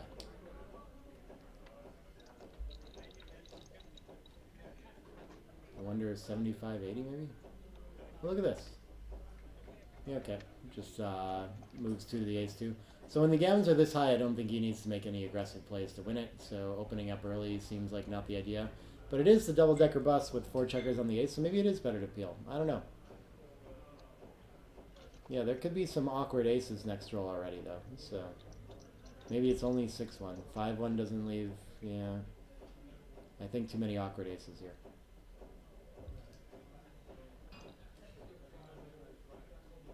But if he can avoid that for roll, then he should be okay. 4-3 looks pretty good. Yeah, that's the other problem with it, is like we're never taking checkers off the next roll. Not never, but not very often.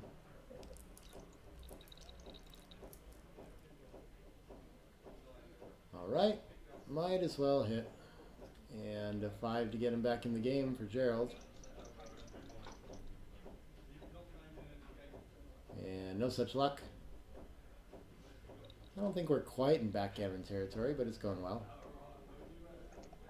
6 off. Ace can just shuffle either way. I guess we're even if we play 3 to 2, so probably want to do that. Make all the big sets work.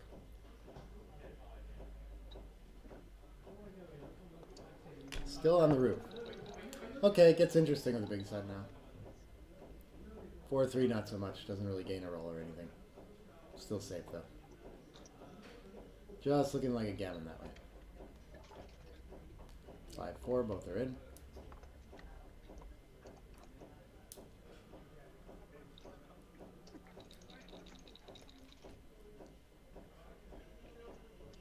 All right.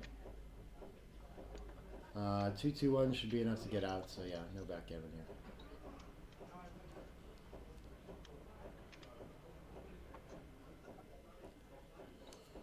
And I think saving G is impossible too.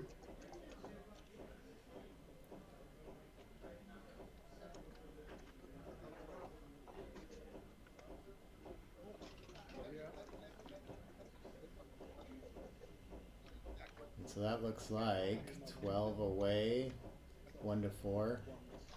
4 is 9 away, 12 away, 9 away. He'll find it eventually. Is there no 4 on this one? They would never print the 3 on the back of the 5, would they? Okay, there we go.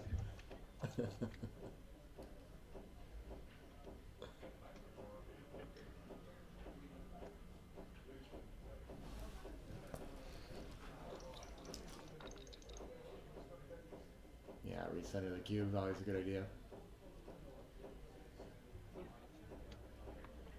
5-2 this time, okay. Splitting his standard.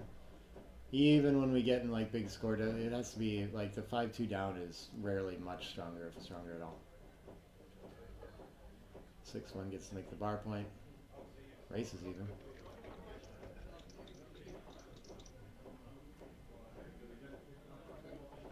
6-4. Can't really do much escaping, so I think just making the 2 points seems fine. Ooh. Should probably tell him not to drum on his arms. Feels like an earthquake on the camera. But he could have played 22-16 and 24-20. 6-4. So a common theme after the deuce point, after the 5-2 split, on the second roll we would hit from the midpoint to the 3. But now our opponent has a better board, so I'm not sure if that's actually called for. We don't really like to split against the made deuce point either, so maybe running's a little better there. I don't really know what to do with that one though. Nothing seems great. Okay, power point made. Seems like the idea. Just feels like a bit of an overplay. We want to take advantage of our board advantage, but, you know, making the bar point is a good long-term asset too, so just got to take what the dice give you sometimes. And maybe they won't be able to do anything about those back checkers and you can hit loose with an ace later. Okay, 4-5 is going to anchor up. I think that's better than pointing on head. I mean, 10 in the zone and the made deuce point, it just negates so much of his offense to just make that 20 points. So I'm going with that.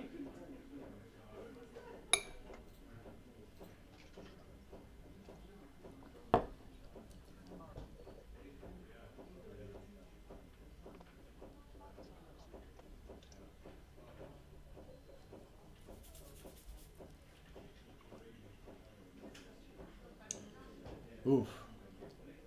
So this distribution is very scary for white. I wish there was something to be done about it. Stepping up into it to be attacked doesn't seem like much of a plan. So maybe it works when he's missed at least, or he makes the 4-point or something like that. I guess I could see 13-6 as an option. Oh, actually with all this, maybe the best thing to do is just make the 3-point or something like that. Just leave a shot in front. I kind of like that idea. See if he wants to leave the anchor with a duplicated number anyway. Well, we have a better board. 2-1 is a beauty. And Gerald's under some pressure in this game now. Unable to anchor up at the edge, but I think he can. I think he should play in high and play behind again. And maybe that's enough threat in this game for white to send a cube even with a score lead? Maybe not. Maybe at a normal score. But probably I could use this score to adjust if I was like on the fence a little bit. Which I feel a little bit on the fence, you know. It looks very strong though. It's oh, he wants to give him a 6 to play as well. I think this is too much. I think he doesn't have 6s anywhere else. It'll help him get off the board. So yeah, I don't see why not just put another in. I don't know why we want to put a checker on the deuce instead of a point that we want to make either. All right, there's maybe some duplication of this. I hope he remembers where he started.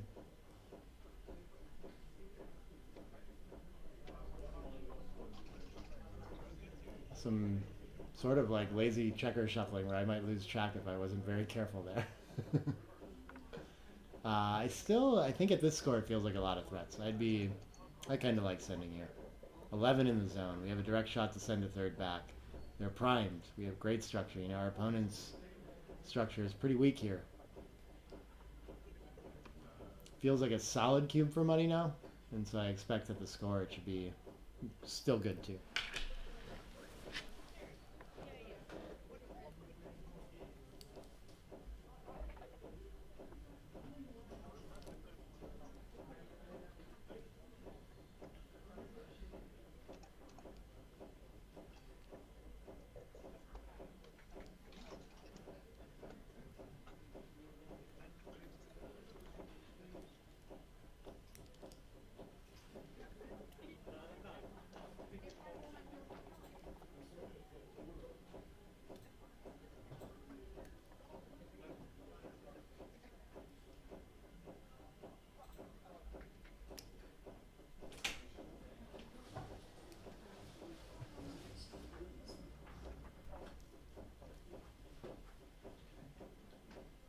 None of that stuff has happened yet, though, so I feel like the take is still fine. You could just miss. I mean, he has some awkward 6s. 5s are maybe just hitting loose on the board. He's going to let it go, though. Okay. So we're just going to move on to 12 away 808.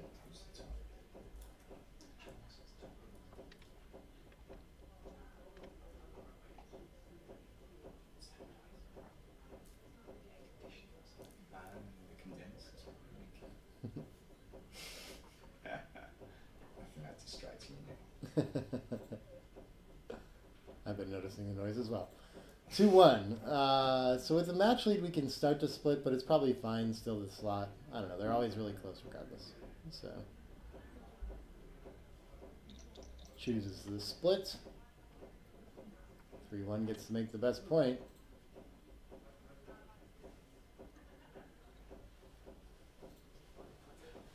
And 5-2. All right, I think the 11 is the first asset, so I think we should lock that up, and then we can play the 5 out to the bar and have a major split there too. This is the illegal variety of that. So you gonna let him do that? Sorry. Yeah, no, he noticed. There we go. Yeah. Pick the wrong checker. Quite alright.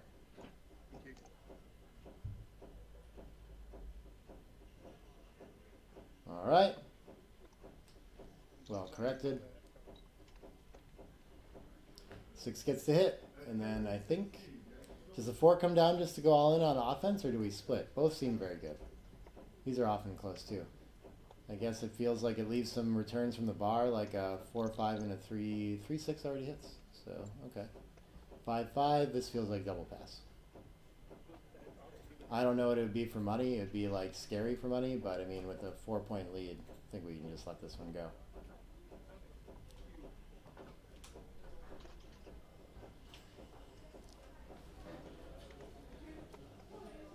But he's going to take it and play it out. Okay.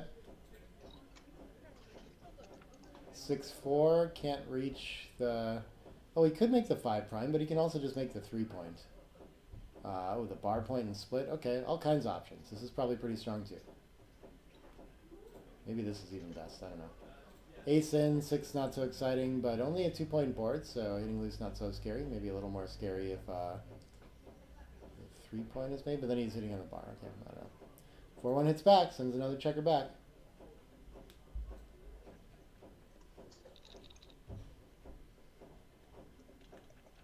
Four or 5 hits in the outfield. Beautiful.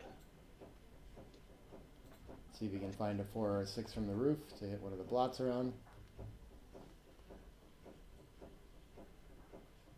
3-6 will work.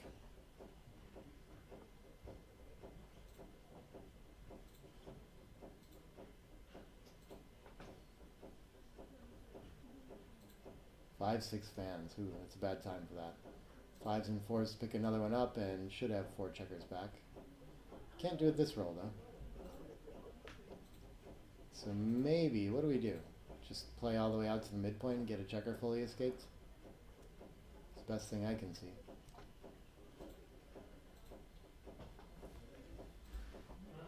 Unlikely to get another fan to buy time to pick up that checker. What is that one? A 4-6? Yeah, so 4 or 6 gets to come around the bend out of harm's way. And a little bit of hope for Charles again to maybe establish that 21-point anchor if he's not attacked there. And then he's got plenty again. So this does seem to be playing out longer than I was thinking initially. 4-3, I think it's worth pointing out ahead there. Give up 2 points to do it, but it's the 4 points, puts a checker in the air, prevents the anchor. Everything looks great. Even if you get hit from the bar, which there's going to be a good number of rolls that do that. I mean, your attack is still looking pretty strong. Yeah, 4-3 can just make a blocking point and simple structure here too. Okay, he's just going to go for that. It should be fine, probably wins more. Maybe he loses, doesn't win as many gammons, I don't know. 2s gets to make the 22 point and the 4 point. Beautiful shot. He's planning on making the 21, but this will do. Also sees the light now that that 10 point is made. It's nice to not be blocked by it.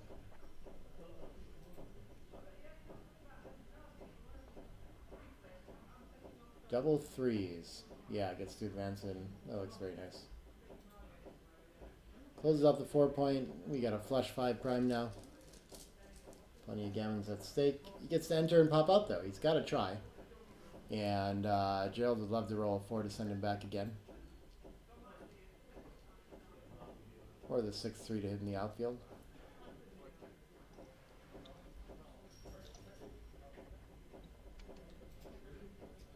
No 4. I think we're out of time everywhere, so we should just pop out to the bar point and prioritize escaping. Give our opponent a little bit of problems in the outfield in case they have trouble lifting both. Now, this is interesting. Okay. Gives up the midpoint, which is going to leave a lot of ways to leave shots and kind of could disconnect his armies and leave a lot of ways for Charles back into this game. I think it was important to keep that while he had the 1 back.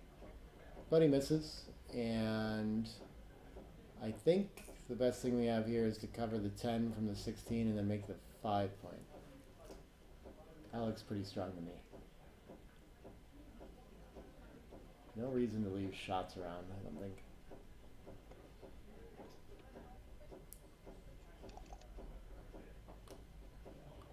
Looks pretty good.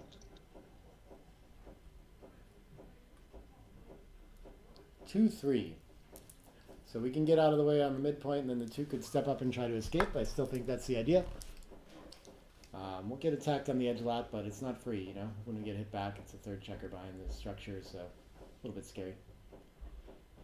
6-5. Yeah, I'm not going to see anything better than, I mean, hitting loose 8-3 for sure, and then probably the 6 down, but maybe it's a little safer to play 10-4.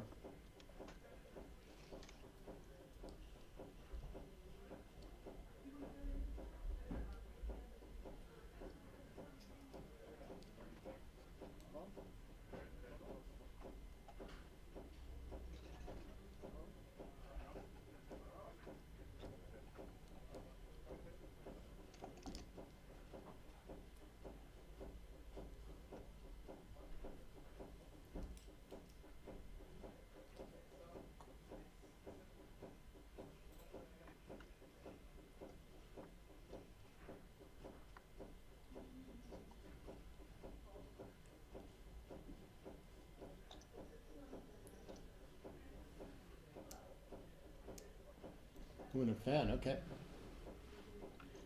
That's a lot of play for Charles now. He's still eventually going to have to escape that 5 prime, which is going to be tough, but I think it's important enough with such strong structure he should slot the back here, I think. Give up the 2-5 and the 1-6 and just know that he needs to like get that prime in order to buy him time to roll 6s and escape, but okay. 5-5 fans. Yeah, so also with only 1 back, even if he makes the 5 prime, I think in normal money play, this makes the bar point. Beautiful shot. I think usually be looking to escape 1 more checker before he sent it. Even if he does that, I guess I don't know for sure that it's enough at this score. The recube is very scary to send when you're ahead this much. 2-4. Looks like the 4 is going to come in. Alright, and he's at the edge too, so Jared looking good. Just needs a 6 before his structure crashes too much and has a good amount of time there right now. Does he have any problem numbers though? 5s, 4s, 3s, play okay, 2s, 1s. Yeah, I think he's pretty good. So 6-1. I don't think that Charles is ready to pop out with the 6 here. I think it opens up too many attacking numbers, but he does have the better board, so maybe. And it keeps his coverage in the outfield. I'm kind of confused about this one. I would probably find a play like that too, though. 6-5 keeps maximum coverage. 3-2, not great. I think he should probably play 6 to ace to keep as much flexibility as he can. This must be pretty flexible too, though. Okay, I actually think I like his better. Now that I see it. 5-1. We have the better board. We can't let our opponent escape, so I think we should turn to attacking here. I don't think the prime is the main asset here. But he's going to lean on it. 6 is just like mostly decides the game. But a 2-1 instead, so I think we can just, yeah, play 5 to deuce like this. Now the attack's looking a little more attractive even. 1-2's not so great, but the 5 will hit nicely.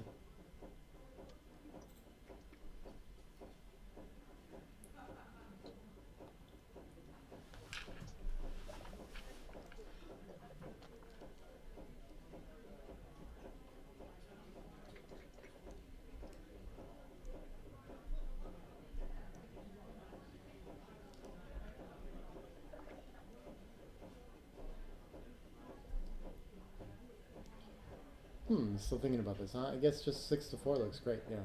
And there can't be too big of a difference between that and 5-3, but together and on higher points. 4-1 is going to enter and cover, but not at the edge anymore, okay. So Charles improving a little more here still. 6-1. We could make the ace point. We're running out of time to not come off the anchor, though. So I think my play would be to hit loose 2-1 and then pop out with the 6. I think it's time. I think if we make the ace point, we just have cracking rolls already next time. We just can't afford it. Scary to do.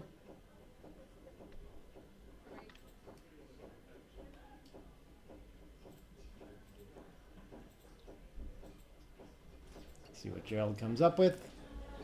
Ace gets to hit. The 4's not so great.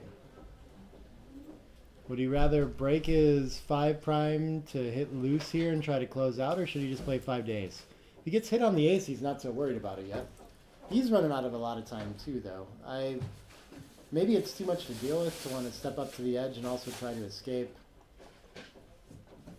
I don't know what to do here. I just don't, yeah, it looks tough in Gerald's shoes for sure.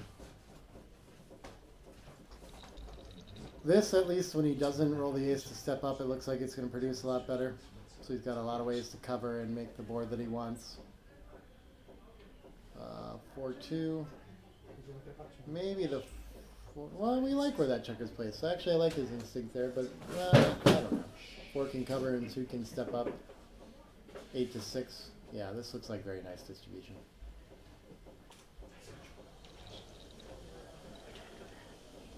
No ace in. Still needs an ace up.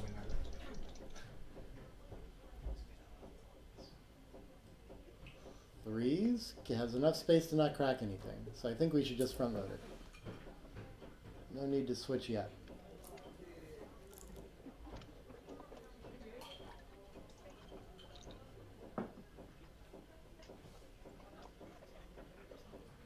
Wow, not many aces play well from here though. 6-5, this is the worst crack, and maybe at this score this is okay to cube. Even. Could it be too good at normal scores? I feel like it's worth, with 2 up, it's probably too good. It's probably too good. I really don't know though. 6-1 hits both.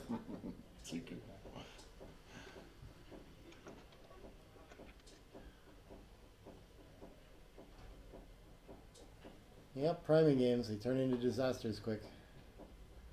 Well, the 1 anchors, that'll save a lot of gammons.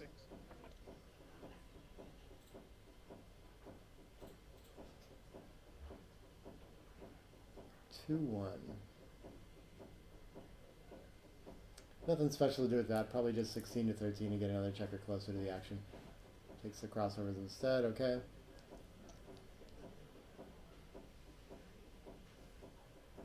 Four, 6 can't enter. Looking for that 3-2 to close out the next point.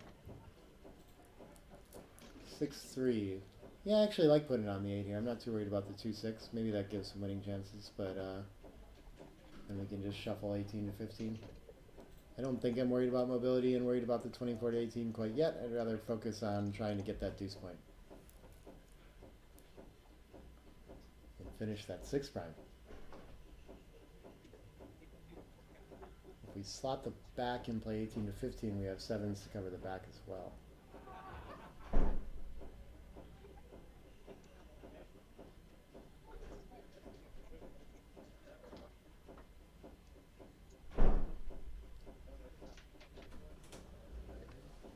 Looks like he's going to go for the mobility idea, though. Make sure he doesn't get stuck behind that 4'. Okay. Could potentially get attacked, too. 2 in. 3 would have been hitting, for better or worse.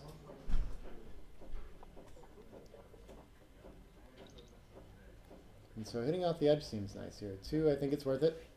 And any ace you like.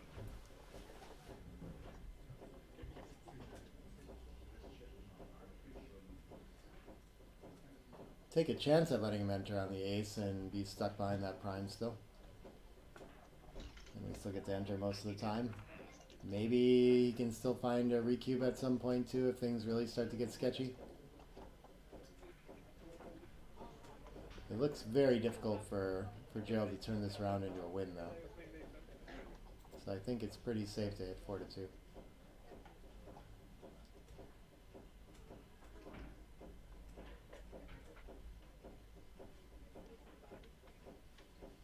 He's just going to play it quiet though. Let the 6 come out. Blocks the double 6s. Okay. Should get a lot of double shots when he hops out too. If that happens. 3-2. I feel like we should play some way that makes the ace, but he's going to clear from the rear instead. Okay. 3-1. So he wasn't ready last time. Maybe he's still not. Oh, he is now. It's a 3-point board. Okay, sure. Before it was a 4-point board with potential to be a 5 as well, so I guess it has gotten a bunch weaker. 5s and deuces to cover. Ooh, that's a really good deuce. If only there's a way to make the back and recirculate and pick up that other checker. But I think, yeah, I think we just don't want to put a checker on the 7, whatever we do here. Shuffling around should be fine however we do it.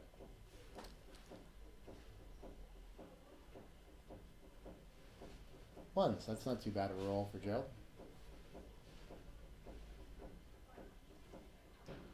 Tends to be better to keep spares on the high planes though, so maybe I played 2 days with the last one. 6, I love playing 11 to 5. Keep the spares off the 6, put a nice spare there. And then, sure, we can take a crossover and probably all our sets work fine. Probably. Double 5s I guess doesn't. It leaves it indirect. Alright, aces doesn't have to clear another point, so just play like that, very nice.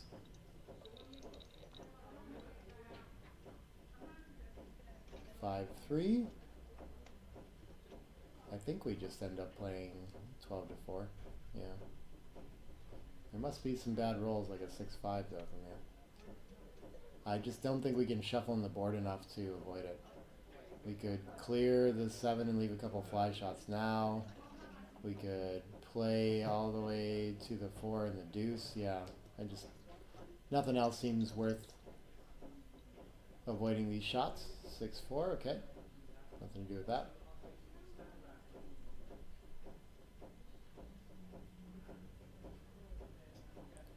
Six-two is going to be safe. I think 5 to 3 feels better than 4 to 2, but I'm really not sure about that. Creates an inner gap, which I think we don't want to do, according to the Michi. 5s is going to leave a shot here too. 2s is going to crack the board a little more. Yeah, leaves it a little odd looking on the outside when he didn't have to either. 6s can't move, okay.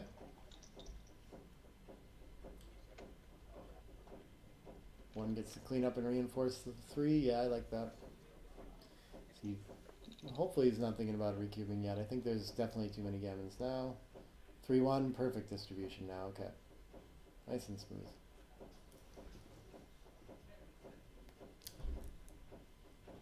And 6-5 is a huge roll for Jared. That's going to, bunch of gammon saving pips, going to be a lot harder to win the extra 2 points now. 5's coming off, and then I think better to clear from the rear here than to take off in the middle and create that giant gap. Either way, yeah, this is fine. I don't think he needs to worry enough about leaving a shot to, like, claim, though, here. I think he can keep playing on for the gammon. Okay, that's going to be forced to leave, and so it's probably... I guess it's not quite time to claim. If he rolls another set of 6s, he can't stay in the game, right? I don't think. It's getting closer, though. The gammon's really unlikely now. So maybe it's worth claiming here, I don't know. One of those marginal decisions that doesn't actually matter much. But there's a right and a wrong, theoretically.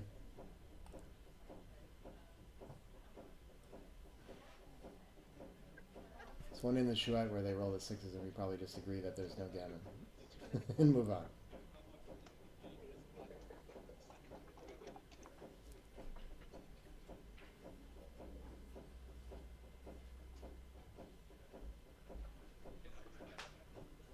Yeah, this is definitely not takeable.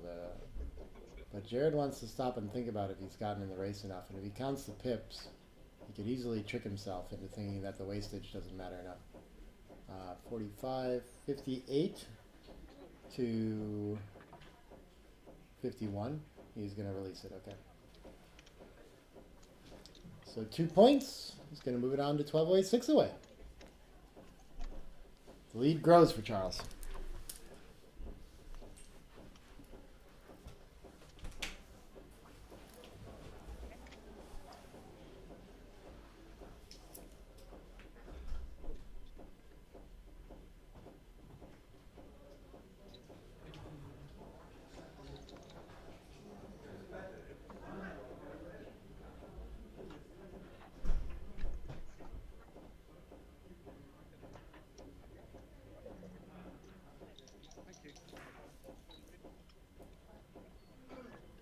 5-2. I think with the single back, yeah, we like the 2 to contain. So I like the down play instead of splitting here. But putting some extra pressure on the outfield is probably good as well. With that 6 stack, he's going to develop a lot that way. Both make a lot of sense. So the 3 is probably down for sure, or I don't know. One of them's down for sure. And it looks reasonable to step up to and just try to escape. But the extra checker on the 8 means you'll be attacked a little more, so maybe this is fine. 2, and yeah, gonna tempo to prevent him from making a nice point. I like that.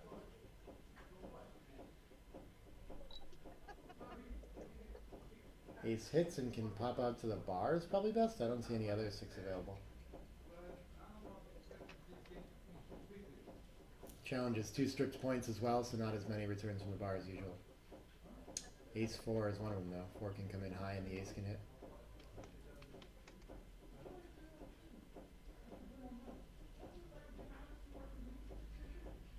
And Gerald needs to have his finger on the trigger. Is this enough already? I doubt it. I'm not even sure he's ahead. If he makes a board point, he's doing well. If he hits another checker, he's doing okay. But I don't really see market loss here yet. Should be a trivial take, yeah. Can't be too far off though. Again, like, not a lot you risk when you're this far behind in the match. 6 is going to send another back, and yeah, you can make the bar point. Seems nice. So a lot of times here, Charles is still going to enter both, and then how does Gerald follow up, right? Like, this still looks really playable. Ace can hit and come around the bend with the 4. He could hit twice. Feels a little... I actually don't mind that now that I think about it. I don't know. Maybe hitting twice is better somehow. Probably still leave some indirects and anchoring numbers and things like that, and maybe it's just better to put a second up. 5-6 is a nice shot from the roof for sure. And 1-2. Okay, I think it's worth breaking the mid to hit, even though we have to put the 3rd checker on the 24 as well. If he can just roll that material in and close out, he'll be doing well, but definitely a big liability. And sending a 4th back now. Okay, Charles doing really well in this game again. King of the turnarounds. He's going to have outfield control, it looks like, and has 4 Gerald checkers back to only his 2. Even if he gets hit here, it's not so bad. So 4 probably needs to link up there, yeah. And so, I mean, Gerald's got good structure, but it's just going to be very difficult to connect his armies this way. And so Charles has a lot of play there. 3-6 could pop out and make the 15 and control even better and leave, like, no offense. That has to be the play. And yeah, I think if Charles can just escape, he has to be winning the race. Maybe not with all the progress Gerald has made from the midpoint, but it feels that way. 4-1 makes a beautiful anchor. Hard to overcome 2 extra checkers on a 24 like that. 5-4. Doesn't look like there's a safe way to play this one. I would be inclined to leave it in front of the 20 and ask him to give that up. But we could reduce shots by playing 6-2. Either way, I like 13-8 with it.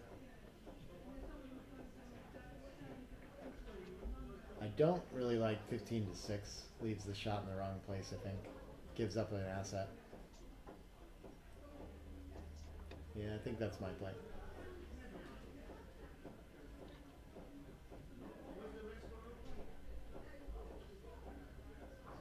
And that's a miss.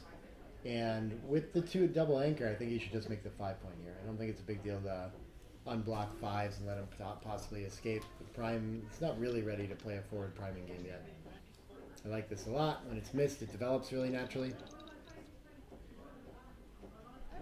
No 5, but he can pop out and escape all that structure. Not really a way to... Yeah, what else can we do? I think we should just run from the back like that, yeah. We could play 15-9. Then I just feel like we're leaving a bunch of shots everywhere anyway. So I like distracting outside of the board. I like getting out of there somehow and challenging our opponent to hit somewhere where he's not going to progress that board advantage.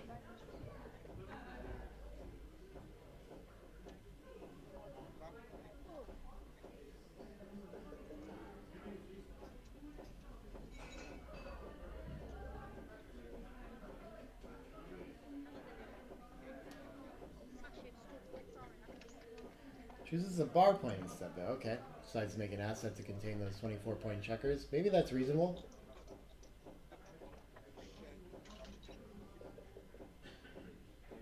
4-2. I think we want to hit the checker, yeah, right there. Deuce, I guess we can lift it. Why leave the shot there? I don't think we need to leave it slotted. And it's such a good, well-diversified builder on the 5-point there.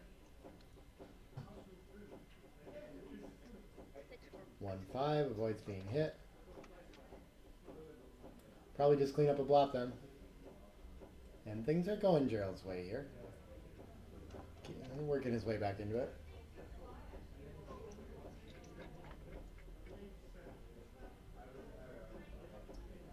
Ooh, this is a very duplicated roll.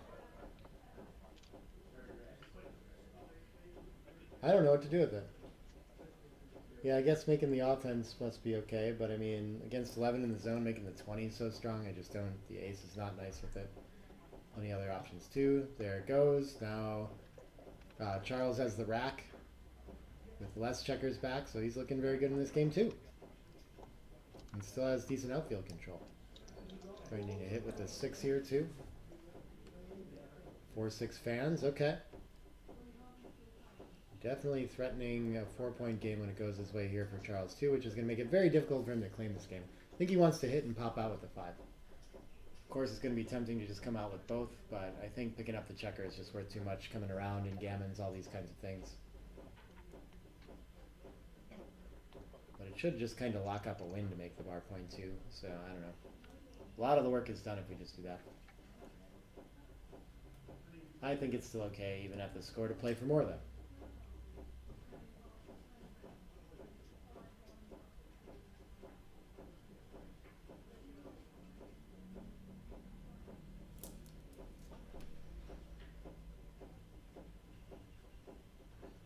C1, both are in, okay.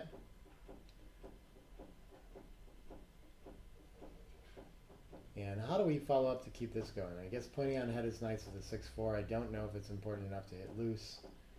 I think here having the bar point anchor is pretty nice.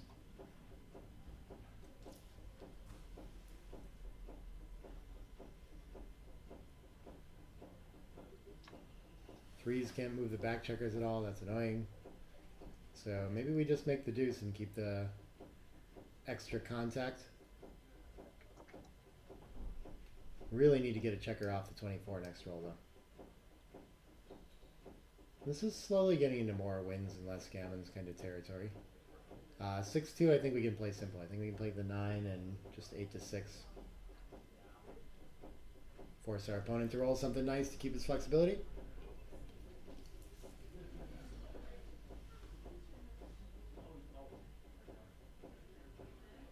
Six needs to pop out to the bar for sure. And then I don't think we can split the 24 from there, so I think we're just stuck playing 6-4.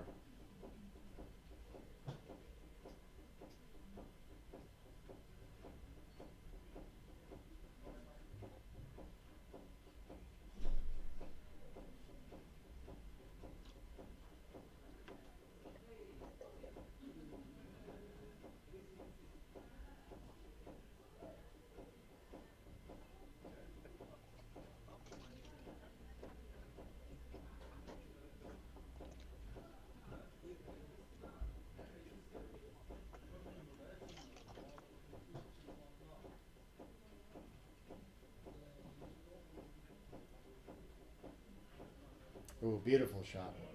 So we're going to make the bar with 3 of them for sure. The 4th one doesn't really need to lift. Maybe we can just play 6-5 with it. Yeah, I think I'd rather leave that on the back and threaten to, you know, attack off the edge and try to make the deuce point, all these kinds of things. Wow. No stopping Charles in this match so far. This must be like way too good. He's going to point on head here and put another in the air and be threatening a gammon. And I mean, if things go really poorly for Gerald, there could be a backgammon for the match every now and then. Crazier things have happened for sure. 2, 5, 6 combos. I guess he'd use the 4 as well to make the 3-point. And an ace up seems like not going to do it. Can't see what though. Ace 5 maybe? Maybe it's going to be time to come off the 18 then. We do have blots everywhere though, so maybe it's not a big rush. If he enters, he might want to play from there. Yeah, I guess I would actually keep that. 4-1, talks myself into it. I think with this, I think it's just going to be 9-4. Yeah, I don't think I see anything else. Whichever order you do it in, that's where it's going to end up, is what it feels like. No ace or 3 in, looking for 5-2-1 combos to close up the 6 prime. 5-2 will do it. Easy ride home now. That is going to be a lot of gammons. But if Gerald can keep from crashing, he still has a well enough timed ace point game to win in good structure and everything, so it's not like he's totally crashed there with the 4 back. Yeah, he wants to think about playing for a little more. I like this idea. I don't think I really love landing on the 7, but a lot of his entering aces are going to be a problem if he stays back, so I think it's pretty reasonable to do that. Ace deuce would have been fine, but it's a little better when it gets to play this way. Would have been forced to play 4-2 or something instead. 5-2 can come into the 5 point. Beautiful. I think that's better than coming to the 6. It doesn't go that far though.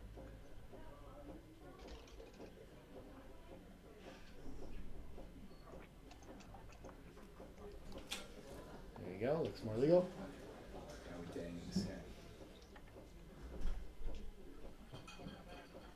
5-1. Sure. I mean, the ace is going to slot, and then maybe the 5 is better to go to the 6, but that's okay as well. 3-1 could. Yeah, I think the idea we've seen in a couple matches here. I don't think we want to pre-clear the bar point because it lets our opponent escape with 6s and save gammons. So just keep it as long as possible. This time he's going to be forced to make the board. See if he can hang on to it long enough. But likely to crack a little before. So now I think we'll have to. Yeah, we'd have to leave a shot on the bar otherwise. So nice time for a 6 for Gerald. Any 6 will do. Double 5s is not what he needed though. 1 checker dead.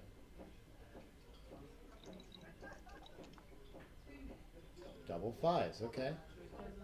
I feel like this is a good way to chase after the backgammon. But he needs another set to get those checkers off the 6 efficiently. No 4 or 6. The 6 is good. Saves a lot of backgammons. Can come around and try to rebuild the 6 and maybe win if he gets the shot too. Still has a good enough board to turn it around. Okay, shot number 1. 4-1 or a 5. This could still save the gammon pretty easily too. The hit here. And there it is.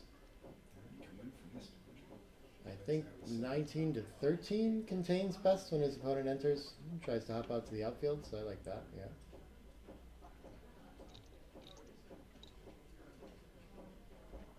And yeah, after the hit, Jared still has nothing to think, or Charles has nothing to think about with the cube. Frustrating. Playing on too good for so long. Yeah, more containment makes sense. I don't think 6, 1, 2, or 3 are going to hit loose, so. In with the 6. 4 is going to be forced out for a double shot. 5, 3, okay. If it's missed, there's still gammons on the line. Obviously the favorite to hit, though. That doesn't get there, though. So, where does he want to stay?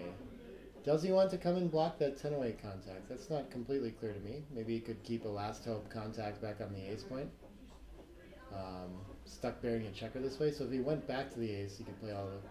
Yeah, I feel like I'd want a more direct contact with the blot on the 15, though, so I think this makes a lot of sense. Yeah, this is probably reasonable to cube as well for Jared.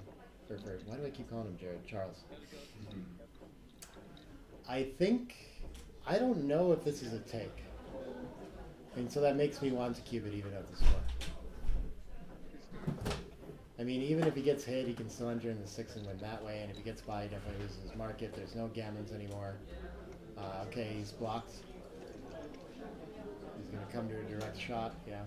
Maybe the cube would be coming back on that direct shot after sending it. I don't really know. Probably safer to just not send these kind. 5-1, no luck.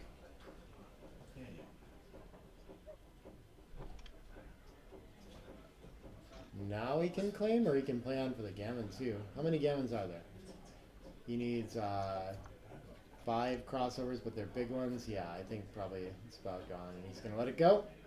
And we're gonna move on to 12 away, 4 away. 1-9.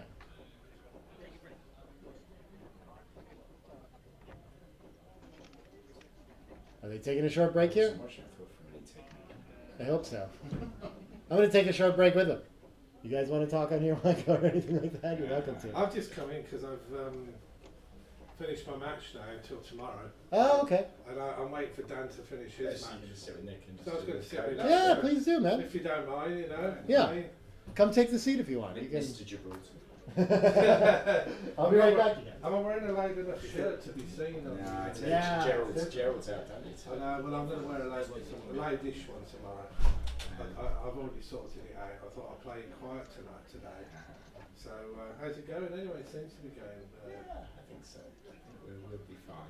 I apologise in advance. Just to get, I don't know. I assume you're running the tour winners invitation thing No, in December. Steve does it. No,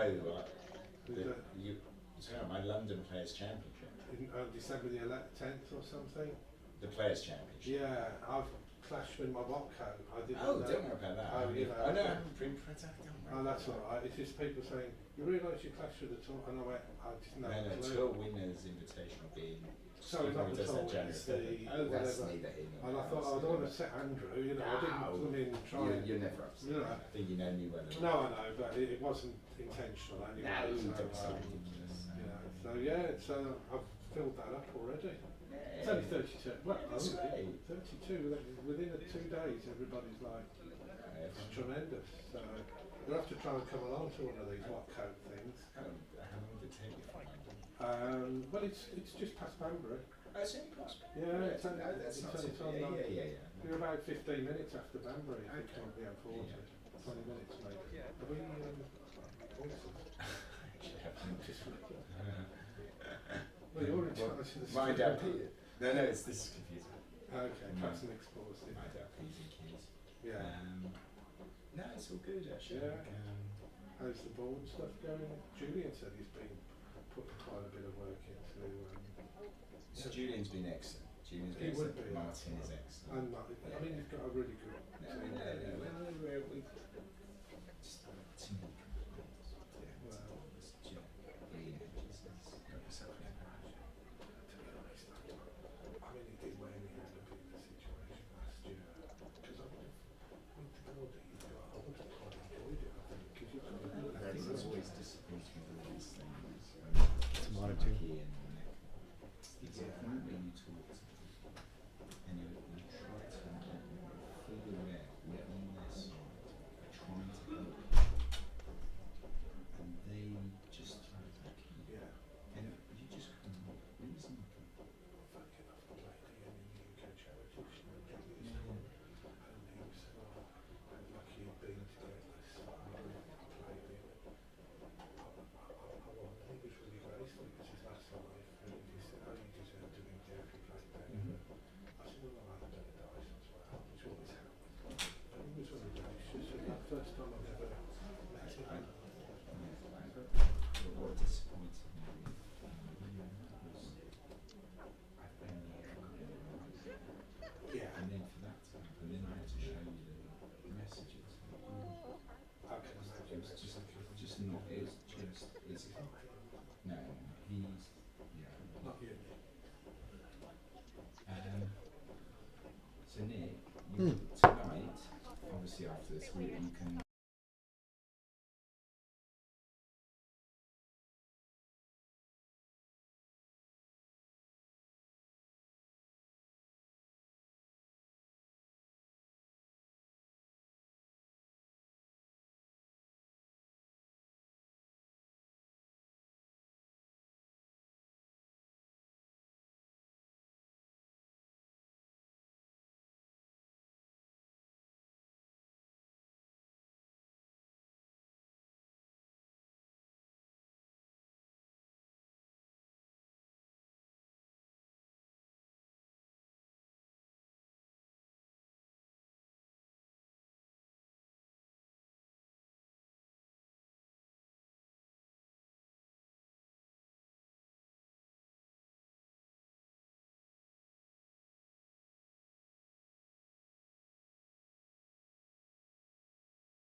Charles Hill. All right. Looks like Gerald Lighthouse on bottom, Charles Hill on top, getting started up again. And maybe, are you going to hang out, Jeff? Yeah, I'll sit. Jeff Hall's going to help me with 10 some minutes. commentary here. Okay, okay. I'll Yeah, follow you can your have the lead, chair. Nick. Go ahead. Find your way in there. Good luck. Okay. You want We to just sit the down? microphone's right there. So no, Okay. no, you can sit wherever you want. All right. I like standing. 6-1 to open. Huge match lead, so we should see aggressive cubes coming for black.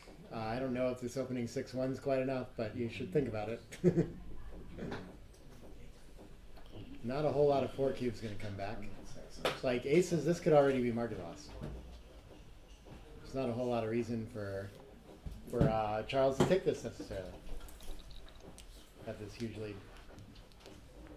The only good thing at Charles is he is 4 away, which is quite a nice Yeah. number to be, but it's looking a bit bleak this game. Yeah. Has to come, and I think I would be happy to pass this at 12-way, 4-way. I might be happy to pass this for money. Yeah, I think Charles. Looks I'll pretty pass, ugly. yeah. There we go. Okay. And one more point for Gerald then. As soon as you sit down, he doubles his score.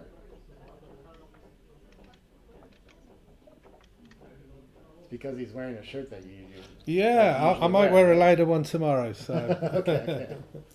Martin Barkwell was very upset by this Yeah, relatively plain shirt for me. just pink. you know. Yeah, it's got a slight pattern to it, but Yeah, it's yeah. 6-2 split to open. Ooh, huge opening for Charles this time.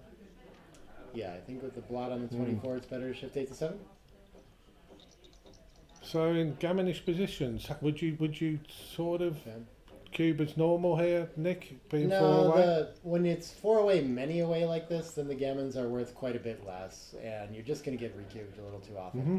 So when it's a little tighter at like 5 away, 4 away, you do still send pretty aggressive, but here you just have to wait most of the time. And that's the power of the recube on 4 with your Yeah. opponent being so far away. Yeah, Yeah, makes sense. yeah, and really the difference between 2 away and winning isn't as big anymore. You know. Good point. Yeah. Although he's found himself in a nice position this time, Charles, unlike the last game. Yeah. Goes for the tempo hit. Yeah, it feels called for here potentially. Too many rolls are going to extend to 4 prime and attack. Oh, now do you double hit here? I think so. Why not? Got to take him off the edge. And you have the better board. And so, yeah, I feel like this is the kind of position that's just going to become too good very quickly. You'd have to be very late in the Okay. game for him to want to try to get the cube involved. Covers the next one. Down to the 11, yeah? Yeah, that looks good. More material. Work on the closeout and extending the prime. Now, what would you do if he comes in with 3-2 here? Would you send the cube then? Ugh. So I this feel like I'm just stuck playing this, I but thought I'm I was not going sure. to throw 3-2. It still feels strong enough to play on for a gammon to me, you know, behind all this structure, but yeah, I don't know. I guess we want a 5 prime, but we could hit off the edge too. Alright, he wants to prevent the anchor instead. Feels like maybe a little shy on material to go for this, and maybe priming can be better. 2-1 enters 2. So now if we get into a deep ace point game, I could imagine cashing it at some point. This still feels a little early to me though. 5-1. Not what we had in mind, but playing on the deuce will work. Good spot.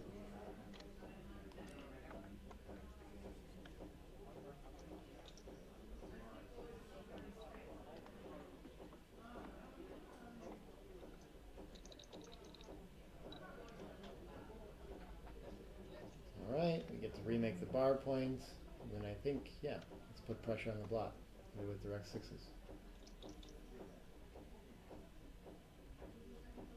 Such a slow grind winning a match when you have a huge lead like this. It's Yeah, you frustrating. just can't. You just don't send the cube, do you? Really? Yeah. And now, like you say, you cross that threshold of suddenly being too good Yeah, yeah. because you know you're so reluctant to send the cube. You suddenly find yourself.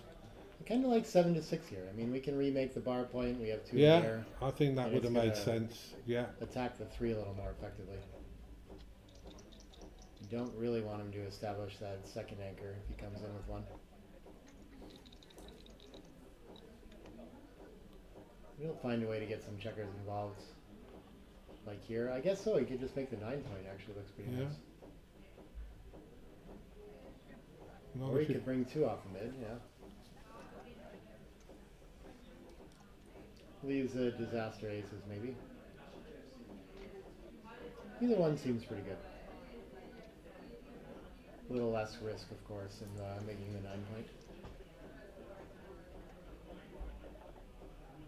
Maybe he's got a problem double sixes if he plays both off the mid too. Okay, he's gonna go for mobility instead. Sure, I'm sure.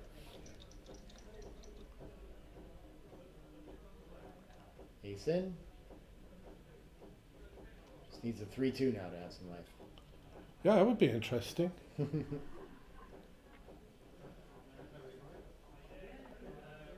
6-2 probably plays into the 6-point. This is the most mobile though. So following the theme of his last play of getting out to the bar and making sure he doesn't have any problems getting stuck back. Oh, Ace 6. Oh, he would have been hit, but it would have been nice to have pressure on that checker and maybe send more back too.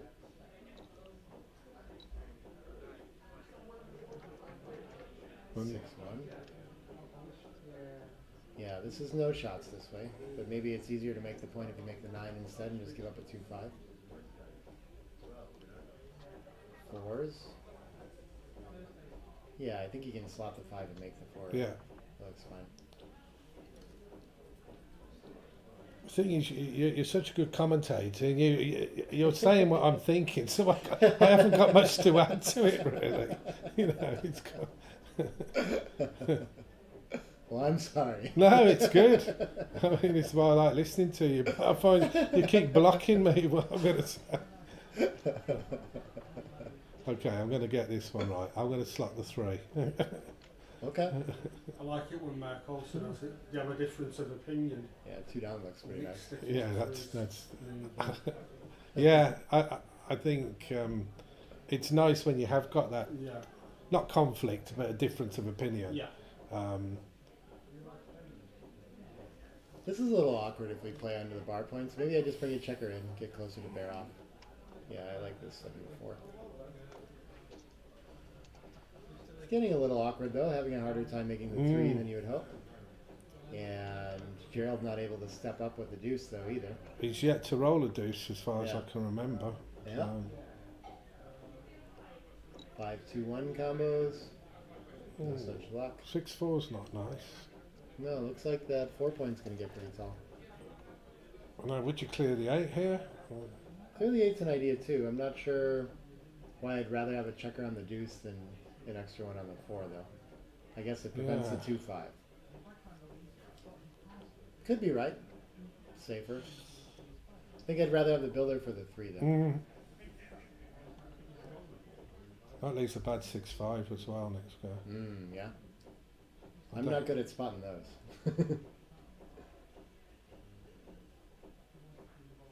And actually, 6-4's not much fun either. No. Alright, lots of problems coming. Looks like this is going to slot the deuce in the ace. It can come in and just slot the deuce too. Sure, either way. Yeah. 6-4's a nightmare roll, actually. Ooh. 4 up. Well, that's not perfect, but it'll do. It's safe for now, but I guess there's going to be a lot of shot leavers next roll. I mean, you sort of want to slot that 3 because you really sort of want to make it, but Yeah, you think it's worth it here? I wasn't really thinking about that. I'm just assuming we'd play 5 to deuce, but maybe it is ugly enough to be worth it here. Seems like the 2 can win, though, so I don't know. Alright, no 6, that's not too bad. Keeps the structure. yeah, you've got limited 4s here as well, things like 5. 5 That's a 1. nice roll. Save for one more. Still shots coming in the future, it looks like. And double 5s. Ouch. You did this earlier. Yeah.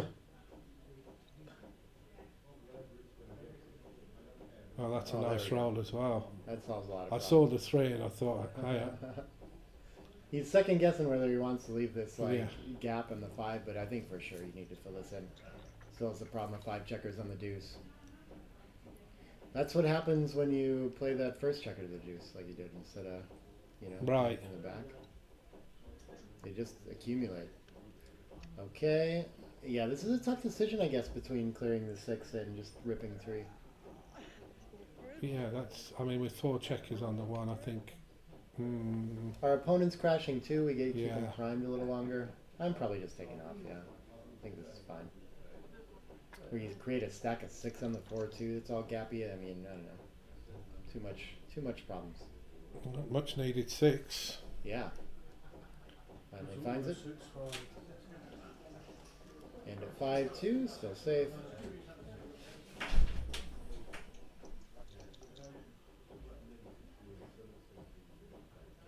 Nice. He can park with the 4. Try to get some double shots here. That looks good. Retire to Pro Gerald's behind the 8 ball. Nice That's a shot. nice roll as well. Clears safely from the rear. Most of the problems are done. Looks like 2 points and probably moving on to 9 away or 11 away, 2 away. Well, I'm sure you know the match equity for that, Nick. Nope. I don't bother to remember the numbers, just how they work, kind of. Yeah. It's too much work to remember all this. That's pretty easy. It's 965 divided by 7.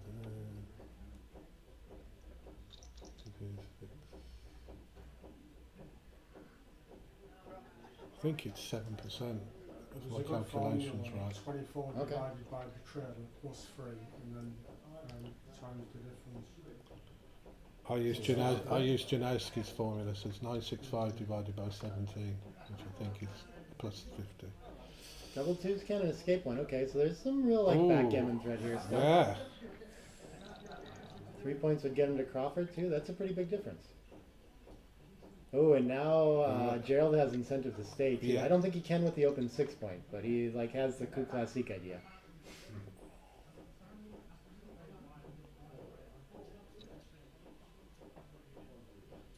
No ace yet. No, We're at w- the same position are you going now, to stay with a it's, 6? I think you're in such bad shape anyway.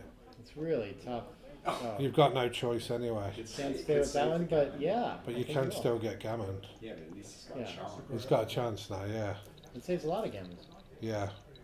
And actually, oh Okay, my never mind. gosh. Brutal. Yeah, that was. So Nick, I'm going to treat you and Mark Adkins are going to play together in the doubles. Oh, cool. Okay, okay. Yeah.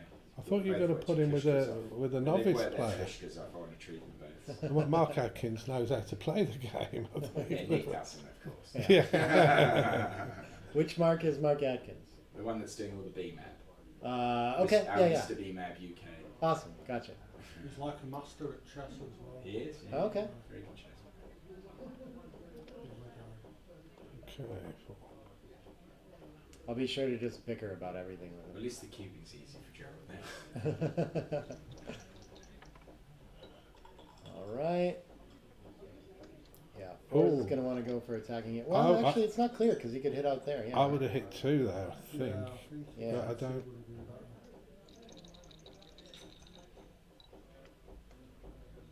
And either way, the cube's coming. Should be. Is it a tank?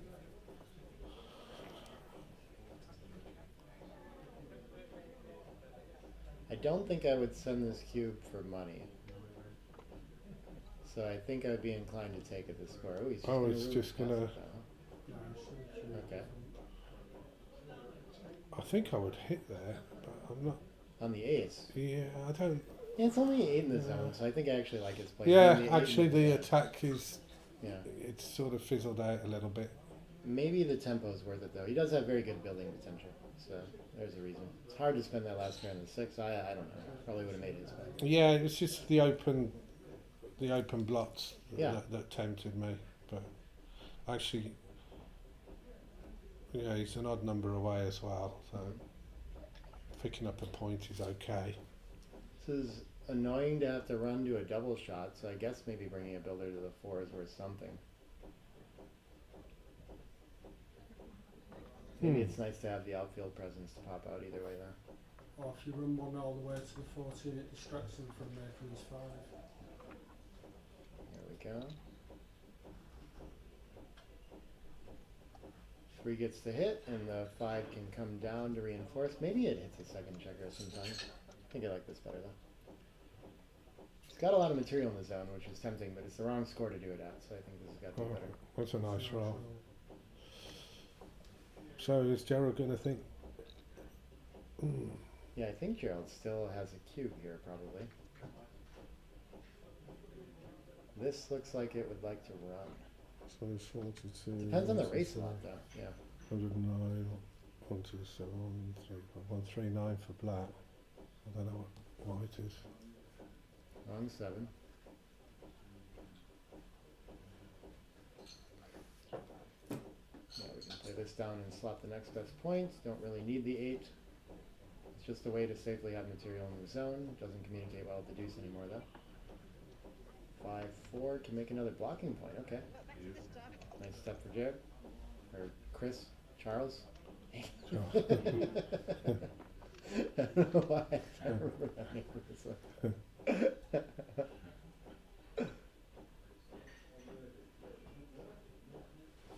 4-3. Yeah, simple, I think. I think we can play Bar with and 3. Yeah. We still have really good distribution. We don't need all those Yeah. checkers to fill in the 5. I think it's okay to start playing behind a little bit here. I don't want to leave a direct shot. 2-1 just slots another point. Gerald with a much stronger board. Yeah, I don't think he has a cube anymore. Ugh, No. I guess this makes the deuce point. Yeah. That dramatically reduces his chances of making the 5 point naturally. Getting rid of that extra spare.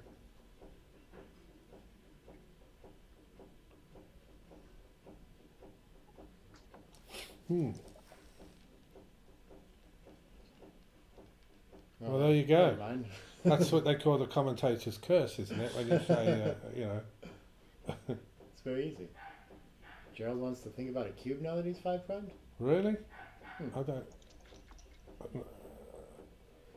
116 for him is going to be 108 now as he plays down. And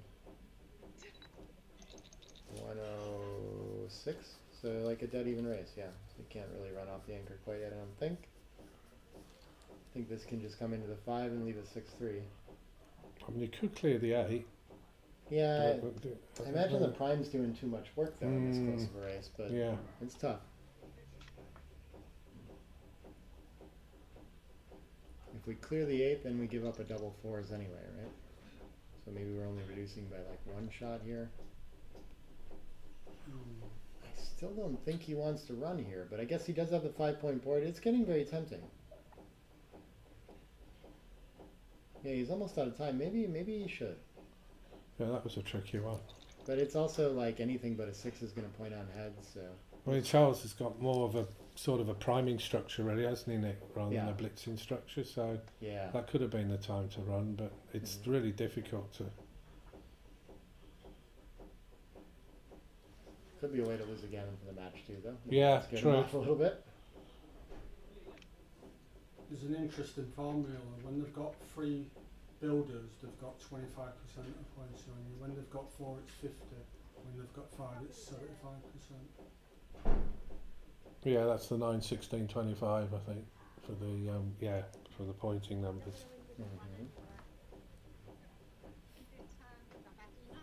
It was just that some of the numbers that put, like that 4-3, for example, it would have had to broken 2 Yeah, points to true, make yeah. the, so that it's not a blitzing, it's more of a priming structure.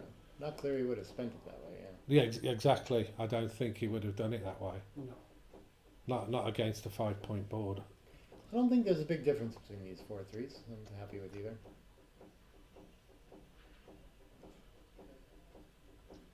Okay. 5 covers 4 in, and almost time to start cracking. And this is the kind of game where eventually Charles could reasonably find a cube still.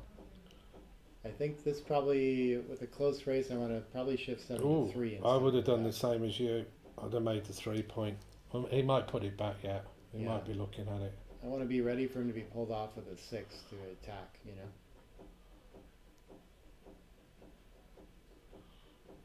I'm surprised actually. I thought, what is the race now then, Nick? What is I haven't counted. It must be close though. 42, 46, 90 I think for, 6-2 force so that's to run. 82 and 30, 54, 79, 83. I think it's one pip. Yeah. So he still gets to attack here, only giving up the 3/5. That's a nice roll. Some rare gammons here. 1/6, none now. So I actually think this is like this looks reasonable to cube. Yeah, You because get of the the lack score. of gammons. I don't think there's enough play to take it and re-whip to 4. Yeah, I think it's a cube as well. Yeah, I mean, you have got a gap on the 3 though. Is that you've going got to to cause take problems? anything now. Yeah. I don't know. 4/3. That's not too bad. That just comes into the 4 and the 2, surely. Yeah, yeah.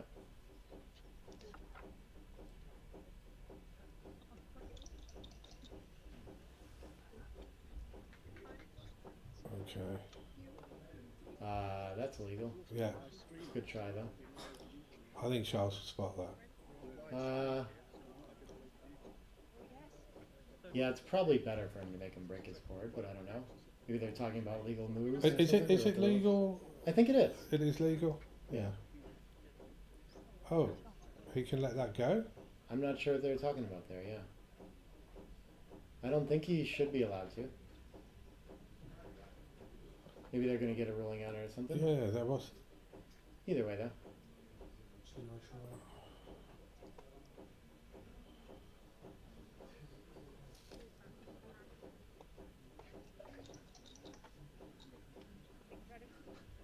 Okay. Yeah, I still think it's time to claim. I don't think the gammons are real here, and you can still run into like really unlikely disasters. You know. Well, we get to hit loose. You, so there might be a gammon you here. could get. There's a slither of gammons, isn't there, with a 1 Yeah. A 1 what? A 1/6 1/6, is the only I one that's guess, going to yeah. leave it for now. 1/6. But it can repeat, you know. So he lifts now and finds a 4 later. Just to fan away. No risk anymore. There was maybe the roll before. I mean, you Yeah. didn't have to roll a 4/1, you know. 6/1. I'm just shuffling inside. Probably better to keep more checkers on the high points, but no big deal. This is 6/4. Okay.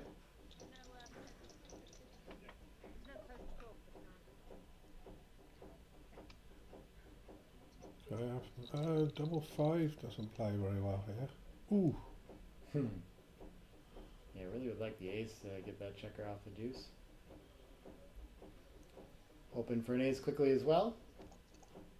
No such luck. So I mean, if he gets the closeout, I guess it would technically be too good too. But playing for a couple % gammons as soon as there's any chance of. Ooh. Okay, well that's. So you're going to come into the 4, but do you? Yeah, I think I would switch to the ace. You do switch? I think so. I mean, we must be good enough in the race at that point to win anyway, right?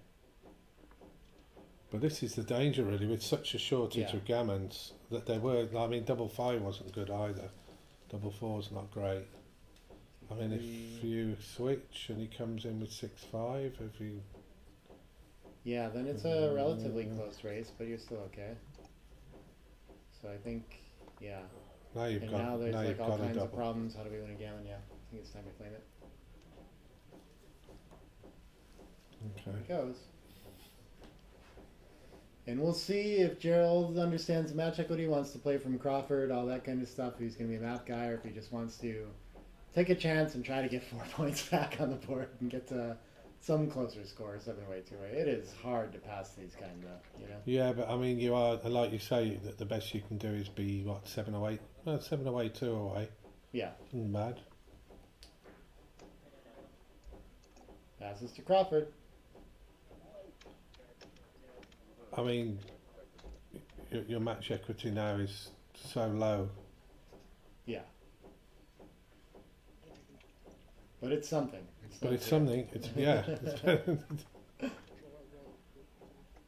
trying to find the Crawford on there? How long are you in the UK for, Nick? I leave like midday Wednesday. Okay. So I'll probably head back to London to hang out with Simon Barjett sometime Monday night. Hang out Tuesday or something, you know. And then be on my way back to the States. 3-1. Just open with the points, okay.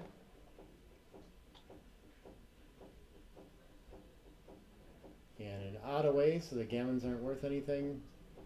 We like the minor split here. Yeah, Avoid going the up to attack the side. Yeah, 13, 10, 24, 22. yeah, yeah. It's a good shot. It's in the outfield.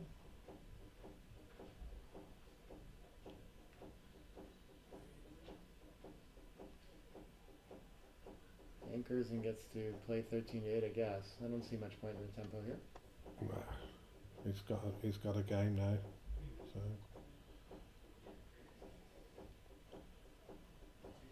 wonder if you could coax him off it. Yeah, that's a fine place to leave it, and then you could step up 24 to 22, I guess. But I mean, this just seems so good for distribution. Maybe the 24-22 is better either way than the 13 to 11. I'm not sure. I think I would have played down to the 9 Yeah, and stepped up. reasonable. Could 6-3 make, is annoying. could make the bar point. Oh yeah, that works really well. Okay.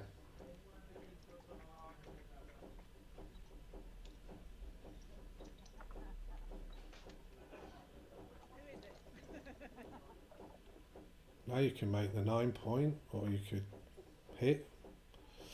You've got all sorts of things here, Nick. I'll let you take this one.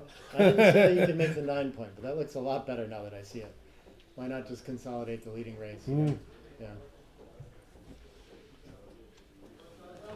And I guess it probably wants to just pop out. I mean, our distribution's kind of fine. I guess we could think about hitting on the ace too. No, 13 to 8 I'd doesn't come look out. any good. No.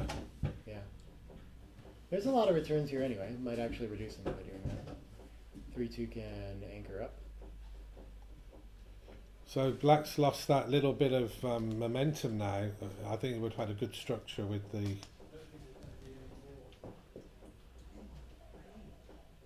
Like you say, the gammons aren't vital here, so Yeah. you just want to win the game, really. Yeah. 6-2 can safety if he's ahead in the race. That's probably the idea. I don't know what else it would be when we're outboarded. Oh, he can hit as well. Yeah. Of course, of course. Well, that's great. Just 4 shots. Well, plus double 4, 5 shots. Guess I probably enter on the 22 and flatten out 6-5. And now Jared just needs to make a point, which he has a lot of rolls to do. Maybe he can even make 2. So if he's ahead in the race, he can think about coming off the 18 to the 15 here. But of course, 13 to 10 is kind of the natural improvement play.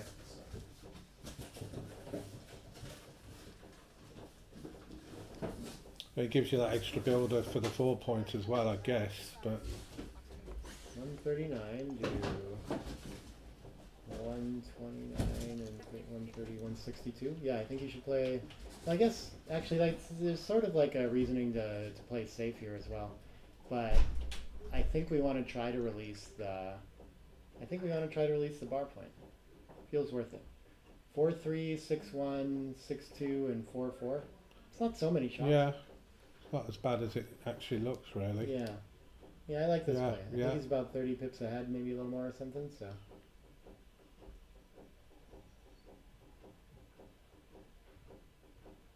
Five three. That's not one of them. Yeah, it's the If right he lets number. you should hit with that ace. Yeah, he's gonna make the 3 point. That seems good. And now, yeah, Charles in very good shape to roll this home. Match winner. He can clear the mid with this. Mhm. Beautiful. One more problem resolved. Makes it a little harder to clear that 15 later, but I think it's worth it.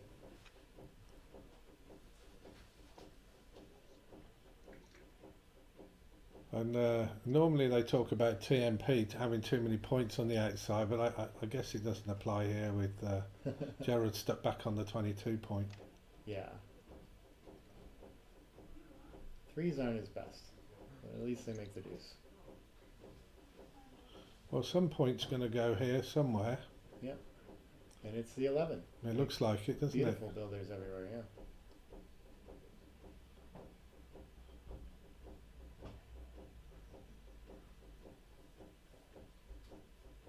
Ooh, Oh. So this doesn't turn around the race completely, but I think he still wants to come out with all 3 and make the point of contact between his 16 and his opponent's 15. And then the last one can come down. I know the race, if it's within like 30s and stuff like that, that's going to be all he has space for in this position. Yeah, otherwise he's going to get a bit stuck on that 22. I think it's Yeah. a good time to come out. Yeah. Can't run one all the way either because he's blocked by that 15. Yeah. These are very interesting holding positions. Sometimes But they he's- trick me too in the 6-way. Oh, If he runs round, he's 118 for black, and okay. 60, 76, 91, and 121 for white. Yeah. So there's not really a lot in it. Yeah. And like you say, you've got the 6 away. Well, it's everything what I'm thinking. You were just saying each time. I said to Nick, he's such a good commentator. He covers all the options. No, I wouldn't do that because you are risking. I think you're only. I can't remember what I said. White was. I think you're only 3 picks down after Yeah, this roll. it's way too close. It opens up an attacking option. Yeah. This is the play if you think you're down a lot in the race and really need that extra contact, I think. But yeah, 2-1's going to put some more pressure on that by making the 4. Now you need a 6 now. Right, yeah. Now he'd be lucky to get out to it like he had for free before. Well, that's the wrong 6. It sure is. I guess I'm playing in my board. I don't want to volunteer a shot right now. What's interesting for me that the leader has got half the amount of time. Does that mean he's like putting more into his moves, more thought, or has the other player got a quicker brain and put an equal effort in? Probably a bit of both, really. I mean, one of the top world's top player is, Moshi spends a lot of time on his rolls, but he seems to make it pay for him. I played a lot slower when I was newer to the game because I just had to think way more about every play. Yeah. Now that's a nice roll for dispersing your checkers if you want to come into the 5 and 4. Yeah, but with 2 blots in, can we maybe afford to just hit? Oh, I That was my don't first know. instinct. Yeah, because of the close race, you mean? Yeah. Interesting. I don't want to let him just pop That up. didn't. And so if he gets hit, like, how exciting is this anyway, right? I mean, he doesn't want to lift one in the board. It'll be a favorite to hit one anyway. Now, would you play this big and come down to the 9 point for more covers, or even over to the 12 point? You could just come out to the bar. Yeah, but I don't want to lift in my board though, like 6 to 2. no, that's Yeah. something that you've just got to. I think I might play this big, but I'll Yeah, that probably seems fine, I guess. I mean, it doesn't matter how big you lose. I'd right? come down to the 9 point and probably get backgammoned, but think, well, it doesn't Yeah. matter. Well, you have at least a chance to reestablish the 22 when you get hit that way. Yeah, too, I'm thinking so there's it's fair. 16 rolls there where if I, if I don't get hit and it doesn't come in, I tricky. like the loose hit for this reason though. It's like just not comfortable even when he does get hit. Yeah, I wouldn't have hit with the 5-2, but it's funny you saw that. I just saw the nice distribution. Yeah, and yeah. yeah, the race is pretty close, so yeah. Oh, there you go. All right. It must be wrong. Must be a right. Well, And he's unfortunate there, but actually, it doesn't do as much as it looks like. I guess it'll make the deuce with it. But it doesn't. I guess we could loose hit from the 15. Maybe that's better somehow. We Wow. just really don't want him to Wow, make the yeah. 22. well, you do want to clear that point because you are still 6 away. Yeah. But And the gammon doesn't matter. I wonder which wins more. Probably fanning more often is better, but this is confusing. If you get him to fan, you're in the driver's seat, right? yeah, So maybe that's just what we play for. I mean, 2 down and 1 out doesn't really do it. Yeah, I'd rather, if I'm not going to hit, then I'd rather just have the deuce point and have him fan more often. Yeah.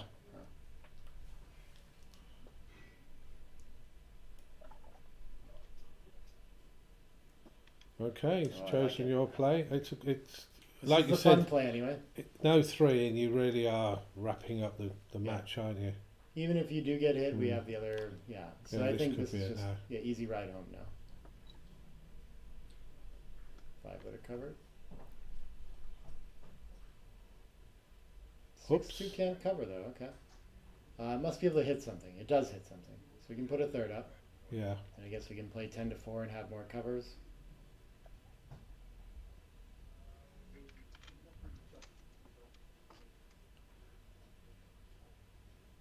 Yeah, I don't mind the 6 from the back if he wants to do that too, but just prioritizing the closeout at this point seems big. If he thinks he's going to roll 6-2 again, he could play down to the 11. There's a lot of duplication when he stays back. There are 3s though, so I mean, I see similar to this. Picks up a 1. 2-1 is 2 in.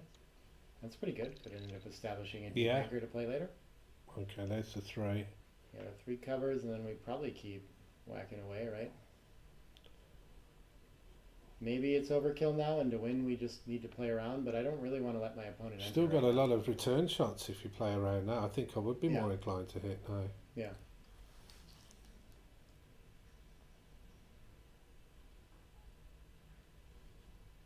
Wrong way. Upside down. Still can't cover.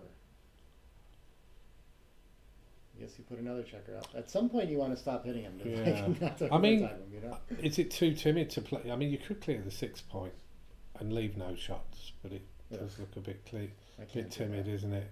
I don't know how to do that. Well, you It's only like need too the much 1 work point. to bring the You've other got 6 checkers home, you know what I mean? yeah, 2 on the bar. But what I guess, like, maybe the best way to cover is actually just to break the 10. You still have 2 in the air already. I'm not sure how much you gain by this. So maybe you should leave that alone and just, like, play 10 to 7, 10 to 6. This is like a common DMP idea, right? Like where you put the 3rd checker up and it ends up just being on the bar longer and hurts you later. Like it's not helping to gain gammons or backgammons in this game, so it's probably better to just focus on He's looking at that move now. You haven't got a link to Charles here, have you? But it's definitely a consideration. He doesn't need those extra checkers. I think I would still, even after hitting, break 10 to 6, you know? I think you want to bring a cover into range. Okay, well. Now it might be buying him time to pick that checker up.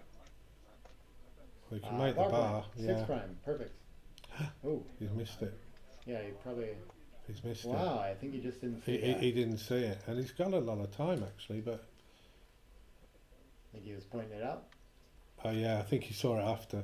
But yeah, that's like a very minor way in. He'll still be very unlucky to get there. Hang on, no, he's on the bar. Yeah, he doesn't.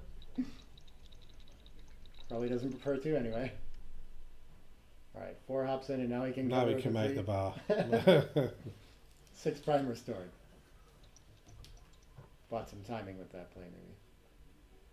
Oh, double anchor game. It doesn't look like it's going to be able to be timed. I wonder, I have no idea with this one. If we'd rather play 6. You don't really want to get any more back, but no, that's true.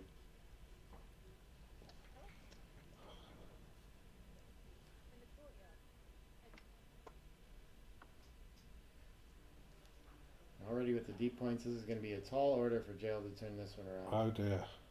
Definitely does not want to hit, but is forced to hit. I think you've got to. Would you come down? I think you can slot 5 to 4. Slot the 4, I yeah. think you just have to spend some time on the bar and hope for the best. Yeah. Here, you know? Not a lot of hope left in this one, though. Well, he's going to hope for a double 4 now, I guess. Maybe. Not a fan, though.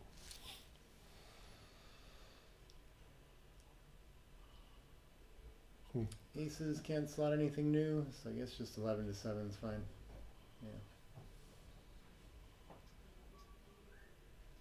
I guess he should have Oh switched. dear.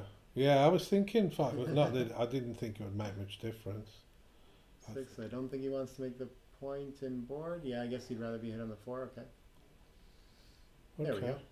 Forces some No, you don't want any 1s or 2s for a little while. Never mind that you're a favorite to throw 1 or 2 I know. at a time. Okay. Well, when we want to, then we dance forever, right? So, how about just the spare on the 6? Mm. Start bringing them in. Okay, so far so good. Probably the trouble is Charles isn't. He's not complying. He's rolling small as well. Yeah, it needs them to speed along. Yeah. Ah, okay.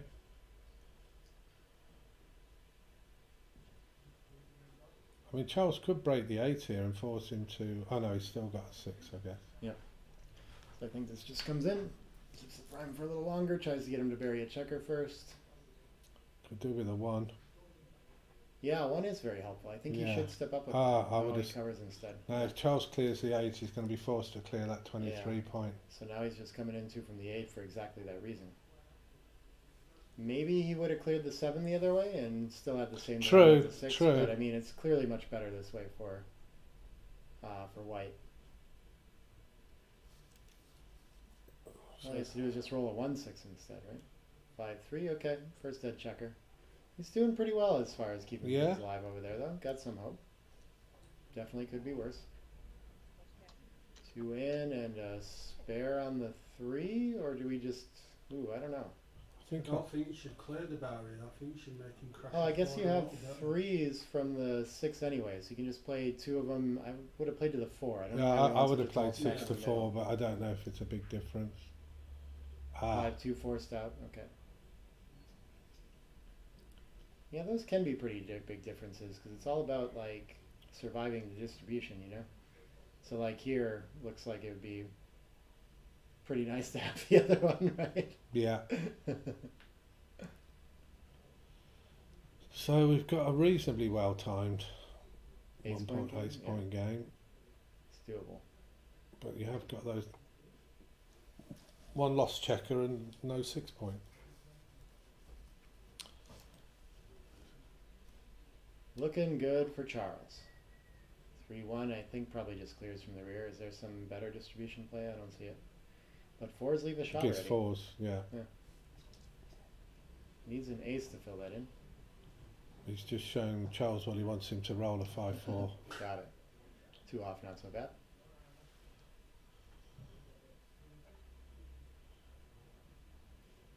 Sure, coming in is fine.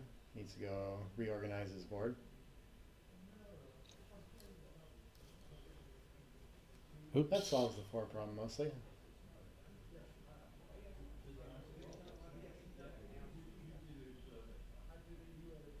And the 9. Yeah, just bringing covers into range, however. I don't think it's urgent to get one off of the 24. 1 step closer for Charles to advance out of round 3. 3 covers. I guess the 4 could come out. Yeah, Just in wanna get case you into need to clear that. 2 off. Okay, first shot. Still a long way to go when he rolls a 2. 5 can slot and 4 can come out? Yeah, that looks pretty good. Very well placed. Whoops. Okay. Well, It could happen. yeah. Starts with an ace. But he has the points, so he gets to, okay, he's going to hit it. I was going to say, he could block the double aces and stay there too. Get in range to close out to start. So it's something like, what is it? Something like 2% or something? Probably, if you yeah. got, It's not good. and it's It's even worse less now. because it's not even a closed board. So. Right, yeah. I knew what you were saying, though. Well, he enters every time. Yeah. That part's nice. Maybe just go make that point out there. Maybe there's some better way to distribute? I don't really know. Yeah, probably it can't be making the point. You like to be there. Yeah, popping out to the 17 looks kind of good too. This can work as well. I've heard that you like to be sort of. Oops. That's the easy way to Well, do that's that. one way to do it. All right. Well, thanks, Nick. It's been Yeah. very good. Thanks for letting me join in, and Thanks so much for joining. I hope I man. didn't spoil your commentary too much. No, that was I great. didn't have a lot to say, really. Thank you, Jeff Well Hall. We're going to go do some dinner, and then we'll be back with, I guess, playing doubles. We're not going to stream any of that, huh? No, we'll Okay. we'll take a break from the streaming. It's Okay. back on. Oh, back does on doubles tomorrow. start pretty quick here? 8 o'clock. 8 o'clock. Okay. I got enough time to do it. Wonderful. Okay. Thank you. Online. We will see you later. I'm in the super jockey.